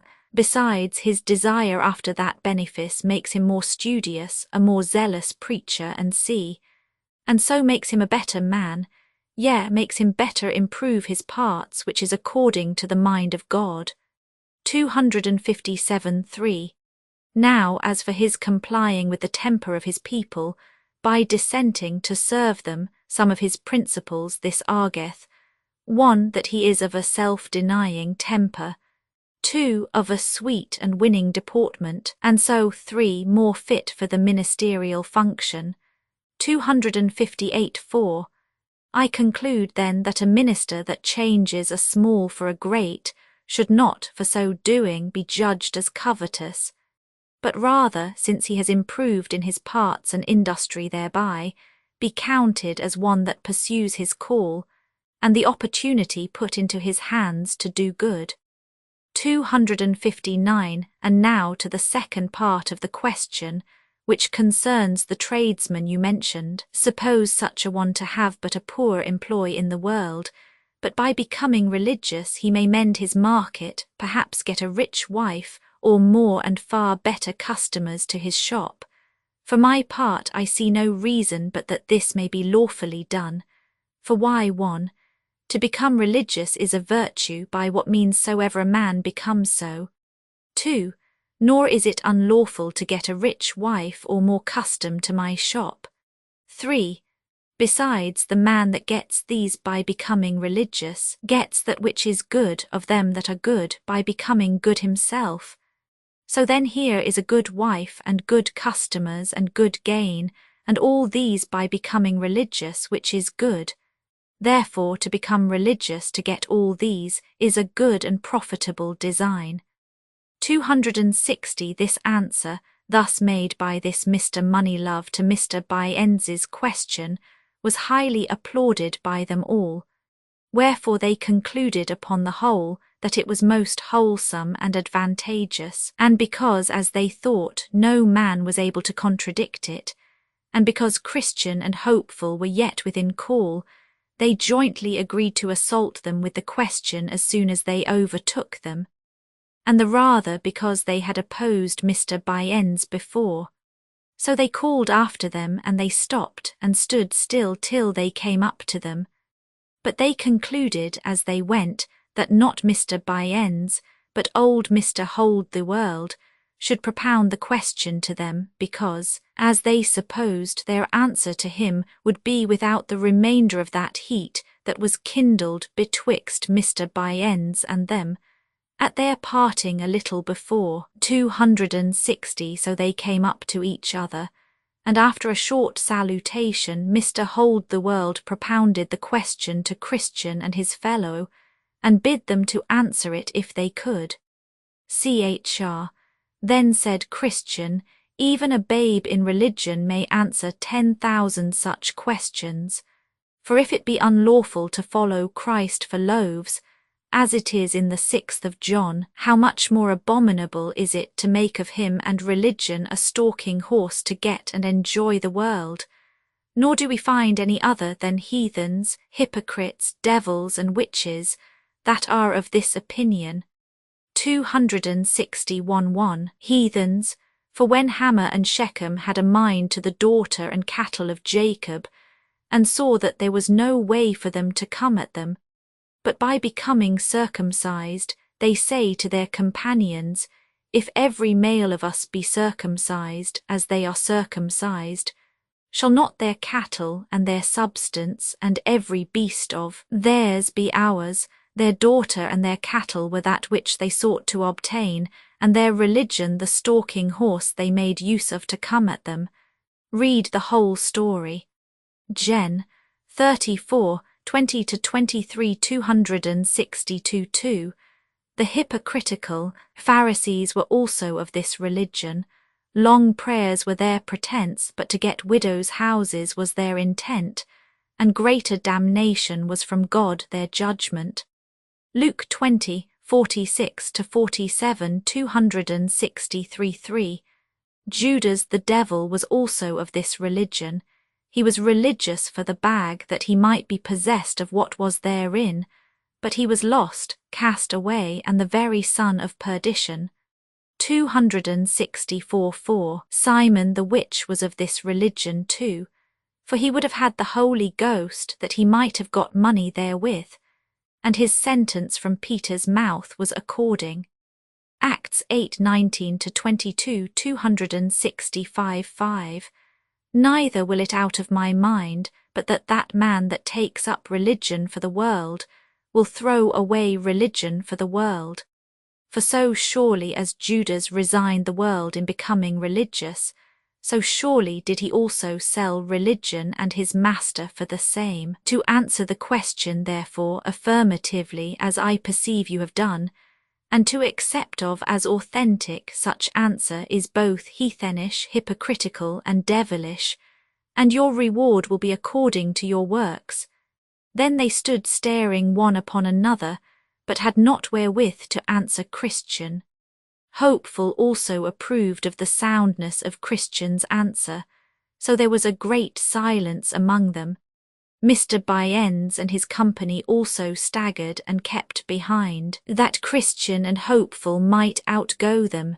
Then said Christian to his fellow, If these men cannot stand before the sentence of men, what will they do with the sentence of God? And if they are mute when dealt with by vessels of clay, what will they do when they shall be rebuked by the flames of a devouring fire? 266 Then Christian and Hopeful outwent them again, and went till they came to a delicate plain called Ease, where they went with much content. But that plain was but narrow, so they were quickly got over it. Now at the further side of that plain was a little hill called Lucca, and in that hill a silver mine, which some of them that had formerly gone that way because of the rarity of it, had turned aside to see. But going too near the brink of the pit, the ground being deceitful under them broke, and they were slain. Some also had been maimed there, and could not to their dying day be their own men again. 267 Then I saw in my dream that a little off the road over against the silver mine stood Demas, gentlemanlike, to call to passengers to come and see, who said to Christian and his fellow Ho, Turn aside hither, and I will show you a thing. CHR. What thing so deserving as to turn us out of the way to see it? Demas. Here is a silver mine, and some digging in it for treasure. If you will come, with a little pains you may richly provide for yourselves. 268 Hope. Then said Hopeful, Let us go see. CHR. Not I, said Christian, I have heard of this place before now, and how many have there been slain, and besides that treasure is a snare to those that seek it, for it hindereth them in their pilgrimage. Then Christian called to Demas, saying, Is not the place dangerous? Hath it not hindered many in their pilgrimage? Hos. 14. 8 Demas. not very dangerous except to those that are careless. But withal he blushed as he spake. Chr. Then said Christian to Hopeful, Let us not stir a step, but still keep on our way. Hope, I will warrant you when by ends comes up, if he hath the same invitation as we, he will turn in thither to see. Chr. No doubt thereof, for his principles lead him that way, and 100 to 1, but he dies there. Demaz. Then Demaz called again, saying, But will you not come over and see? 269 Chr. Then Christian roundly answered, saying, Demaz, thou art an enemy to the right ways of the Lord of this way, and hast been already condemned for thine own turning aside by one of his Majesty's judges to Tim. 410. And why seekest thou to bring us into the like condemnation? Besides, if we at all turn aside, our Lord and King will certainly hear thereof, and will there put us to shame, where we would stand with boldness before him. Demaz cried again that he also was one of their fraternity, and that if they would tarry a little, he also himself would walk with them. 270 Chr. Then said Christian, What is thy name? Is it not the same by the which I have called thee? Demaz. Yes, my name is Demaz, I am the son of Abraham. Chr. I know you. Gehazi was your great-grandfather, and Judah's your father, and you have trod in their steps. 2 Kings 5:20 Matt. 26 1415 27 1-5 It is but a devilish prank that thou usest. Thy father was hanged for a traitor, and thou deservest no better reward. Assure thyself that when we come to the king, we will do him word of this thy behaviour. Thus they went their way. 271 By this time by ends and his companions were come again within sight, and they at the first beck went over to Demaz. Now, whether they fell into the pit by looking over the brink thereof, or whether they went down to dig, or whether they were smothered in the bottom by the damps that commonly arise, of these things I am not certain, but this I observed, that they never were seen again in the way. Then sang Christian by ends and Silver Demaz both agree. One calls, the other runs, that he may be a sharer in his lucre.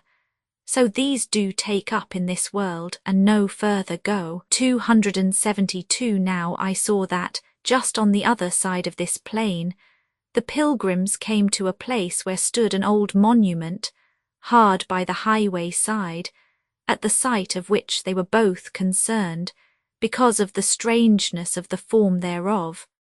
For it seemed to them as if it had been a woman transformed into the shape of a pillar.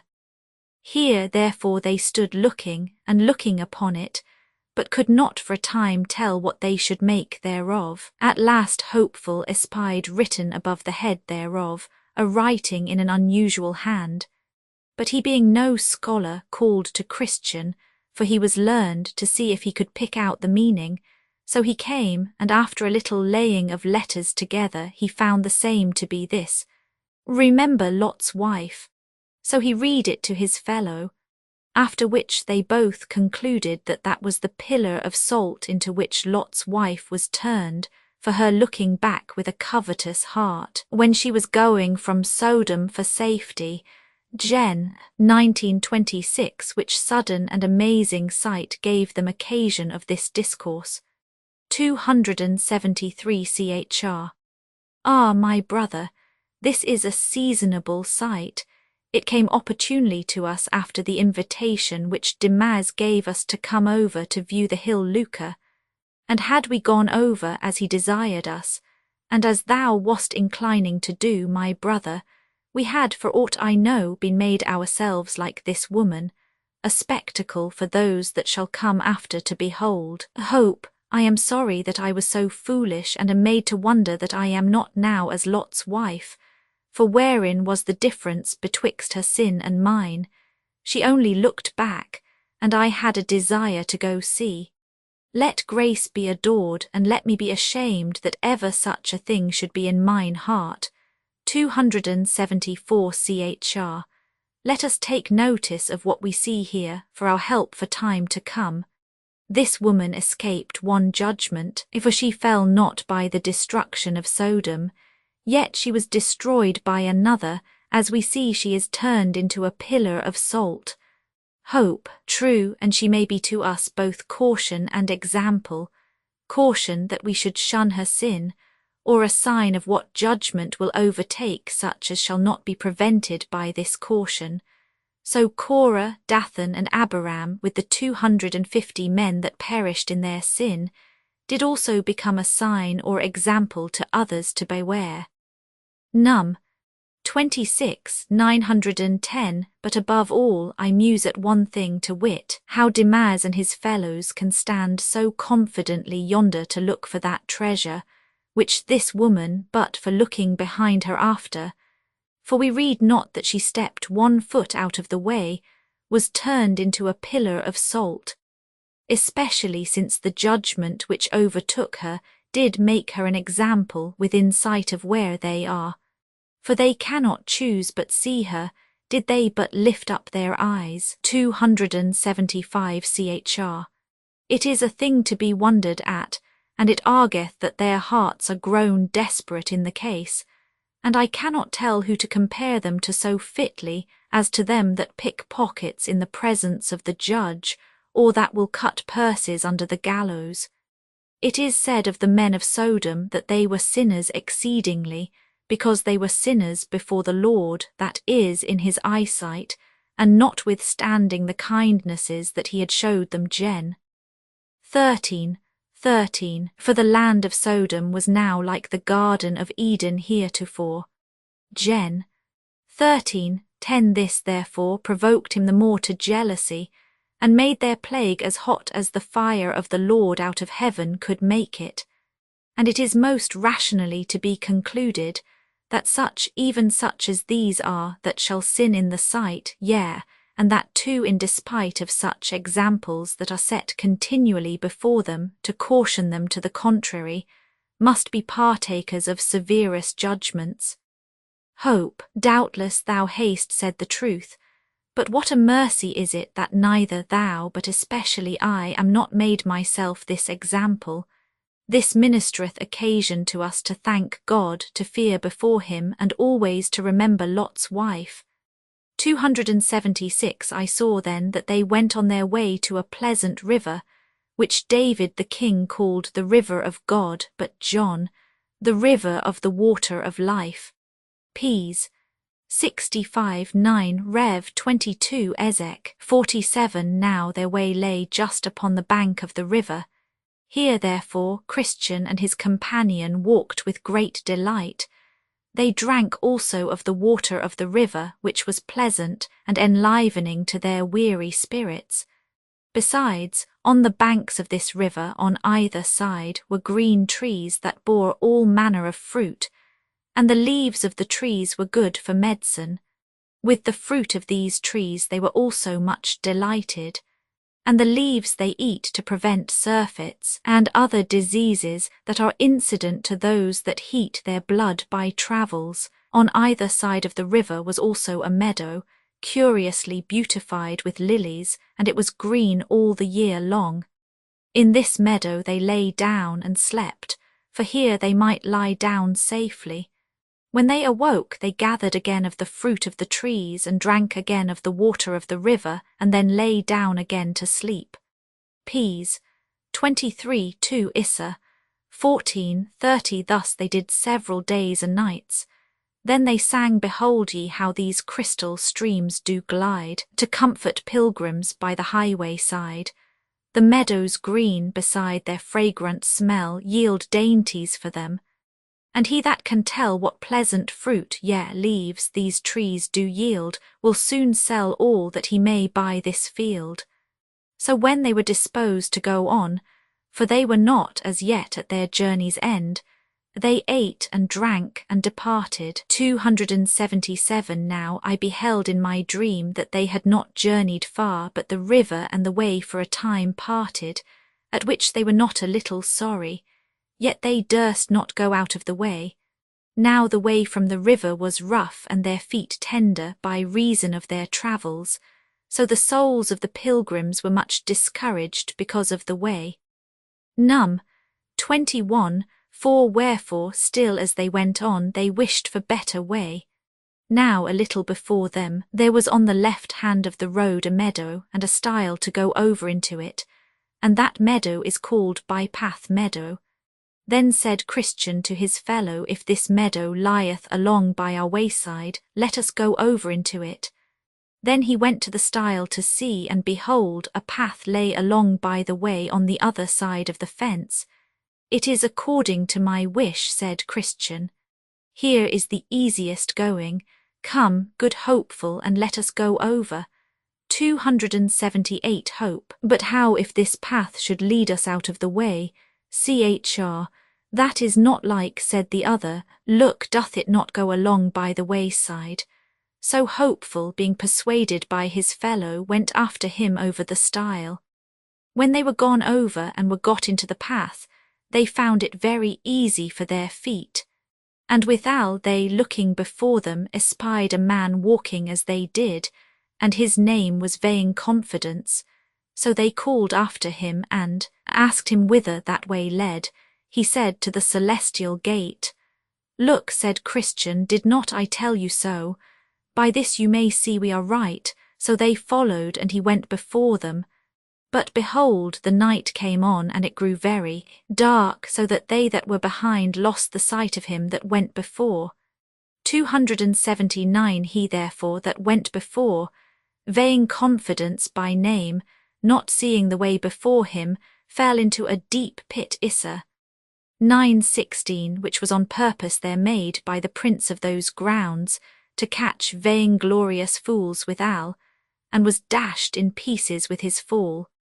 280 Now Christian and his fellow heard him fall, so they called to know the matter, but there was none to answer, only they heard a groaning.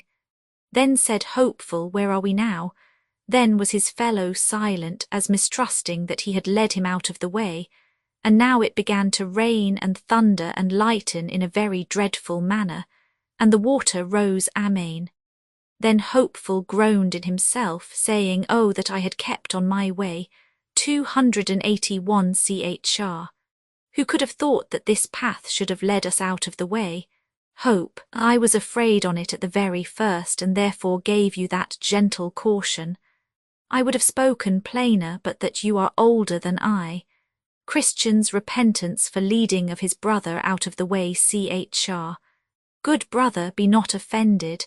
I am sorry I have brought thee out of the way, and that I have put thee into such imminent danger. Pray, my brother, forgive me. I did not do it of an evil intent. Hope, be comforted, my brother, for I forgive thee, and believe, too, that this shall be for our good. Chr. I am glad I have with me a merciful brother, but we must not stand thus. Let us try to go back again. Hope, but good brother, let me go before. Chr. No, if you please, let me go first, that if there be any danger I may be first therein, because by my means we are both gone out of the way. 282 Hope. No, said Hopeful, you shall not go first, for your mind being troubled may lead you out of the way again. Then for their encouragement they heard the voice of one saying, Set thine heart toward the highway, even the way which thou wentest, turn again. Jer.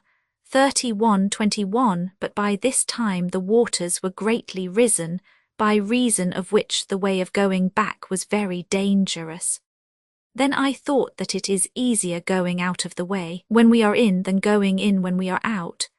Yet they adventured to go back, but it was so dark, and the flood was so high, that in their going back they had like to have been drowned 9 or 10 times. 283 Neither could they, with all the skill they had, get again to the stile that night. Wherefore, at last, lighting under a little shelter, they sat down there until the daybreak, but being weary they fell asleep. Now there was, not far from the place where they lay, a castle called Doubting Castle, the owner whereof was Giant Despair, and it was in his grounds they now were sleeping. Wherefore he, getting up in the morning early and walking up and down in his fields, caught Christian and Hopeful asleep in his grounds. Then, with a grim and surly voice, he bid them awake, and asked them whence they were and what they did in his grounds. They told him they were pilgrims, and that they had lost their way. Then said the giant, You have this night trespassed on me, by trampling in and lying on my grounds, and therefore you must go along with me. So they were forced to go, because he was stronger than they. They also had but little to say, for they knew themselves in a fault. The giant therefore drove them before him, and put them into his castle, into a very dark dungeon, nasty and stinking to the spirits of these two men. Ps. 88:18. Here then they lay from Wednesday morning till Saturday night, without one bit of bread, or drop of drink or light, or any to ask how they did. They were therefore here in evil case, and were far from friends and acquaintance. Now in this place Christian had double sorrow, because it was through his unadvised counsel that they were brought into this distress. The pilgrims now, to gratify the flesh, will seek its ease, but oh, how they afresh do thereby plunge themselves new griefs into, who seek to please the flesh themselves undo. 284. Now, giant Despair had a wife, and her name was Diffidence. So when he was gone to bed, he told his wife what he had done, to wit that he had taken a couple of prisoners and cast them into his dungeon for trespassing on his grounds. Then he asked her also what he had best to do further to them. So she asked him what they were, whence they came, and whither they were bound, and he told her. Then she counselled him that when he arose in the morning he should beat them without any mercy. So when he arose he getteth him a grievous crab-tree cudgel, and goes down into the dungeon to them, and there first falls to rating of them as if they were dogs, although they never gave him a word of distaste.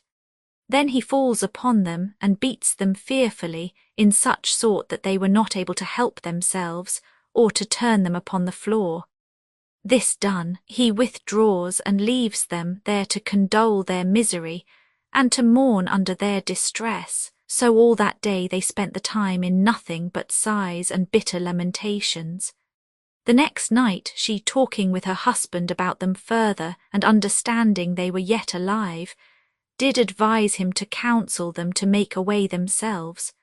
So when morning was come, he goes to them in a surly manner as before, and perceiving them to be very sore with the stripes that he had given them the day before, he told them that since they were never like to come out of that place, their only way would be forthwith to make an end of themselves, either with knife, halter, or poison. For why, said he, should you choose life, seeing it is attended with so much bitterness? But they desired him to let them go. With that he looked ugly upon them, and rushing to them had doubtless made an end of them himself, but that he fell into one of his fits. For he sometimes in sunshiny weather fell into fits, and lost for a time the use of his hand, wherefore he withdrew and left them as before to consider what to do. Then did the prisoners consult between themselves whether it was best to take his counsel or no, and thus they began to discourse. 285 Chr. Brother, said Christian, what shall we do? The life that we now live is miserable. For my part I know not whether is best, to live thus or to die out of hand. My soul chooseth strangling rather than life, and the grave is more easy for me than this dungeon. Job 7:15. Shall we be ruled by the giant? 286 Hope. Indeed, our present condition is dreadful, and death would be far more welcome to me than thus for ever to abide. But yet let us consider, the Lord of the country to which we are going hath said, Thou shalt do no murder. No, not to another man's person. Much more then are we forbidden to take his counsel to kill ourselves. Besides, he that kills another can but commit murder upon his body, but for one to kill himself is to kill body and soul at once. And moreover, my brother, thou talkest of ease in the grave, but haste thou forgotten the hell, for certain the murderers go. For no murderer hath eternal life, and see. And let us consider again that all the law is not in the hand of giant despair. Others, so far as I can understand, have been taken by him as well as we, and yet have escaped out of his hand. Who knows but the God that made the world may cause that giant despair may die, or that at some time or other he may forget to lock us in, or that he may in a short time have another of his fits before us and may lose the use of his limbs. And if ever that should come to pass again, for my part, I am resolved to pluck up the heart of a man and to try my utmost to get from under his hand. I was a fool that I did not try to do it before, but however, my brother, let us be patient and endure a while. The time may come that may give us a happy release, but let us not be our own murderers. With these words Hopeful at present did moderate the mind of his brother, so they continued together in the dark that day in their sad and doleful condition. 287 Well, towards evening, the giant goes down into the dungeon again to see if his prisoners had taken his counsel. But when he came there he found them alive, and truly alive was all. For now, what for want of bread and water, and by reason of the wounds they received when he beat them, they could do little but breathe. But I say he found them alive, at which he fell into a grievous rage and told them that, seeing they had disobeyed his counsel, it should be worse with them than if they had never been born. 288 At this they trembled greatly, and I think that Christian fell into a swoon.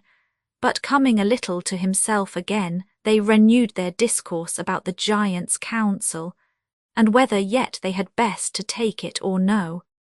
Now Christian again seemed to be for doing it, but Hopeful made his second reply as followeth. 289 Hope, my brother, said he, rememberest thou not how valiant thou hast been heretofore? Apollyon could not crush thee, nor could all that thou didst hear or see or feel in the valley of the shadow of death. What hardship, terror, and amazement hast thou already gone through? And art thou now nothing but fear? Thou seest that I am in the dungeon with thee, a far weaker man by nature than thou art. Also this giant has wounded me as well as thee, and hath also cut off the bread and water from my mouth, and with thee I mourn without the light. But let us exercise a little more patience. Remember how thou playedst the man at Vanity Fair, and wast neither afraid of the chain nor cage, nor yet of bloody death. Wherefore let us, at least to avoid the shame, that becomes not a Christian to be found in, bear up with patience as well as we can. 290 Now, night being come again, and the giant and his wife being in bed, she asked him concerning the prisoners, and if they had taken his counsel. To which he replied, they are sturdy rogues, they choose rather to bear all hardship than to make away themselves. Then said she, take them into the castle yard tomorrow, and show them the bones and skulls of those that thou hast already dispatched, and make them believe, ere a week comes to an end, thou also wilt tear them in pieces as thou hast done their fellows before them. 291 So when the morning was come, the giant goes to them again, and takes them into the castle yard, and shows them as his wife had bidden him. These, said he, were pilgrims as you are once, and they trespassed in my grounds as you have done. And when I thought fit, I tore them in pieces, and so within 10 days I will do you.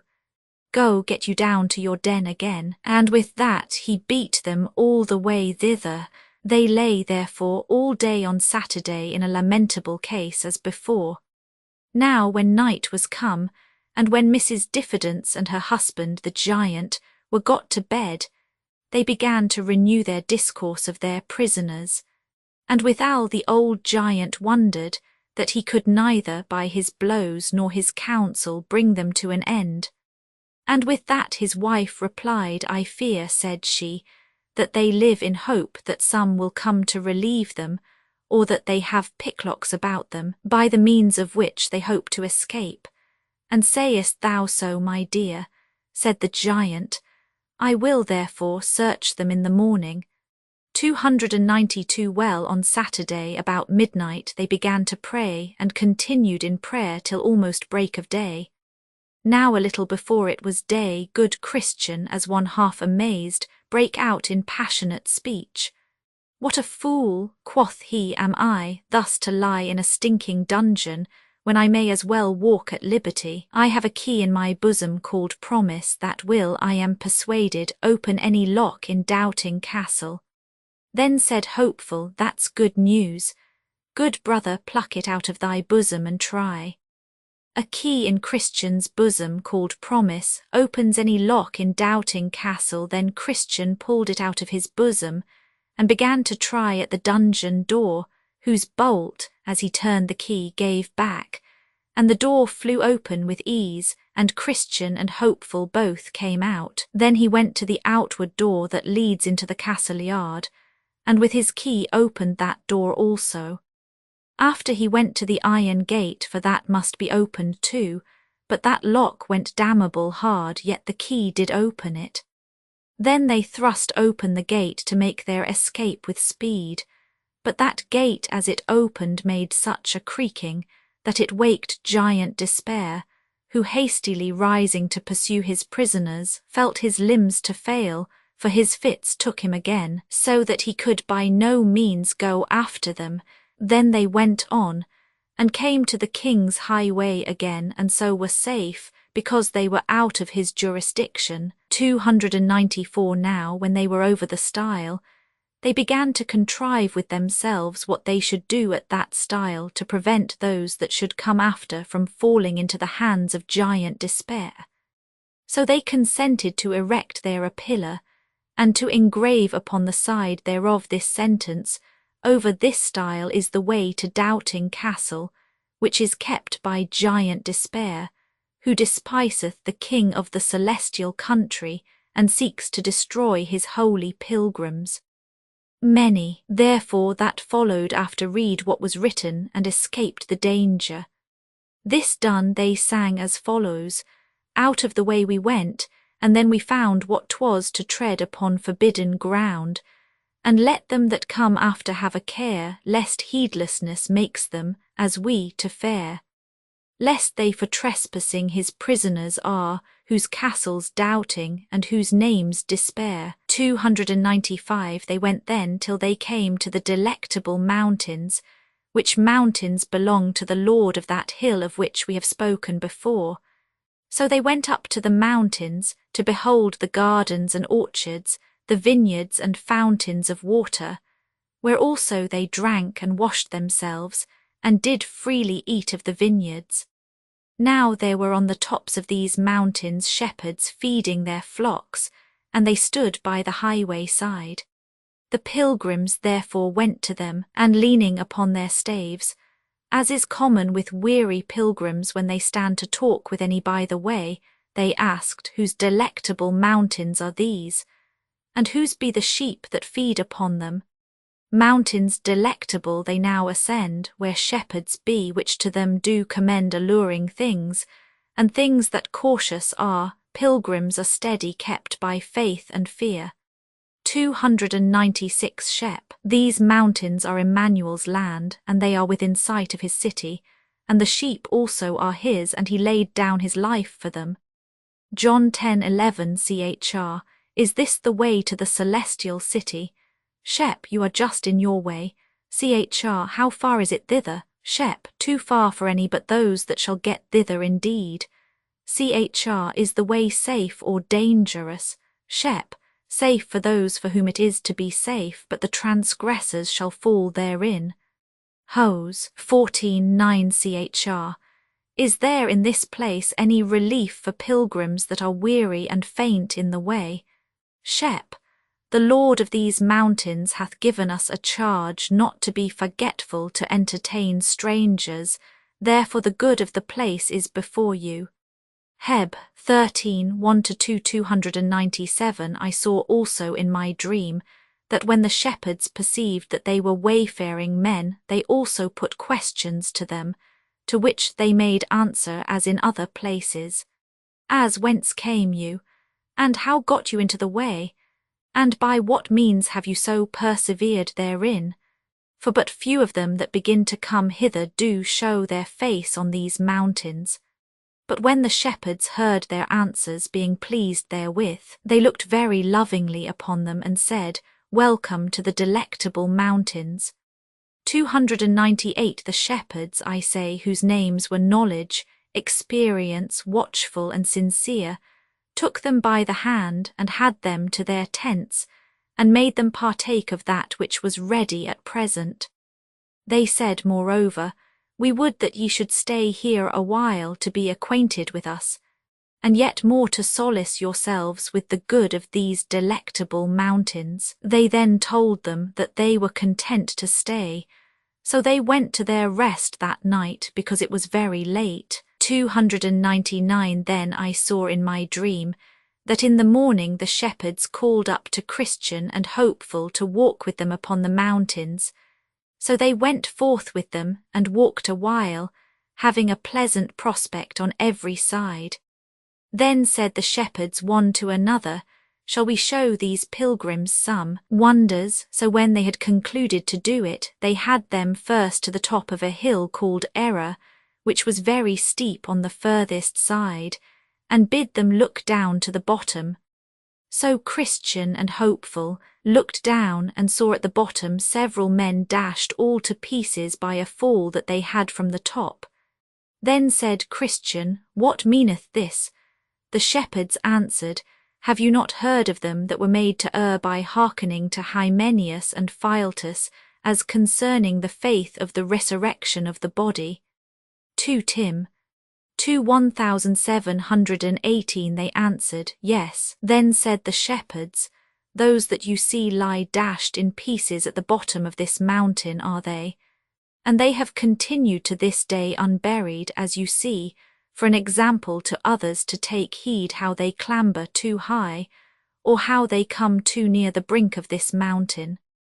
300 Then I saw that they had them to the top of another mountain, and the name of that is Caution, and bid them look afar off, which when they did they perceived, as they thought, several men walking up and down among the tombs that were there, and they perceived that the men were blind, because they stumbled sometimes upon the tombs, and because they could not get out from among them. Then said Christian, What means this? 301 The shepherds then answered, Did you not see a little below these mountains a stile that led into a meadow on the left hand of this way? They answered, Yes. Then said the shepherds, From that stile there goes a path that leads directly to Doubting Castle, which is kept by Giant Despair, and these, pointing to them among the tombs, came once on pilgrimage as you do now, even till they came to that same stile. And because the right way was rough in that place, they chose to go out of it into that meadow, and they were taken by Giant Despair, and cast into Doubting Castle, where, after they had been a while kept in the dungeon, he at last did put out their eyes, and led them among those tombs, where he has left them to wander to this very day, that the saying of the wise man might be fulfilled, He that wandereth out of the way of understanding shall remain in the congregation of the dead. Pro. 21, 16 Then Christian and Hopeful looked upon one another, with tears gushing out, but yet said nothing to the shepherds. 302 Then I saw in my dream that the shepherds had them to another place in a bottom, where was a door in the side of a hill, and they opened the door and bid them look in. They looked in, therefore, and saw that within it was very dark and smoky. They also thought that they heard there a rumbling noise as of fire, and a cry of some tormented, and that they smelt the scent of brimstone. Then said Christian, What means this? The shepherds told them, This is a byway to hell, a way that hypocrites go in at. namely such as sell their birthright with Esau, such as sell their master with Judas, such as blaspheme the gospel with Alexander, and that lie and dissemble with Ananias and Sapphira his wife. Then said Hopeful to the shepherds, I perceive that these had on them, even every one, a show of pilgrimage as we have now, had they not 303 shep. Yes, and held it a long time too. Hope, how far might they go on in pilgrimage in their day, since they notwithstanding were thus miserably cast away? Shep, some further and some not so far as these mountains. Then said the pilgrims one to another, We have need to cry to the strong for strength. Shep, aye, and you will have need to use it when you have it too. 304 by this time the pilgrims had a desire to go forward, and the shepherds a desire they should. So they walked together towards the end of the mountains. Then said the shepherds one to another, Let us here show to the pilgrims the gates of the celestial city, if they have skill to look through our perspective glass.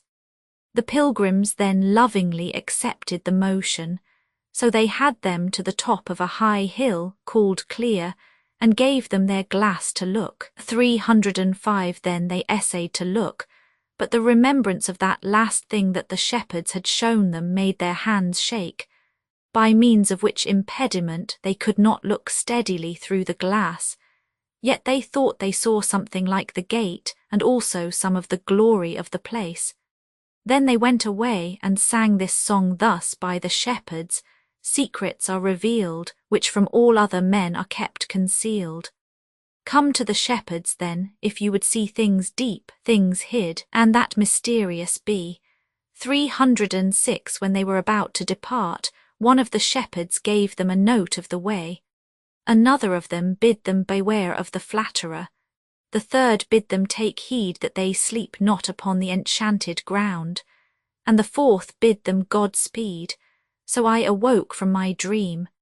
307 and I slept and dreamed again, and saw the same two pilgrims going down the mountains along the highway towards the city. Now a little below these mountains on the left hand lieth the country of Conceit, from which country there comes into the way in which the pilgrims walked, a little crooked lane.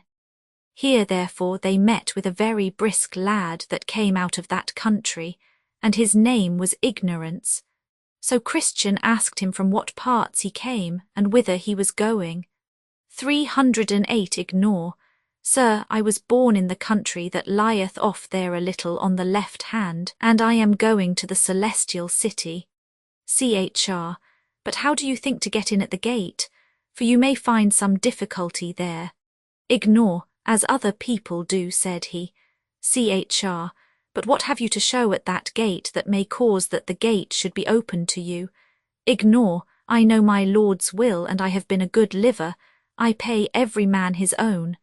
I pray fast, pay tithes, and give alms, and have left my country for whither I am going. 309 CHR, but thou camest not in at the wicket gate that is at the head of this way.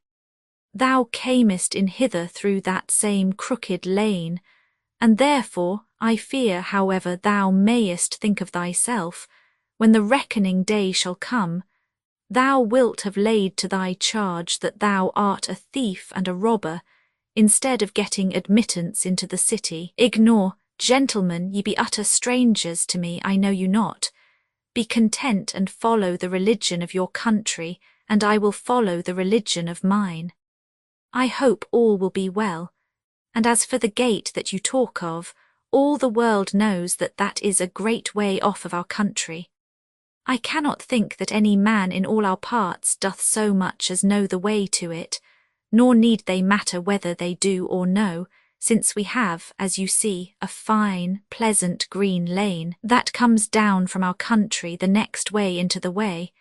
310 when Christian saw that the man was wise in his own conceit, he said to Hopeful whisperingly, There is more hope of a fool than of him. Prov. 26:12 and said moreover, When he that is a fool walketh by the way, his wisdom faileth him, and he saith to every one that he is a fool. Eccl. 10:3. What shall we talk further with him, or outgo him at present, and so leave him to think of what he hath heard already, and then stop again for him afterwards, and see if by degrees we can do any good to him? Then said Hopeful, let ignorance a little while now muse on what is said, and let him not refuse good counsel to embrace, lest he remain still ignorant of what's the chiefest gain. God saith, those that no understanding have, although he made them he will not save. Hope. He further added, it is not good, I think, to say all to him at once. Let us pass him by, if you will, and talk to him anon, even as he is able to bear it. 311. So they both went on, and ignorance he came after. Now when they had passed him a little way, they entered into a very dark lane, where they met a man whom 7 devils had bound with 7 strong cords, and were carrying of him back to the door that they saw on the side of the hill. Matt. 12:45 Prov. 5:22. Now good Christian began to tremble, and so did Hopeful his companion. Yet as the devils led away the man, Christian looked to see if he knew him, and he thought it might be one turn away that dwelt in the town of apostasy. But he did not perfectly see his face, for he did hang his head like a thief that is found. But being once past, Hopeful looked after him, and espied on his back a paper with this inscription, Wanton professor and damnable apostate. Then said Christian to his fellow, Now I call to remembrance that which was told me of a thing that happened to a good man hereabout. The name of the man was Little Faith, but a good man, and he dwelt in the town of Sincere. The thing was this, at the entering in at this passage, there comes down from Broadway Gate a lane called Dead Man's Lane, so called because of the murders that are commonly done there. And this Little Faith, going on pilgrimage as we do now, chanced to sit down there, and slept. Now there happened at that time to come down the lane from Broadway Gate 3 sturdy rogues, and their names were Faint Heart, Mistrust, and Guilt, 3 brothers, and they espying Little Faith where he was came galloping up with speed. Now the good man was just awake from his sleep, and was getting up to go on his journey. So they came up all to him, and with threatening language bid him stand. At this Little Faith looked as white as a clout, and had neither power to fight nor fly. Then said Faint Heart, Deliver thy purse. But he making no haste to do it, for he was loath to lose his money, Mistrust ran up to him, and thrusting his hand into his pocket, pulled out thence a bag of silver. Then he cried out, Thieves! Thieves! With that Guilt, with a great club that was in his hand, struck Little Faith on the head, and with that blow felled him flat to the ground, where he lay bleeding as one that would bleed to death. All this while the thieves stood by. But at last they hearing that some were upon the road, and fearing lest it should be one great grace that dwells in the city of good confidence, they betook themselves to their heels, and left this good man to shift for himself. Now after a while Little Faith came to himself, and getting up made shift to scrabble on his way. This was the story. 312 Hope. But did they take from him all that ever he had? Chr. No, the place where his jewels were they never ransacked, so those he kept still. But as I was told, the good man was much afflicted for his loss, for the thieves got most of his spending money. That which they got not, as I said, were jewels. Also he had a little odd money left, but scarce enough to bring him to his journey's end. 1 Peter 4:18. Nay, if I was not misinformed, he was forced to beg as he went, to keep himself alive. For his jewels he might not sell, but beg, and do what he could. He went, as we say, with many a hungry belly the most part of the rest of the way. 313 Hope. But is it not a wonder they got not from him his certificate, by which he was to receive his admittance at the celestial gate? Chr. It is a wonder. But they got not that, though they missed it not through any good cunning of his. For he, being dismayed with their coming upon him, had neither power nor skill to hide anything. So it was more by good providence than by his endeavour that they missed of that good thing. 314 Hope. But it must needs be a comfort to him that they got not his jewels from him. Chr. It might have been great comfort to him had he used it as he should. But they that told me the story said that he made but little use of it all the rest of the way, and that because of the dismay that he had in the taking away his money.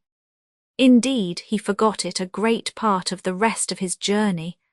And besides, when at any time it came into his mind, and he began to be comforted therewith, then would fresh thoughts of his loss come again upon him, and those thoughts would swallow up all. 1 Peter 1:9 315 Hope. Alas, poor man, this could not but be a great grief to him. Chr. Grief, aye, a grief indeed. Would it not have been so to any of us had we been used as he to be robbed and wounded too, and that in a strange place as he was? It is a wonder he did not die with grief, poor heart. I was told that he scattered almost all the rest of the way with nothing but doleful and bitter complaints, telling also to all that overtook him, or that he overtook in the way as he went, where he was robbed, and how, who they were that did it, and what he lost, how he was wounded, and that he hardly escaped with his life. 316 Hope. But it is a wonder that his necessity did not put him upon selling or pawning some of his jewels, that he might have wherewith to relieve himself in his journey. Chr. Thou talkest like one upon whose head is the shell to this very day. For what should he pawn them, or to whom should he sell them? In all that country where he was robbed, his jewels were not accounted of, nor did he want that relief which could from thence be administered to him. Besides, had his jewels been missing at the gate of the celestial city, he had, and that he knew well enough, been excluded from an inheritance there, and that would have been worse to him than the appearance and villainy of 10,000 thieves. 317 Hope. Why art thou so tart, my brother? Esau sold his birthright, and that for a mess of pottage, and that birthright was his greatest jewel. And if he, why might not little faith do so too? Heb. 12:16. Chr. Esau did sell his birthright indeed, and so do many besides, and by so doing exclude themselves from the chief blessing, as also that caitiff did. But you must put a difference betwixt Esau and little faith, and also betwixt their estates. Esau's birthright was typical, but little faith's jewels were not so. Esau's belly was his God, but little faith's belly was not so. Esau's want lay in his fleshly appetite, little faith's did not so. Besides, Esau could see no further than to the fulfilling of his lusts. Behold, I am at the point to die, said he, and what profit shall this birthright do me? Gen. 25:32. But little faith, though it was his lot to have but a little faith, was by his little faith kept from such extravagances, and made to see and prize his jewels more than to sell them, as Esau did his birthright. You read not anywhere that Esau had faith, no, not so much as a little. Therefore no marvel if where the flesh only bears sway, as it will in that man where no faith is to resist, if he sells his birthright and his soul and all, and that to the devil of hell. For it is with such as it is with the ass, who in her occasions cannot be turned away. Jer. 2:24. When their minds are set upon their lusts, they will have them whatever they cost. But little faith was of another temper. His mind was on things divine. His livelihood was upon things that were spiritual and from above. Therefore to what end should he that is of such a temper sell his jewels, had there been any that would have bought them, to fill his mind with empty things? Will a man give a penny to fill his belly with hay? Or can you persuade the turtle-dove to live upon carrion like the crow? though faithless ones can, for carnal lusts, pawn or mortgage or sell what they have, and themselves outright to boot, yet they that have faith, saving faith, though but a little of it, cannot do so. Here, therefore, my brother, is thy mistake. 318 hope. I acknowledge it, but yet your severe reflection had almost made me angry. CHR. Why, I did but compare thee to some of the birds that are of the brisker sort, who will run to and fro in untrodden paths with the shell upon their heads, but pass by that and consider the matter under debate, and all shall be well betwixt thee and me. Hope. But, Christian, these three fellows, I am persuaded in my heart, are but a company of cowards. Would they have run else, think you, as they did, at the noise of one that was coming on the road?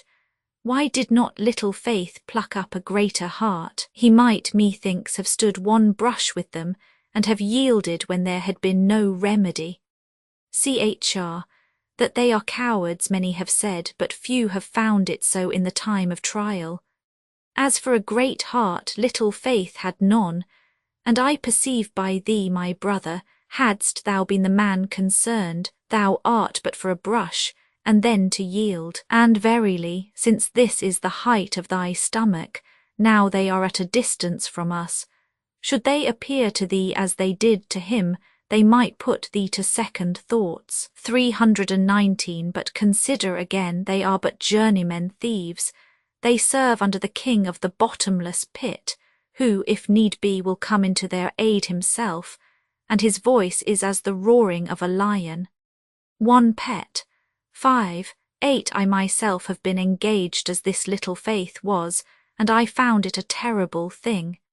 These three villains set upon me, and I beginning, like a Christian, to resist, they gave but a call, and in came their master. I would, as the saying is, have given my life for a penny, but that, as God would have it, I was clothed with armour of proof. Ay, and yet, though I was so harnessed, I found it hard work to quit myself like a man. No man can tell what in that combat attends us, but he that hath been in the battle himself. 320 hope. Well, but they ran, you see, when they did but suppose that one great grace was in the way. CHR. True, they have often fled, both they and their master, when great grace hath but appeared, and no marvel, for he is the king's champion. But I trow you will put some difference betwixt little Faith and the king's champion. All the king's subjects are not his champions, nor can they, when tried, do such feats of war as he. Is it meet to think that a little child should handle Goliath as David did, or that there should be the strength of an ox in a wren? Some are strong, some are weak, some have great faith, some have little. This man was one of the weak, and therefore he went to the wall. 321 hope. I would it had been great grace for their sakes. CHR. If it had been, he might have had his hands full, for I must tell you that though great grace is excellent good at his weapons, and has and can, so long as he keeps them at sword's point, do well enough with them. Yet if they get within him even faint heart, mistrust, or the other, it shall go hard, but they will throw up his heels, and when a man is down, you know, what can he do? 322 Whoso looks well upon great grace's face, shall see those scars and cuts there, that shall easily give demonstration of what I say. Yea, once I heard that he should say, and that when he was in the combat, we despaired even of life. How did these sturdy rogues and their fellows make David groan, mourn, and roar? Yea, Heman and Hezekiah too, though champions in their day, were forced to bestir them, when by these assaulted, and yet notwithstanding they had their coats soundly brushed by them. Peter, upon a time, would go try what he could do, but though some do say of him that he is the prince of the apostles, they handled him so, that they made him at last afraid of a sorry girl. 323 Leviathan's sturdiness. Besides, their king is at their whistle. He is never out of hearing, and if at any time they be put to the worst, he, if possible, comes in to help them. And of him it is said, the sword of him that layeth at him cannot hold the spear, the dart, nor the habergeon. He esteemeth iron as straw, and brass as rotten wood. The arrow cannot make him flee, sling stones are turned with him into stubble. Darts are counted as stubble. He laugheth at the shaking of a spear. Job 41:26-29. What can a man do in this case?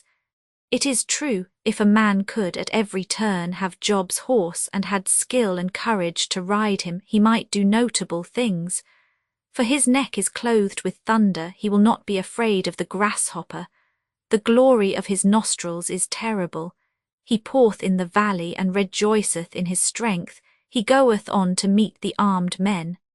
He mocketh at fear, and is not affrighted, neither turneth he back from the sword. The quiver rattleth against him, the glittering spear and the shield. He swalloweth the ground with fierceness and rage, neither believeth he that it is the sound of the trumpet.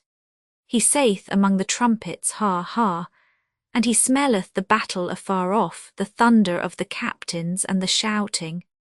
Job 39:19-25, 324. But for such footmen as thee and I are, let us never desire to meet with an enemy, nor vaunt as if we could do better, when we hear of others that they have been foiled, nor be tickled at the thoughts of our own manhood, for such commonly come by the worst when tried. Witness Peter, of whom I made mention before. He would swagger, aye, he would, as his vain mind prompted him to say, do better and stand more for his master than all men, but who so foiled and run down by these villains as he. When therefore we hear that such robberies are done on the king's highway, two things become us to do.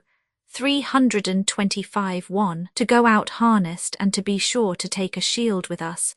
For it was for want of that he that laid so lustily at Leviathan could not make him yield. For indeed, if that be wanting, he fears us not at all.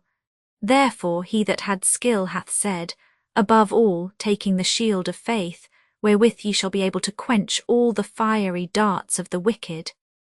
F. 6:16, 326:2. It is good also that we desire of the king a convoy, yea, that he will go with us himself.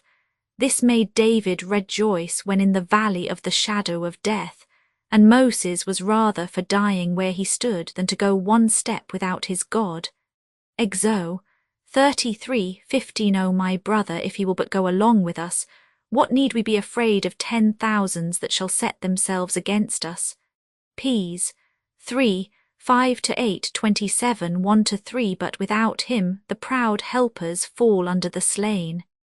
Issa 10:4, 327. I, for my part, have been in the fray before now, and though through the goodness of him that is best I am, as you see, alive, yet I cannot boast of my manhood.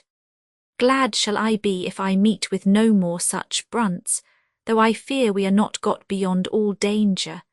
However, since the lion and the bear have not as yet devoured me, I hope God will also deliver us from the next uncircumcised Philistine. Then sang Christian poor little Faith, haste been among the thieves, wast robbed. Remember this, whoso believes and gets more faith, shall then a victor be over 10,000, else scarce over 328. So they went on, and ignorance followed. They went then till they came at a place where they saw a way put itself into their way, and seemed withal to lie as straight as the way which they should go. And here they knew not which of the two to take, for both seemed straight before them. Therefore here they stood still to consider. And as they were thinking about the way, behold, a man, black of flesh, but covered with a very light robe, came to them, and asked them why they stood there. They answered they were going to the celestial city, but knew not which of these ways to take.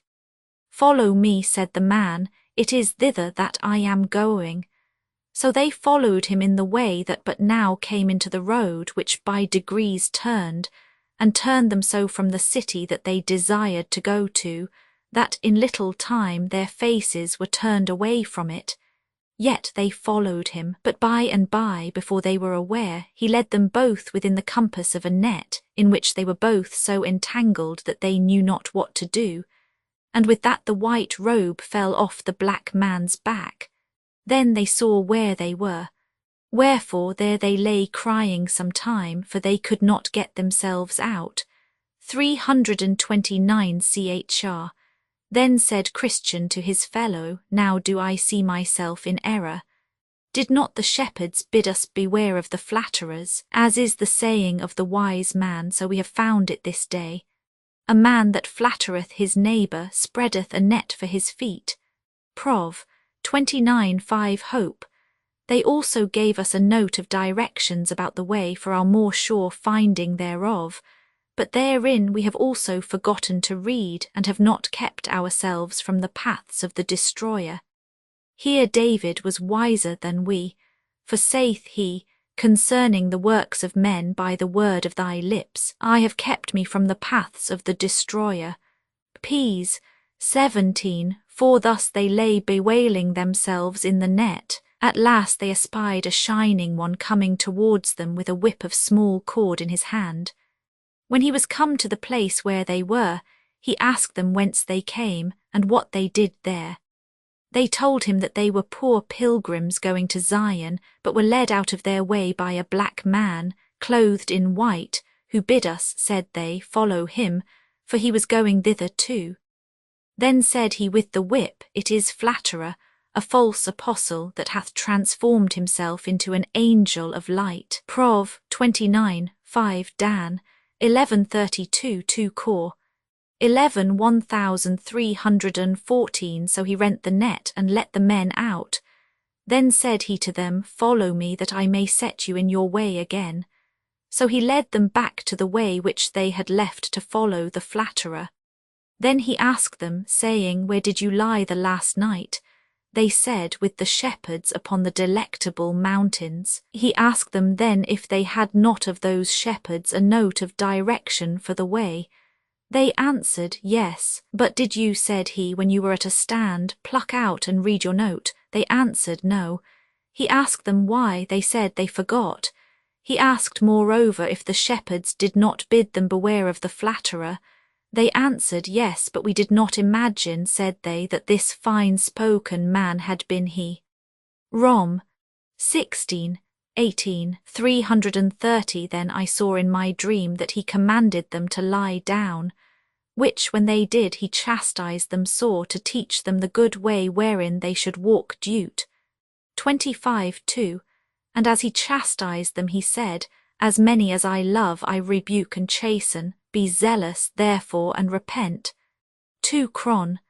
6 2627, Rev. 3:19. This done, he bid them go on their way, and take good heed to the other directions of the shepherds. So they thanked him for all his kindness, and went softly along the right way, singing, Come hither, you that walk along the way, see how the pilgrims fare that go astray. They catched are in an entangling net, cause they good counsel lightly did forget. 'Tis true they rescued were, but yet you see they are scourged to boot. Let this your caution be.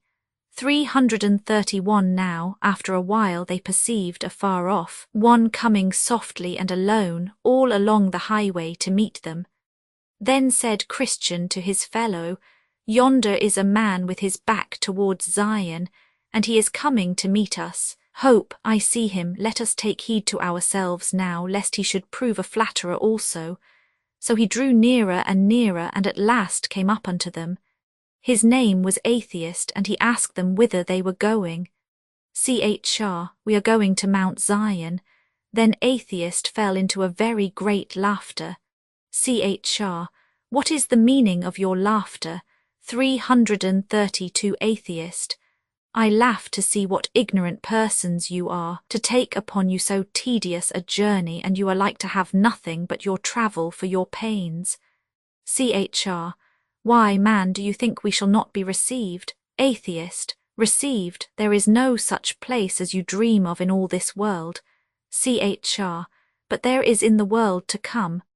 333 Atheist, When I was at home in mine own country, I heard as you now affirm, and from that hearing went out to see, and have been seeking this city this 20 years, but find no more of it than I did the first day I set out. Jer. 22:12 Eckel, 10:15 chr. We have both heard and believe that there is such a place to be found. Atheist, had not I, when at home, believed I had not come thus far to seek, but finding none, and yet I should had there been such a place to be found, for I have gone to seek it further than you. I am going back again, and will seek to refresh myself with the things that I then cast away, for hopes of that which I now see is not. 334 chr. Then said Christian to Hopeful his fellow, Is it true which this man hath said? Hopeful's gracious answer, Hope, take heed, he is one of the flatterers. Remember what it hath cost us once already for our hearkening to such kind of fellows. What, no Mount Zion? Did we not see from the delectable mountains the gate of the city? Also are we not now to walk by faith? Let us go on, said Hopeful, lest the man with the whip overtake us again. 2 Cor. 5:7 You should have taught me that lesson which I will round you in the ears withal. Cease, my son, to hear the instruction that causeth to err from the words of knowledge. Prov. 19:27 I say, my brother, cease to hear him, and let us believe to the saving of the soul. Heb. 10:39 335 chr. My brother, I did not put the question to thee for that I doubted of the truth of our belief myself, but to prove thee, and to fetch from thee a fruit of the honesty of thy heart. As for this man, I know that he is blinded by the God of this world. Let thee and I go on, knowing that we have belief of the truth, and no lie is of the truth. 1 John 2:21 Hope, now do I rejoice in hope of the glory of God. So they turned away from the man, and he, laughing at them, went his way. 336 I saw then in my dream that they went till they came into a certain country, whose air naturally tended to make one drowsy if he came a stranger into it.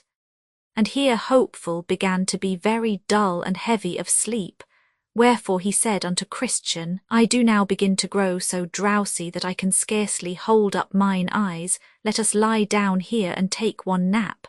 Chr. By no means, said the other, lest sleeping we never awake more. Hope, why, my brother, sleep is sweet to the labouring man, we may be refreshed if we take a nap. Chr. Do you not remember that one of the shepherds bid us beware of the enchanted ground?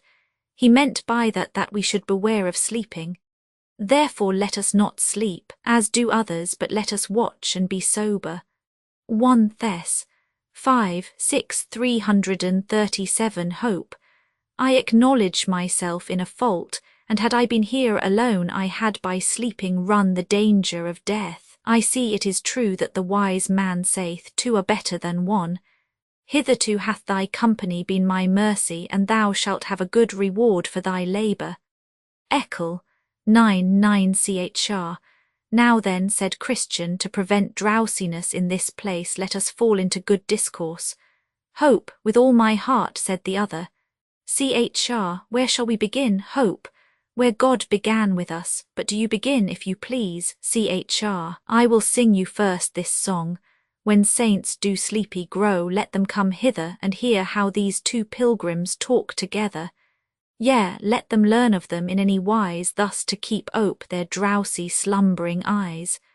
Saints' fellowship, if it be managed well, keeps them awake, and that in spite of hell. 338 chr.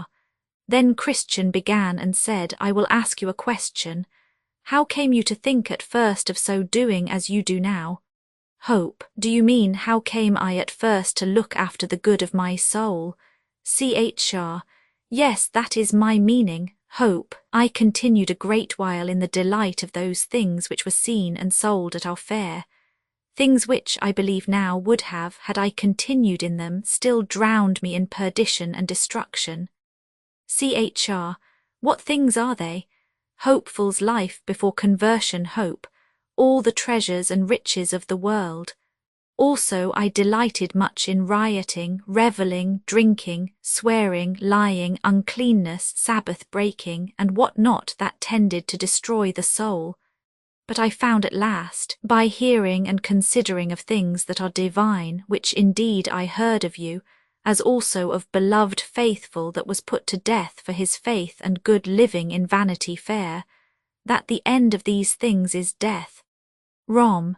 6:21-23, and that for these things' sake cometh the wrath of God upon the children of disobedience. F5, 6 chr. And did you presently fall under the power of this conviction? 339 hope. No, I was not willing presently to know the evil of sin, nor the damnation that follows upon the commission of it, but endeavoured, when my mind at first began to be shaken with the word, to shut mine eyes against the light thereof. Chr. But what was the cause of your carrying of it thus to the first workings of God's blessed Spirit upon you? 340 hope. The causes were 1. I was ignorant that this was the work of God upon me. I never thought that by awakenings for sin God at first begins the conversion of a sinner. 2. Sin was yet very sweet to my flesh, and I was loath to leave it. 3. I could not tell how to part with mine old companions, their presence and actions were so desirable unto me. 4. The hours in which convictions were upon me were such troublesome and such heart-affrighting hours that I could not bear, no, not so much as the remembrance of them upon my heart. Chr. Then, as it seems, sometimes you got rid of your trouble, hope. Yes, verily, but it would come into my mind again, and then I should be as bad, nay, worse than I was before. Chr. Why, what was it that brought your sins to mind again? 341 hope. Many things, as 1. If I did but meet a good man in the streets, or 2. If I have heard any read in the Bible, or 3.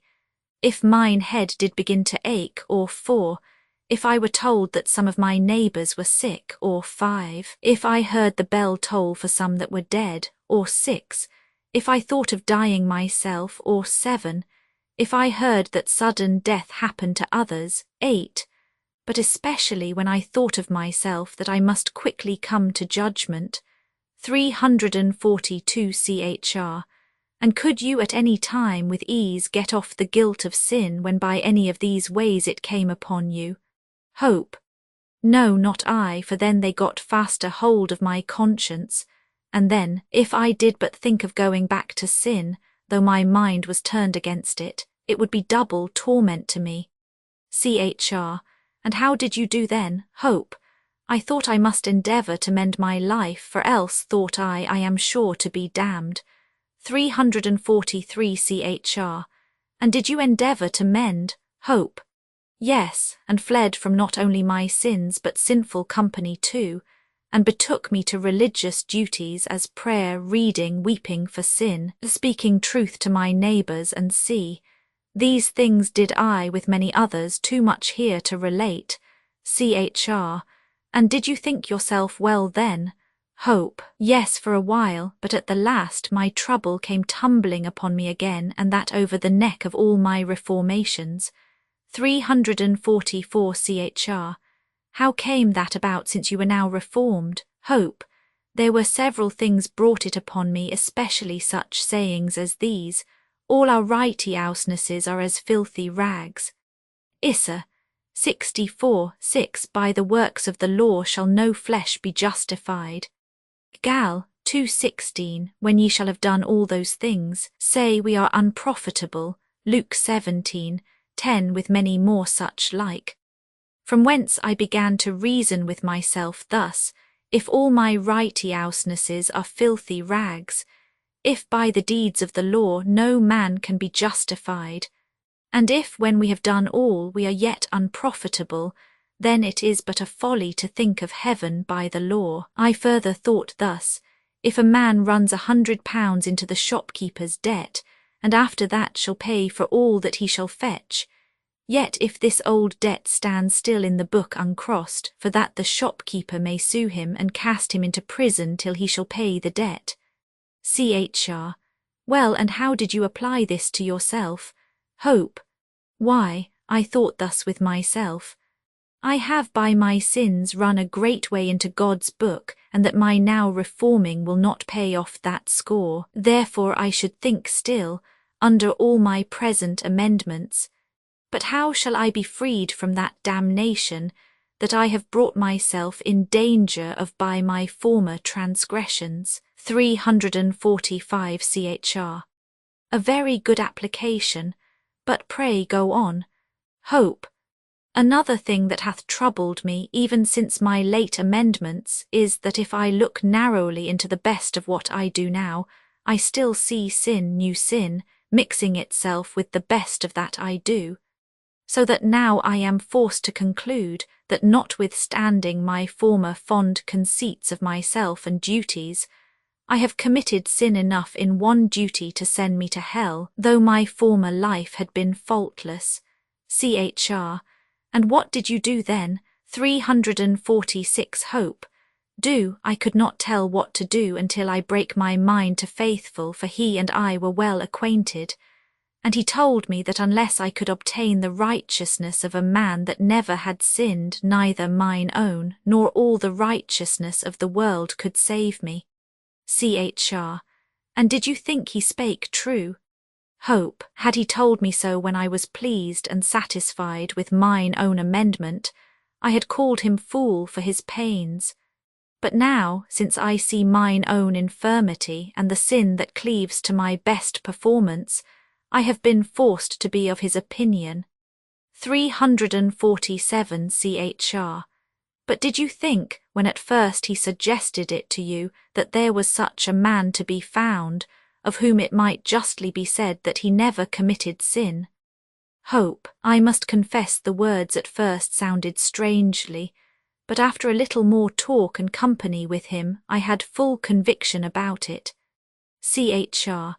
And did you ask him what man this was, and how you must be justified by him? Hope. Yes, and he told me it was the Lord Jesus that dwelleth on the right hand of the Most High. And thus, said he, you must be justified by him, even by trusting to what he hath done by himself in the days of his flesh, and suffered when he did hang on the tree. I asked him further how that man's righteousness could be of that efficacy to justify another before God, and he told me he was the mighty God, and did what he did, and died the death also, not for himself, but for me, to whom his doings and the worthiness of them should be imputed if I believed on him. Heb.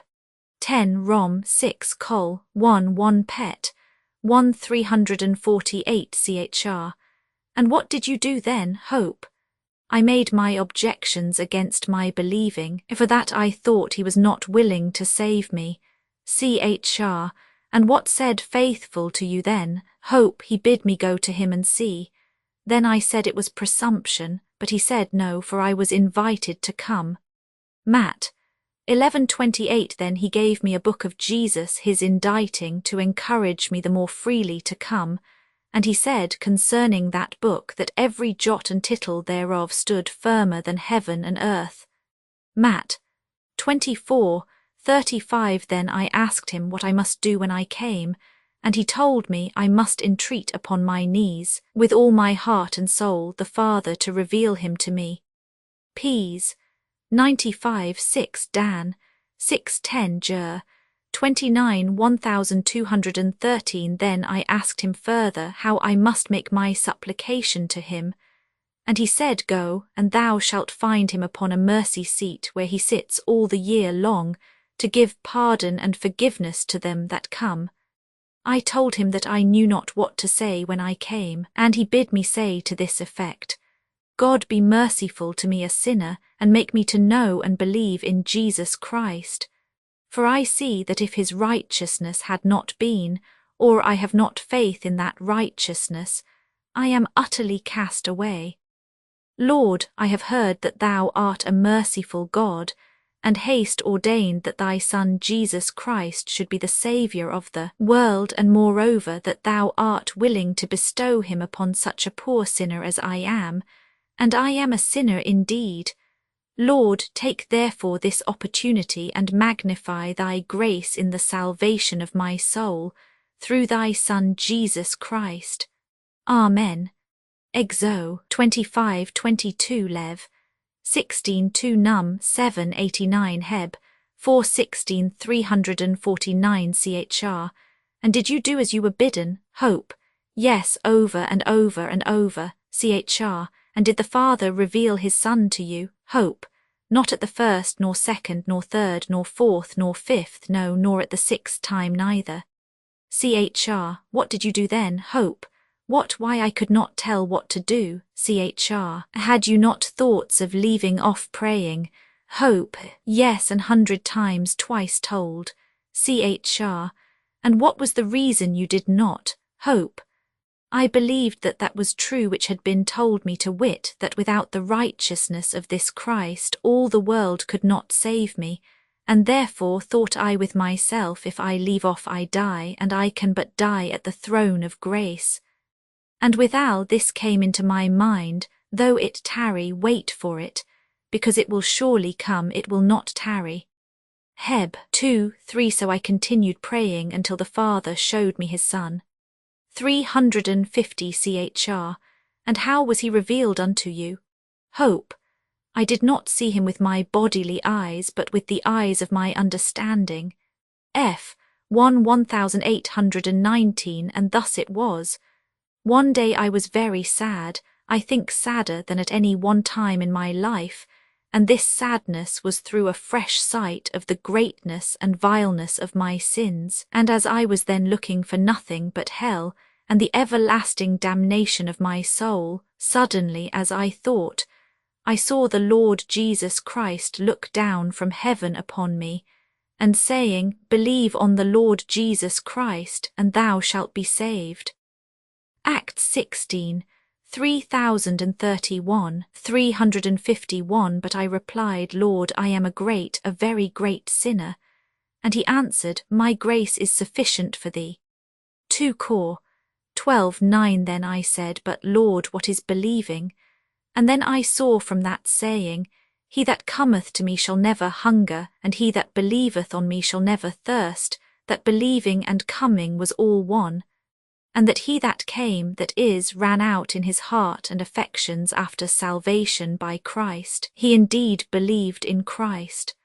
John 6:35. Then the water stood in mine eyes, and I asked further, But Lord, may such a great sinner as I am be indeed accepted of thee, and be saved by thee?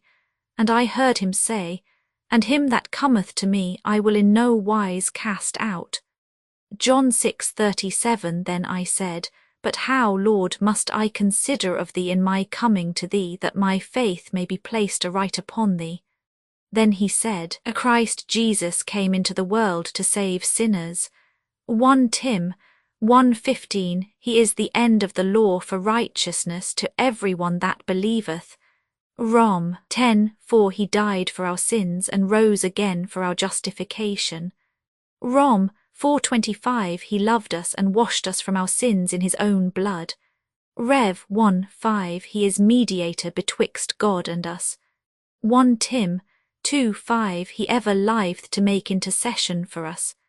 Heb 7:2425. From all which I gathered, that I must look for righteousness in his person, and for satisfaction for my sins by his blood, that what he did in obedience to his Father's law, and in submitting to the penalty thereof, was not for himself, but for him that will accept it for his salvation, and be thankful.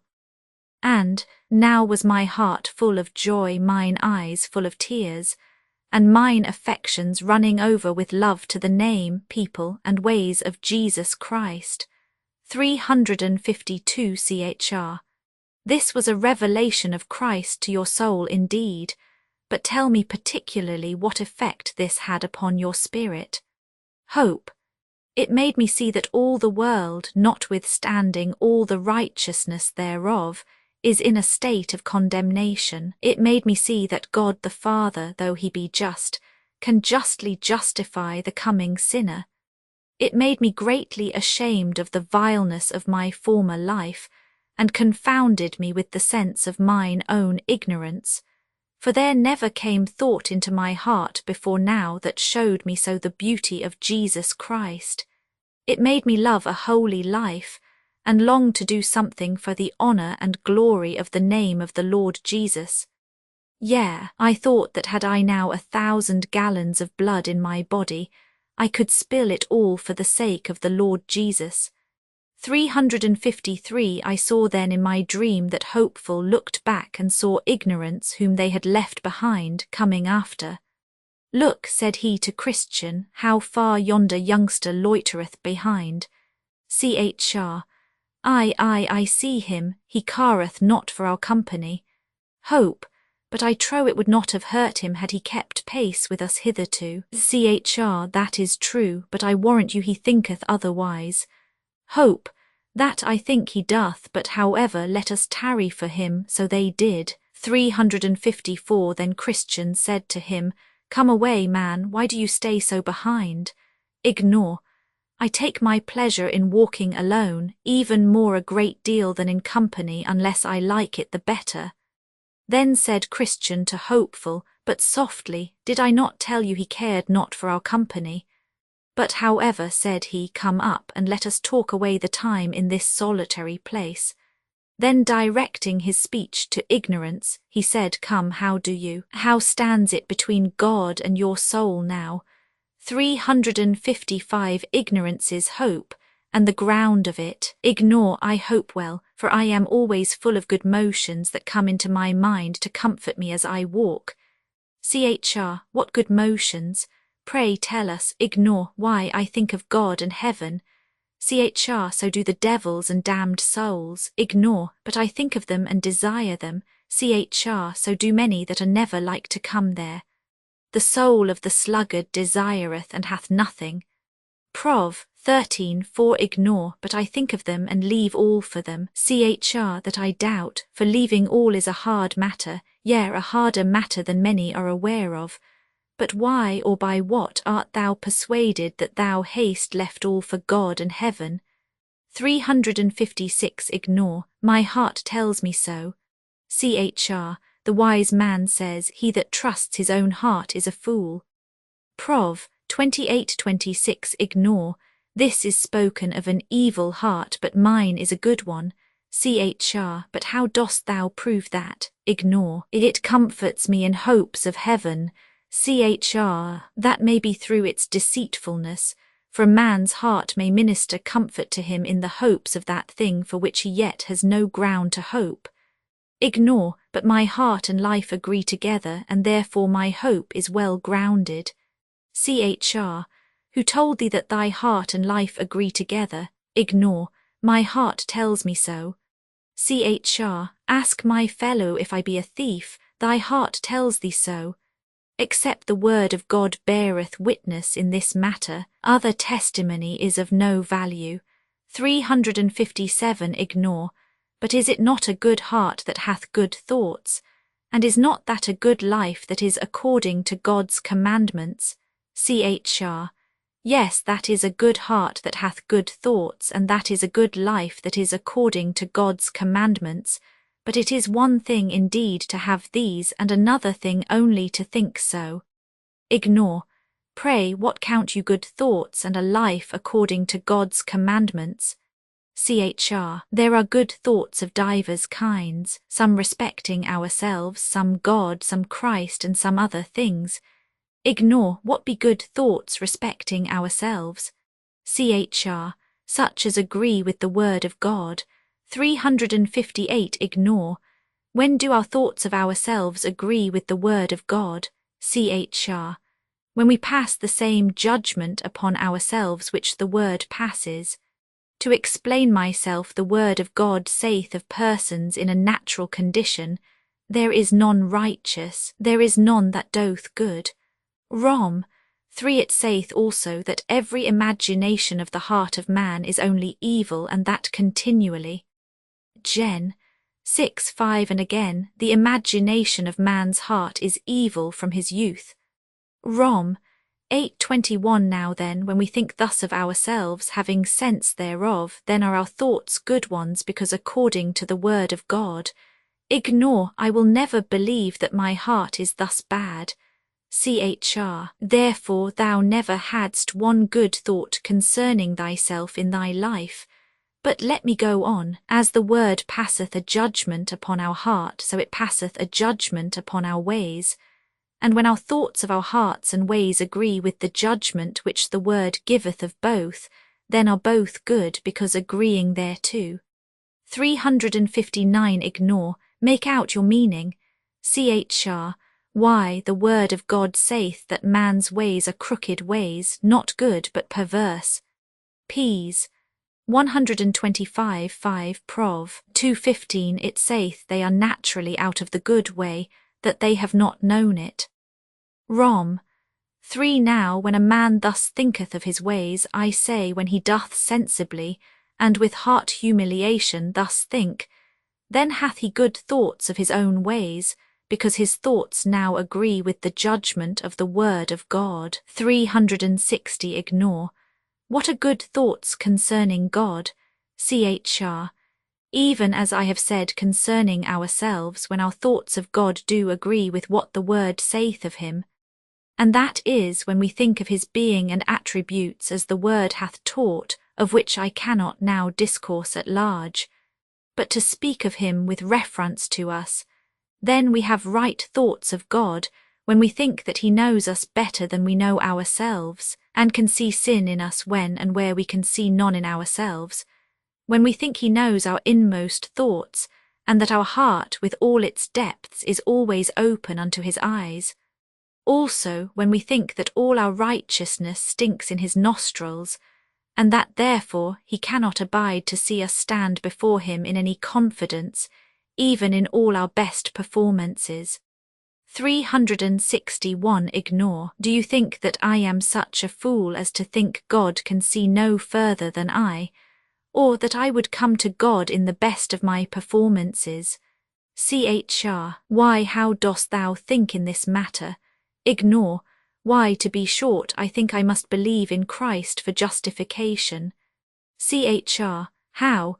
Think thou must believe in Christ when thou seest not thy need of him. Thou neither seest thy original nor actual infirmities, but hast such an opinion of thyself, and of what thou dost, as plainly renders thee to be one that did never see a necessity of Christ's personal righteousness to justify thee before God. How, then, dost thou say, I believe in Christ?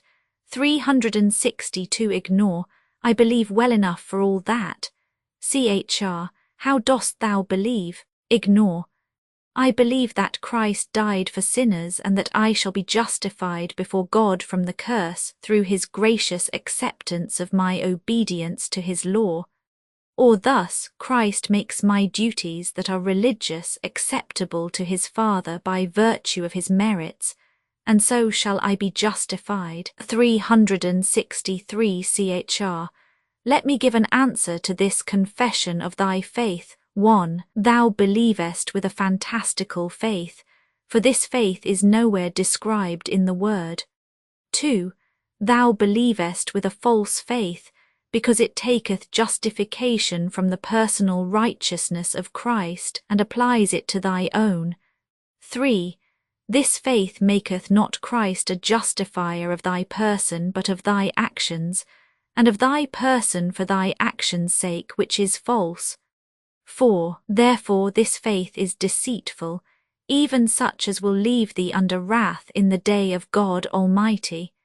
For true justifying faith puts the soul, as sensible of its condition by the law, upon flying for refuge unto Christ's righteousness, which righteousness of his is not an act of grace, by which he maketh for justification, thy obedience accepted with God, but his personal obedience to the law in doing and suffering for us what that required at our hands. This righteousness, I say, true faith accepteth, under the skirt of which the soul being shrouded, and by it presented as spotless before God, it is accepted and acquit from condemnation. 364 Ignore. What? Would you have us trust to what Christ in his own person has done without us? This conceit would loosen the reins of our lust and tolerate us to live as we list. For what matter how we live if we may be justified by Christ's personal righteousness from all, when we believe it? Chr. Ignorance is thy name, and as thy name is, so art thou. Even this thy answer demonstrateth what I say. Ignorant thou art of what justifying righteousness is, and as ignorant how to secure thy soul, through the faith of it, from the heavy wrath of God. Yea, thou also art ignorant of the true effects of saving faith in this righteousness of Christ, which is to bow and win over the heart to God in Christ, to love his name, his word, ways, and people, and not as thou ignorantly imaginest. Hope. Ask him if ever he had Christ revealed to him from heaven. 365 Ignore. What, you are a man for revelations? I believe that what both you and all the rest of you say about that matter is but the fruit of distracted brains. Hope. Why, man? Christ is so hid in God from the natural apprehensions of the flesh that he cannot by any man be savingly known, unless God the Father reveals him to them. 366 Ignore. That is your faith, but not mine. Yet mine, I doubt not, is as good as yours, though I have not in my head so many whimsies as you. Chr. Give me leave to put in a word. You ought not so slightly to speak of this matter. For this I will boldly affirm, even as my good companion hath done, that no man can know Jesus Christ but by the revelation of the Father. Matt. 11:27. Yea, and faith too, by which the soul layeth hold upon Christ, if it be right, must be wrought by the exceeding greatness of his mighty power, the working of which faith I perceive poor ignorance thou art ignorant of. 1 Cor. 12, 3 f. 1819. Be awakened then, see thine own wretchedness, and fly to the Lord Jesus, and by his righteousness, which is the righteousness of God, for he himself is God, thou shalt be delivered from condemnation. 367 Ignore. You go so fast, I cannot keep pace with you. Do you go on before, I must stay a while behind. Then they said, Well, ignorance, wilt thou yet foolish be to slight good counsel 10 times given thee? And if thou yet refuse it, thou shalt know ere long the evil of thy doing so. Remember, man, in time stoop, do not fear. Good counsel taken well saves, therefore hear. But if thou yet shalt slight it, thou wilt be the loser, ignorance, I'll warrant thee. Then Christian addressed thus himself to his fellow, Chr. Well, come, my good hopeful, I perceive that thou and I must walk by ourselves again. 368 So I saw in my dream that they went on apace before, and ignorance he came hobbling after. Then said Christian to his companion, It pities me much for this poor man, it will certainly go ill with him at last. Hope. Alas! There are abundance in our town in his condition, whole families, yea, whole streets, and that of pilgrims too. And if there be so many in our parts, how many, think you, must there be in the place where he was born?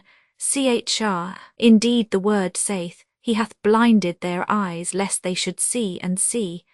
But now we are by ourselves, what do you think of such men? Have they at no time, think you, convictions of sin, and so consequently fears that their state is dangerous? Hope. Nay, do you answer that question yourself, for you are the elder man. Chr. Then I say sometimes as I think they may, but they being naturally ignorant, understand not that such convictions tend to their good, and therefore they do desperately seek to stifle them, and presumptuously continue to flatter themselves in the way of their own hearts. 369 Hope. I do believe, as you say, that fear tends much to men's good and to make them right at their beginning to go on pilgrimage. Chr.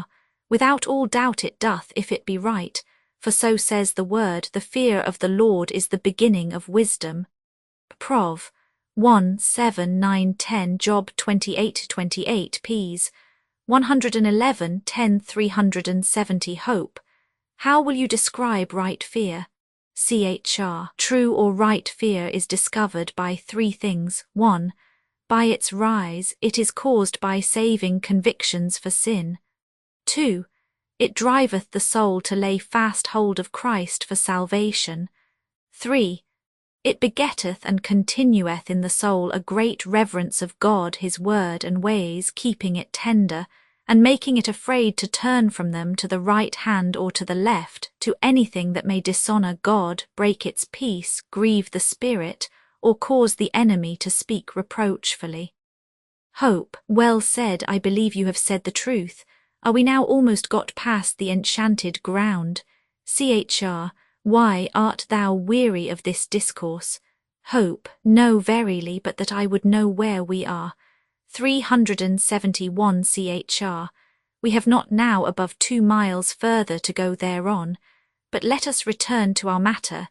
Now the ignorant know not that such convictions as tend to put them in fear are for their good, and therefore they seek to stifle them.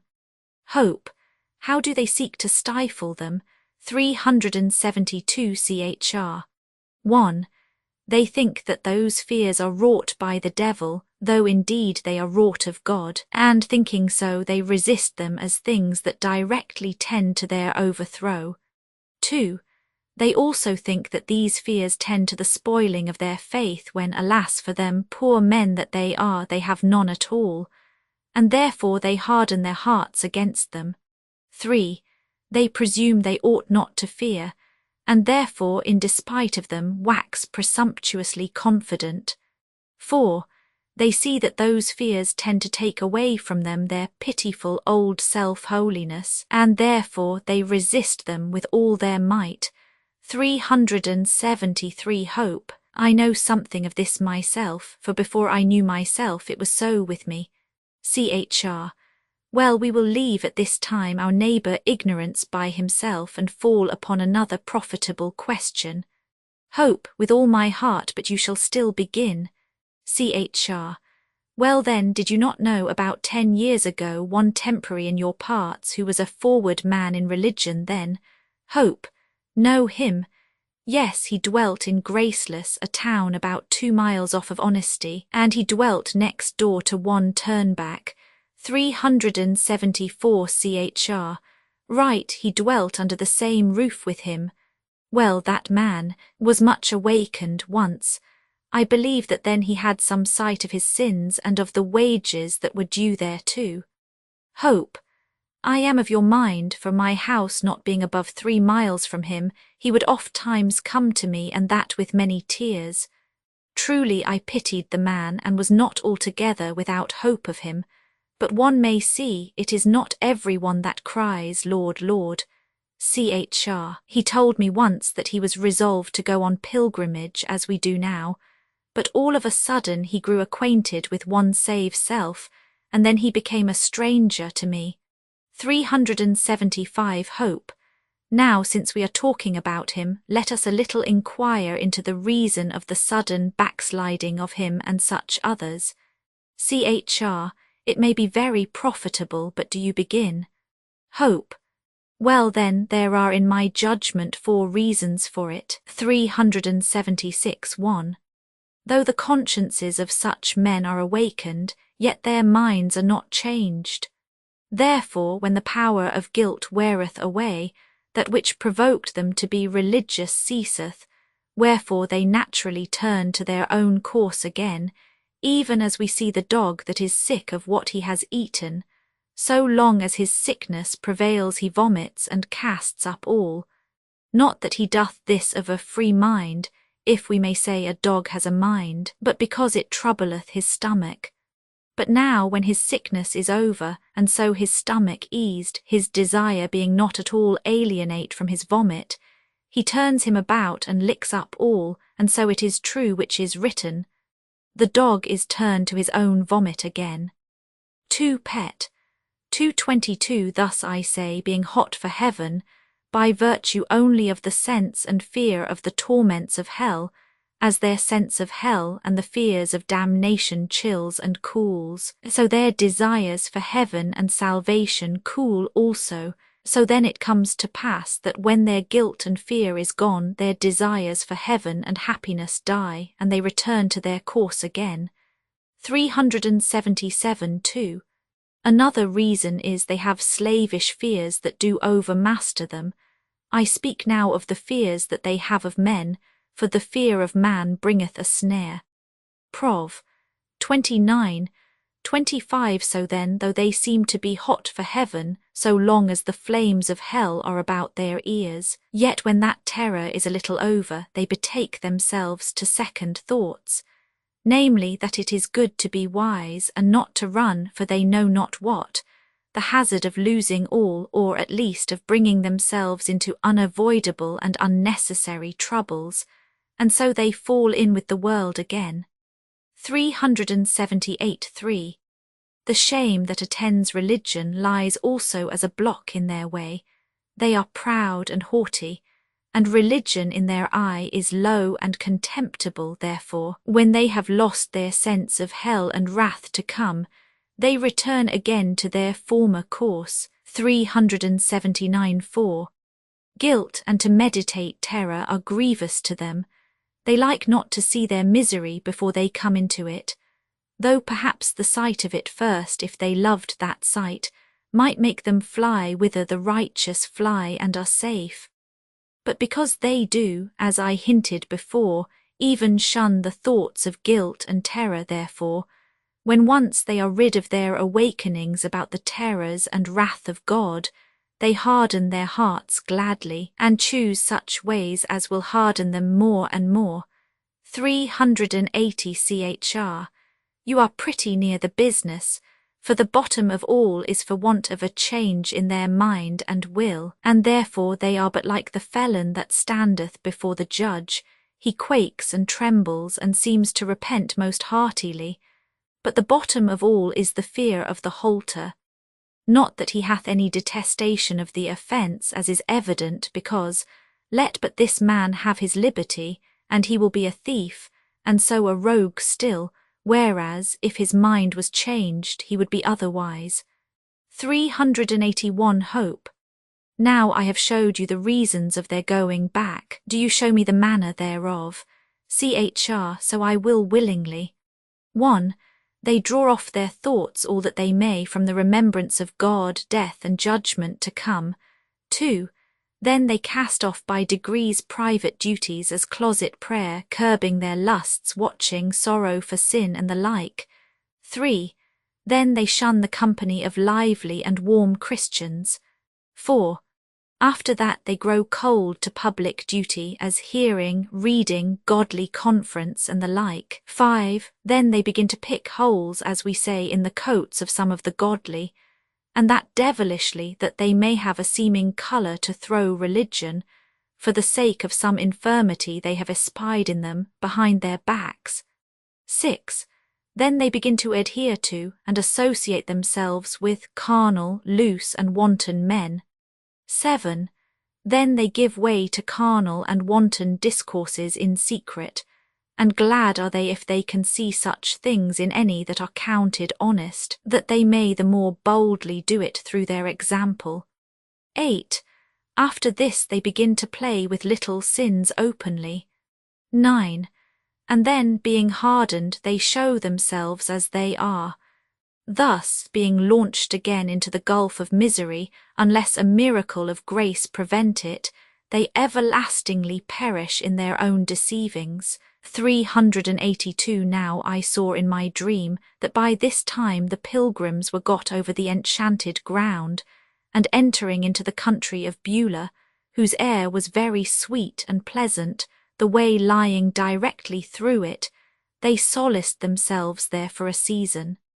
Yea, here they heard continually the singing of birds, and saw every day the flowers appear on the earth, and heard the voice of the turtle in the land.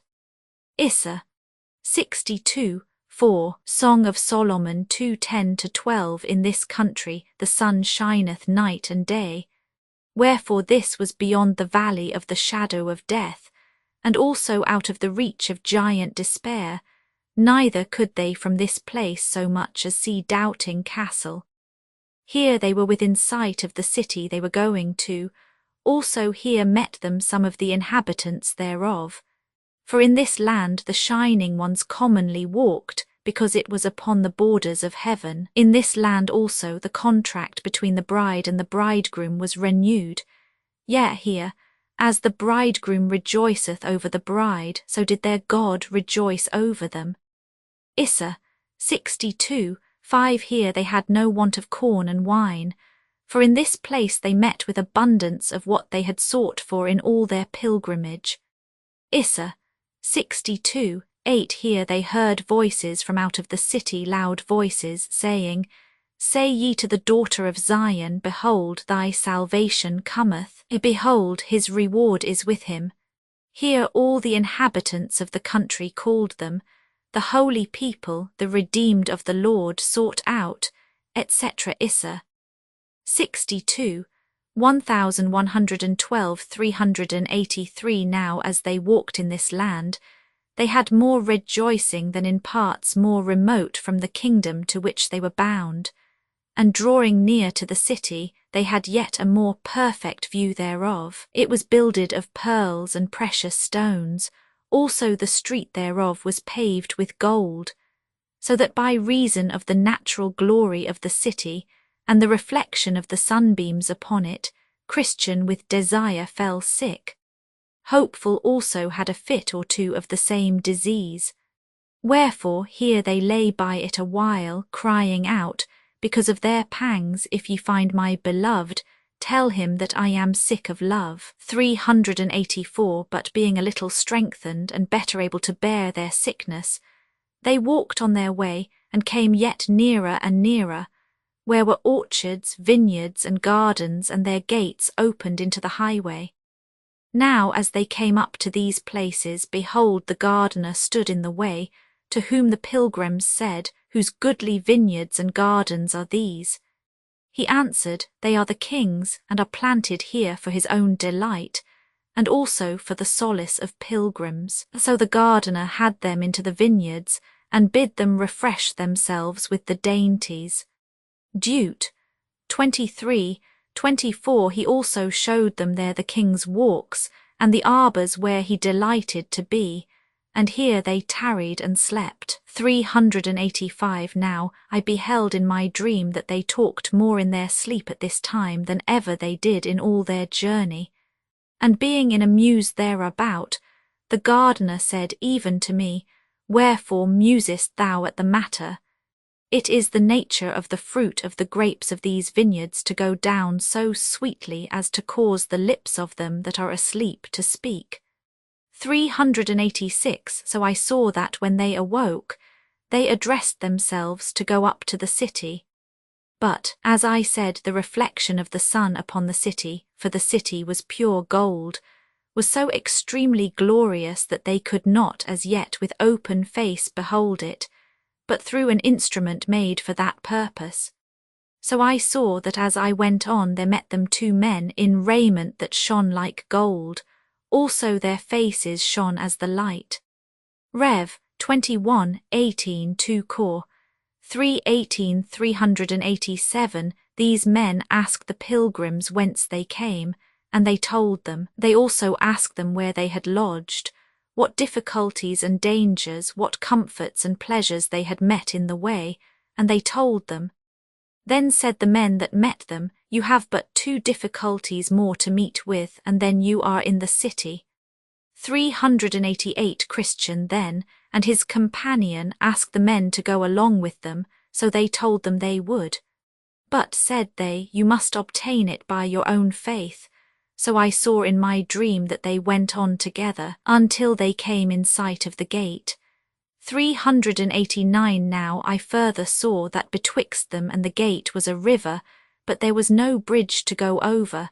The river was very deep. At the sight, therefore, of this river, the pilgrims were much stunned. But the men that went in with them said, "You must go through, or you cannot come at the gate." 390 The pilgrims then began to inquire if there was no other way to the gate. To which they answered, Yes.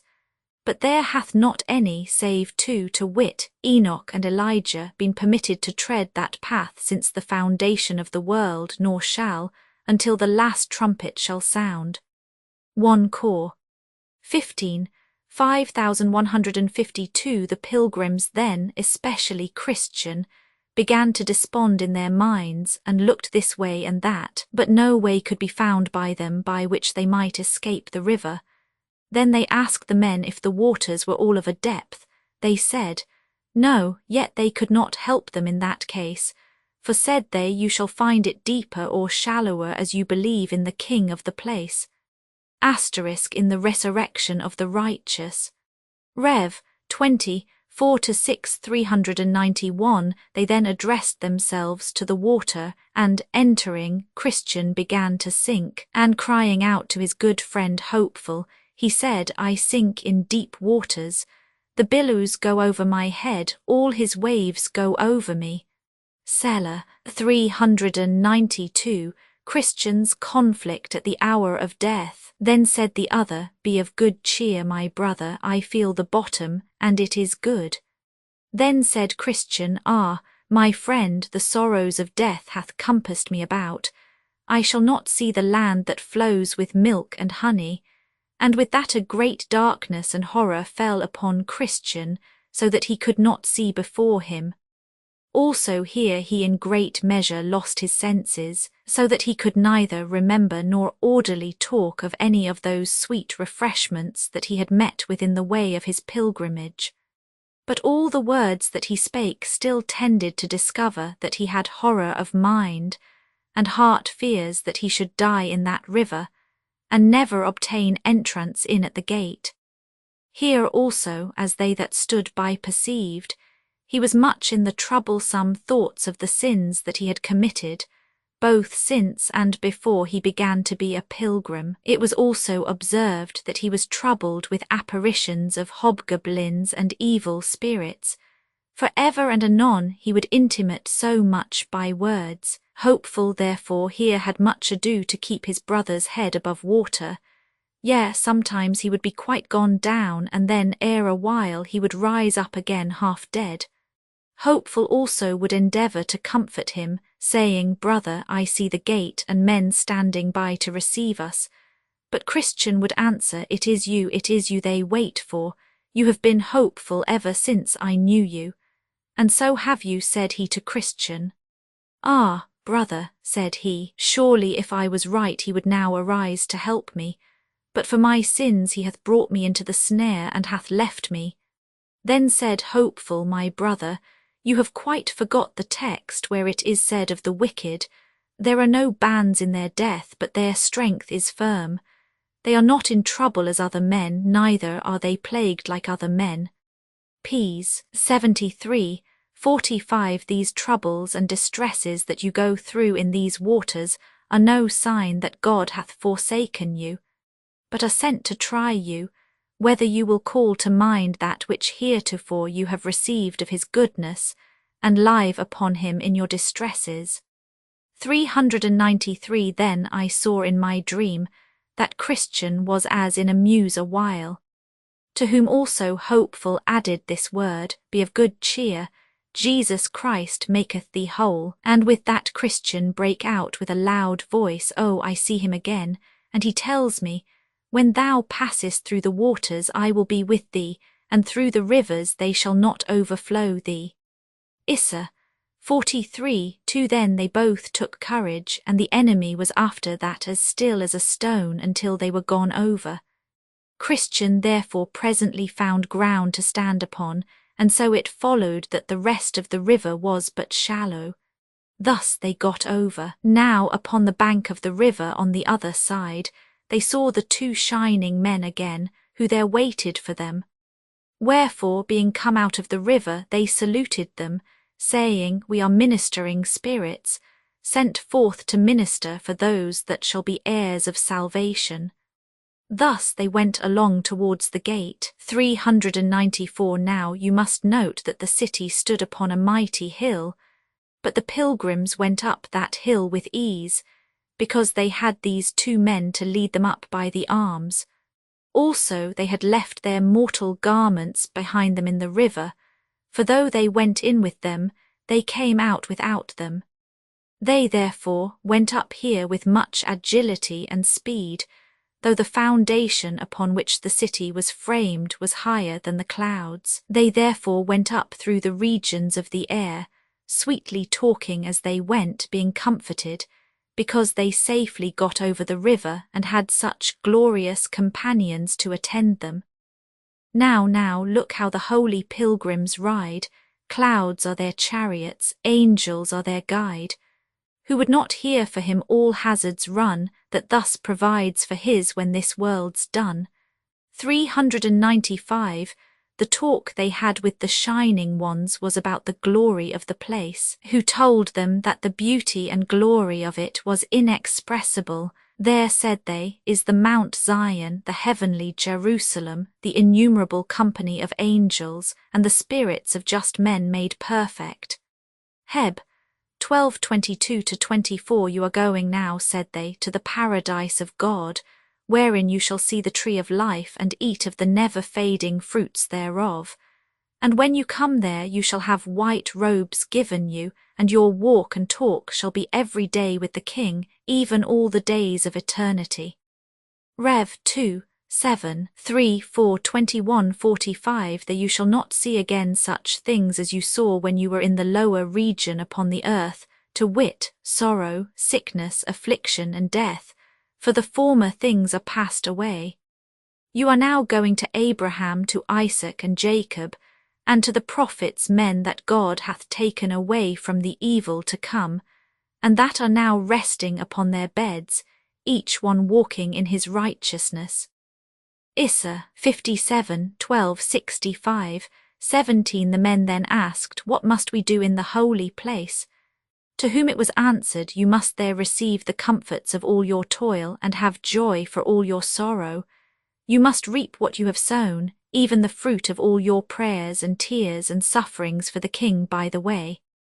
Gal 6:7 In that place you must wear crowns of gold, and enjoy the perpetual sight and vision of the Holy One, for there you shall see him as he is. 1 John 3:2 There also you shall serve him continually with praise, with shouting and thanksgiving, whom you desired to serve in the world, though with much difficulty, because of the infirmity of your flesh.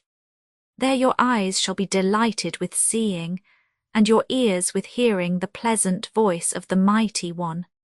There you shall enjoy your friends again that are gone thither before you, and there you shall with joy receive, even every one that follows into the holy place after you. There also shall you be clothed with glory and majesty, and put into an equipage fit to ride out with the King of glory.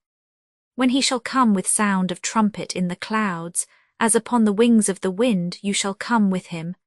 And when he shall sit upon the throne of judgment, you shall sit by him. Yea, and when he shall pass sentence upon all the workers of iniquity, let them be angels or men, you also shall have a voice in that judgment, because they were his and your enemies. 1 Thus 4:13-16 Jude 1:14 Dan 7:910 1 Cor 6:23 Also, when he shall again return to the city, you shall go too with sound of trumpet, and be ever with him. 396 Now, while they were thus drawing towards the gate, behold, a company of the heavenly host came out to meet them, to whom it was said by the other 2 shining ones, These are the men that have loved our Lord when they were in the world, and that have left all for his holy name. And he hath sent us to fetch them, and we have brought them thus far on their desired journey, that they may go in and look their Redeemer in the face with joy. Then the heavenly host gave a great shout, saying, Blessed are they which are called unto the marriage supper of the Lamb.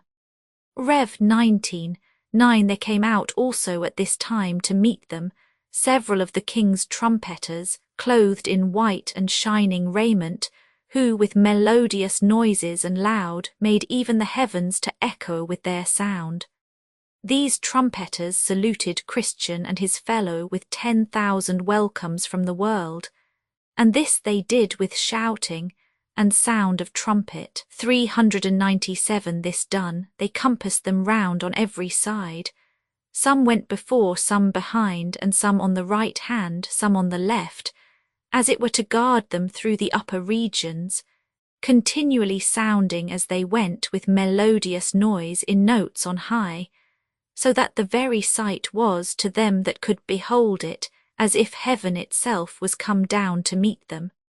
Thus, therefore, they walked on together, and as they walked, ever and anon these trumpeters, even with joyful sound, would, by mixing their music with looks and gestures, still signify to Christian and his brother how welcome they were into their company, and with what gladness they came to meet them. And now were these two men as it were in heaven before they came at it, being swallowed up with the sight of angels, and with hearing of their melodious notes. Here also they had the city itself in view, and they thought they heard all the bells therein to ring, to welcome them thereto, but above all, the warm and joyful thoughts that they had about their own dwelling there with such company, and that for ever and ever. Oh, by what tongue or pen can their glorious joy be expressed? And thus they came up to the gate. 398 now, when they were come up to the gate, there was written over it in letters of gold, Blessed are they that do his commandments, that they may have right to the tree of life, and may enter in through the gates into the city. Rev. 22, 14,399 Then I saw in my dream that the shining men bid them call at the gate. The which, when they did, some looked from above over the gate, to wit, Enoch, Moses, and Elijah, and see, to whom it was said, These pilgrims are come from the city of destruction, for the love that they bear to the king of this place. And then the pilgrims gave in unto them each man his certificate which they had received in the beginning. Those, therefore, were carried in to the king, who, when he had read them, said, Where are the men? To whom it was answered, They are standing without the gate. The king then commanded to open the gate, that the righteous nation, said he, which keepeth the truth may enter in. Issa 26:2. 400 Now I saw in my dream that these two men went in at the gate, and lo, as they entered, they were transfigured, and they had raiment put on that shone like gold. There was also that met them with harps and crowns, and gave them to them the harps to praise withal, and the crowns in token of honour. Then I heard in my dream that all the bells in the city rang again for joy, and that it was said unto them, Enter ye into the joy of your Lord. I also heard the men themselves, that they sang with a loud voice, saying, Blessing and honour and glory and power be unto him that sitteth upon the throne, and unto the Lamb for ever and ever. Rev. 5:13,401 Now, just as the gates were opened to let in the men, I looked in after them, and behold, the city shone like the sun. The streets also were paved with gold, and in them walked many men with crowns on their heads, palms in their hands, and golden harps to sing praises withal. 402 There were also of them that had wings, and they answered one another without intermission, saying, Holy, holy, holy is the Lord. Rev. 4:8 And after that they shut up the gates, which when I had seen I wished myself among them. 403 Now, while I was gazing upon all these things, I turned my head to look back, and saw Ignorance come up to the river side. But he soon got over, and that without half that difficulty which the other two men met with. For it happened that there was then in that place one vain hope, a ferryman, that with his boat helped him over. So he, as the other I saw, did ascend the hill, to come up to the gate, only he came alone. Neither did any man meet him with the least encouragement. When he was come up to the gate, he looked up to the writing that was above, and then began to knock, supposing that entrance should have been quickly administered to him. But he was asked by the men that looked over the top of the gate, Whence came you, and what would you have? He answered, I have eat and drank in the presence of the king, and he has taught in our streets. Then they asked him for his certificate, that they might go in and show it to the king. So he fumbled in his bosom for one, and found none. Then said they, Have you none? But the man answered never a word. So they told the king, but he would not come down to see him, but commanded the 2 shining ones that conducted Christian and Hopeful to the city, to go out and take Ignorance, and bind him hand and foot, and have him away. Then they took him up, and carried him through the air to the door that I saw in the side of the hill, and put him in there. Then I saw that there was a way to hell, even from the gates of heaven as well as from the city of destruction. So I awoke, and behold, it was a dream. 404 The conclusion. Now, reader, I have told my dream to thee. See if thou canst interpret it to me, or to thyself or neighbour. But take heed of misinterpreting, for that instead of doing good will but thyself abuse. By misinterpreting, evil ensues. Take heed also that thou be not extreme in playing with the outside of my dream, nor let my figure or similitude put thee into a laughter or a feud. Leave this for boys and fools, but as for thee, do thou the substance of my matter see. Put by the curtains, look within my veil, turn up my metaphors, and do not fail there, if thou seekest them, such things to find as will be helpful to an honest mind. What of my dross thou findest there, be bold to throw away, but yet preserve the gold. What if my gold be wrapped up in ore? None throws away the apple for the core. But if thou shalt cast all away as vain, I know not but 'twill make me dream again. Updated editions will replace the previous one, the old editions will be renamed. Creating the works from print editions not protected by U.S. Copyright law means that no one owns a United States copyright in these works, so the Foundation and you can copy and distribute it in the United States without permission and without paying copyright royalties. Special rules, set forth in the general terms of use part of this license, apply to copying and distributing project and may not be used if you charge for an e-book, except by following the terms of the trademark license, including paying royalties for use copies of this e-book. Complying with the trademark license is very easy. You may use this e-book for nearly any purpose, such as creation of derivative works, reports, performances, and research. Project Gutenberg e-books may be modified and printed and given away. You may do practically anything in the United States with e-books not protected by U.S. copyright law.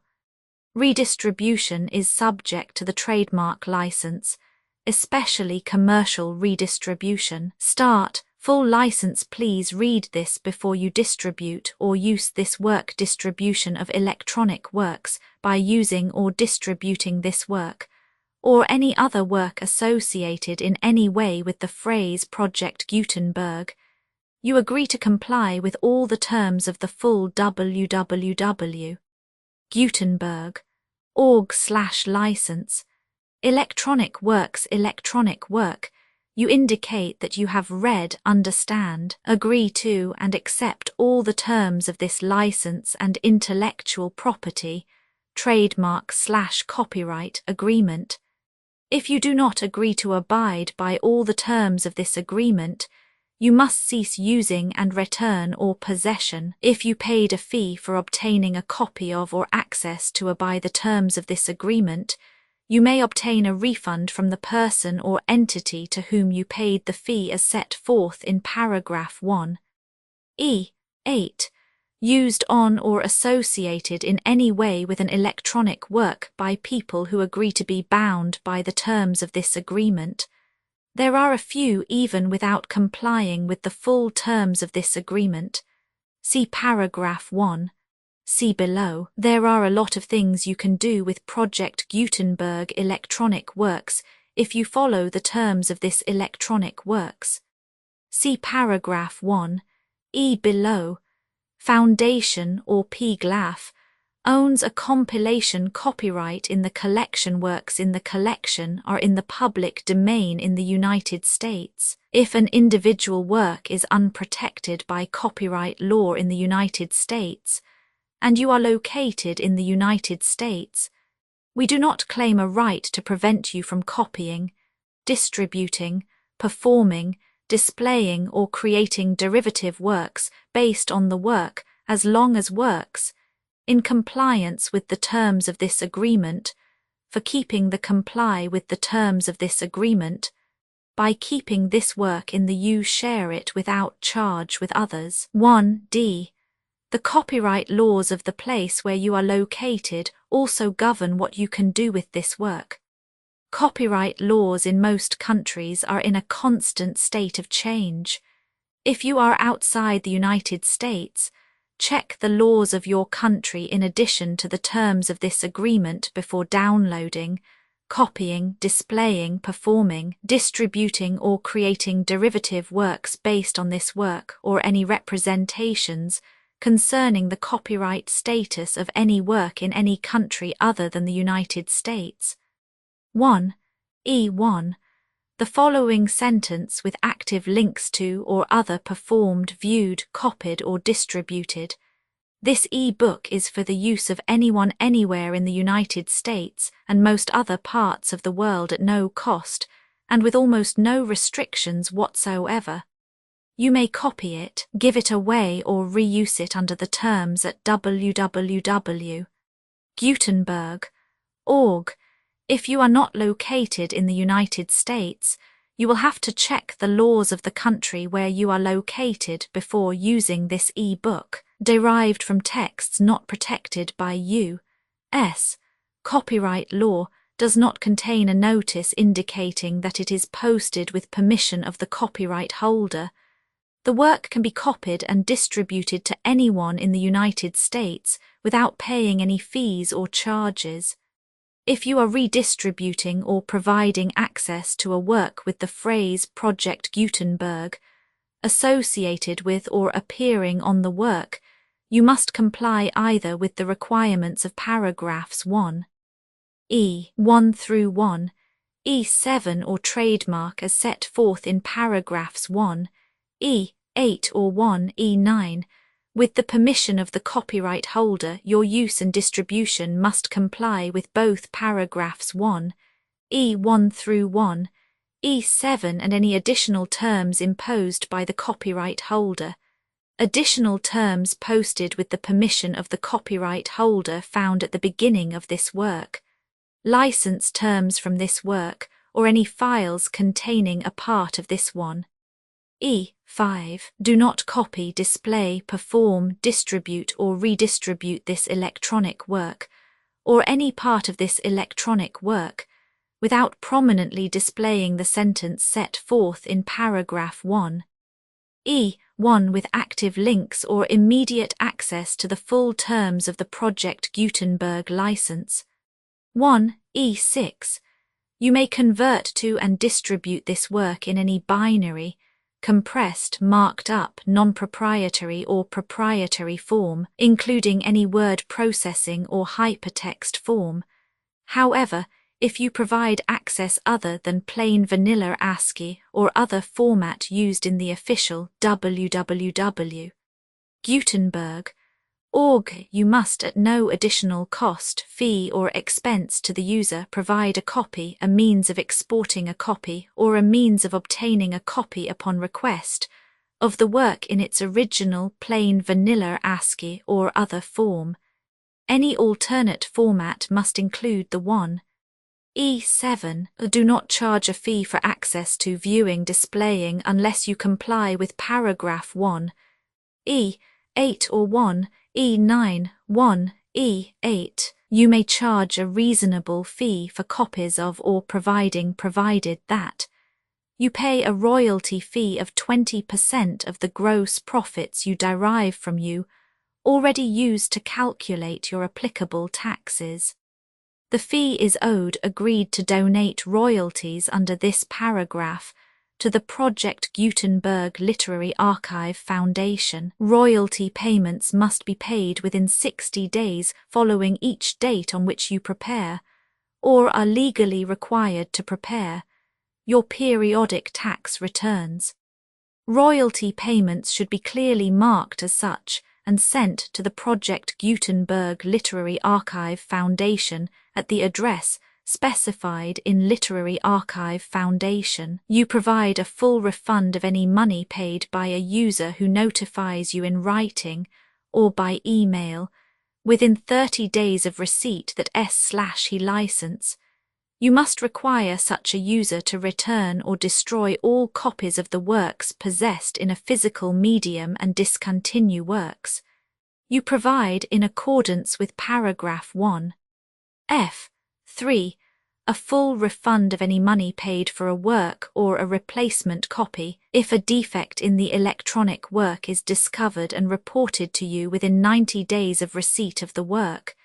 You comply with all other terms of this agreement for free. 1. E9. If you wish to charge a fee or distribute a Project Gutenberg trademark electronic work or group of works on different terms than are set forth in this agreement, you must obtain permission in writing forth in section 3 below. 1. F. Effort to identify, do copyright research on, transcribe and proofread works not protected by U.S. copyright law in creating the project electronic works, and the medium on which they may be stored may contain defects, such as but not limited to incomplete, inaccurate or corrupt data, transcription errors, a copyright or other intellectual property infringement, a defective or damaged disk or other medium, a computer virus or computer codes that damage or cannot be read by your equipment. 1. F2. Limited warranty, disclaimer of damages except for the right of replacement or refund, described in paragraph 1. F3. The Project Gutenberg Literary Archive Foundation, the owner of the Project Gutenberg trademark, and any other party distributing a Project Gutenberg trademark electronic work under this agreement, disclaim all liability to you for damages, costs and expenses, including legal fees. You agree that you have no remedies for negligence, strict liability, breach of warranty or breach of contract, except those provided in paragraph 1. F3. You agree that the foundation, the trademark owner, and any distributor under this agreement will not be liable to you for actual, direct, indirect, consequential, punitive or incidental damages, even if you give notice of the possibility of such damage. 1. F3. Limited right of replacement or refund if you discover a defect in this electronic work within 90 days of receiving it. You can receive a refund of the money, if any, you paid for it by sending a written explanation to the person you received the work from. If you received the work on a physical medium, you must return the medium with your written explanation. The person or entity that provided you with the defective work may elect to provide a replacement copy in lieu of a refund. If you received the work electronically, the person or entity providing it to you may choose to give you a second opportunity to receive the work electronically in lieu of a refund. If the second copy is also defective, you may demand a refund in writing without further opportunities to fix the problem. 1. F4. Except for the limited right of replacement or refund set forth in paragraph 1. F3. This work is provided to you as is, with no other warranties of any kind, express or implied, including but not limited to warranties of merchantability or fitness for any purpose. 1. F5. Some states do not allow disclaimers of certain implied warranties or the exclusion or limitation of certain types of damages. If any disclaimer or limitation set forth in this agreement violates the law of the state applicable to this agreement, the agreement shall be interpreted to make the maximum disclaimer or limitation permitted by the applicable state law. The invalidity or unenforceability of any provision of this agreement shall not void the remaining provisions. 1. F6. Indemnity. You agree to indemnify and hold the foundation, the trademark owner, any agent or employee of the foundation, anyone accordance with this agreement, and any volunteers associated with the electronic works, harmless from all liability, costs and expenses, including legal fees, that arise directly or indirectly from any of the following which you do or cause to occur. A. Distribution of this defect you cause, electronic works in formats readable by the widest variety of computers, including obsolete, old, middle-aged and new computers. It exists because of the efforts of hundreds of volunteers and donations from people in all walks of life. Volunteers and financial support to provide volunteers with the remain freely available for generations to come. In 2001, the Project Gutenberg Literary Archive Foundation was created to provide a secure archive foundation, and how your efforts and donations can help. See sections 3 and 4 and the foundation information page at www.gutenberg.org. 501 c.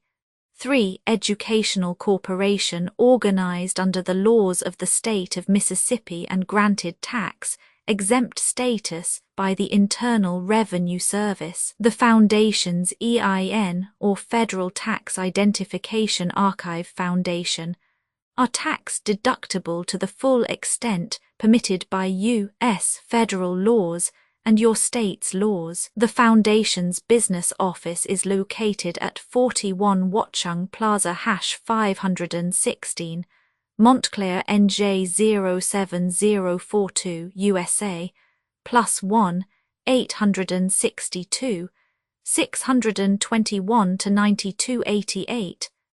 Email contact links and up-to-date contact information can be found at the Foundation's website and official page at www.gutenberg.org/contact Literary Archive Foundation public support and donations to carry out its mission of increasing the number of public domain and licensed works that can be freely distributed in machine-readable form accessible by the widest array of equipment, including outdated equipment.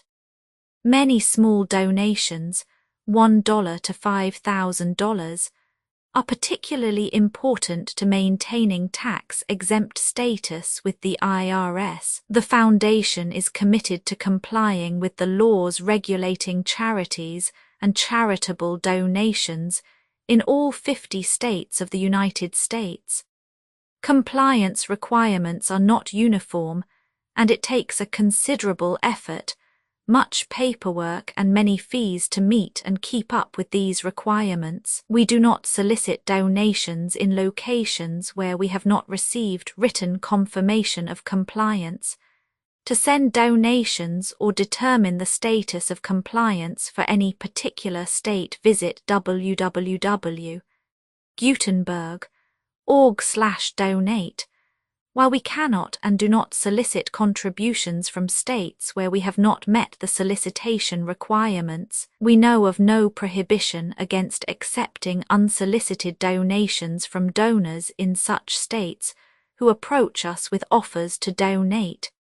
International donations are gratefully accepted, but we cannot make any statements concerning tax treatment of donations received from outside the United States.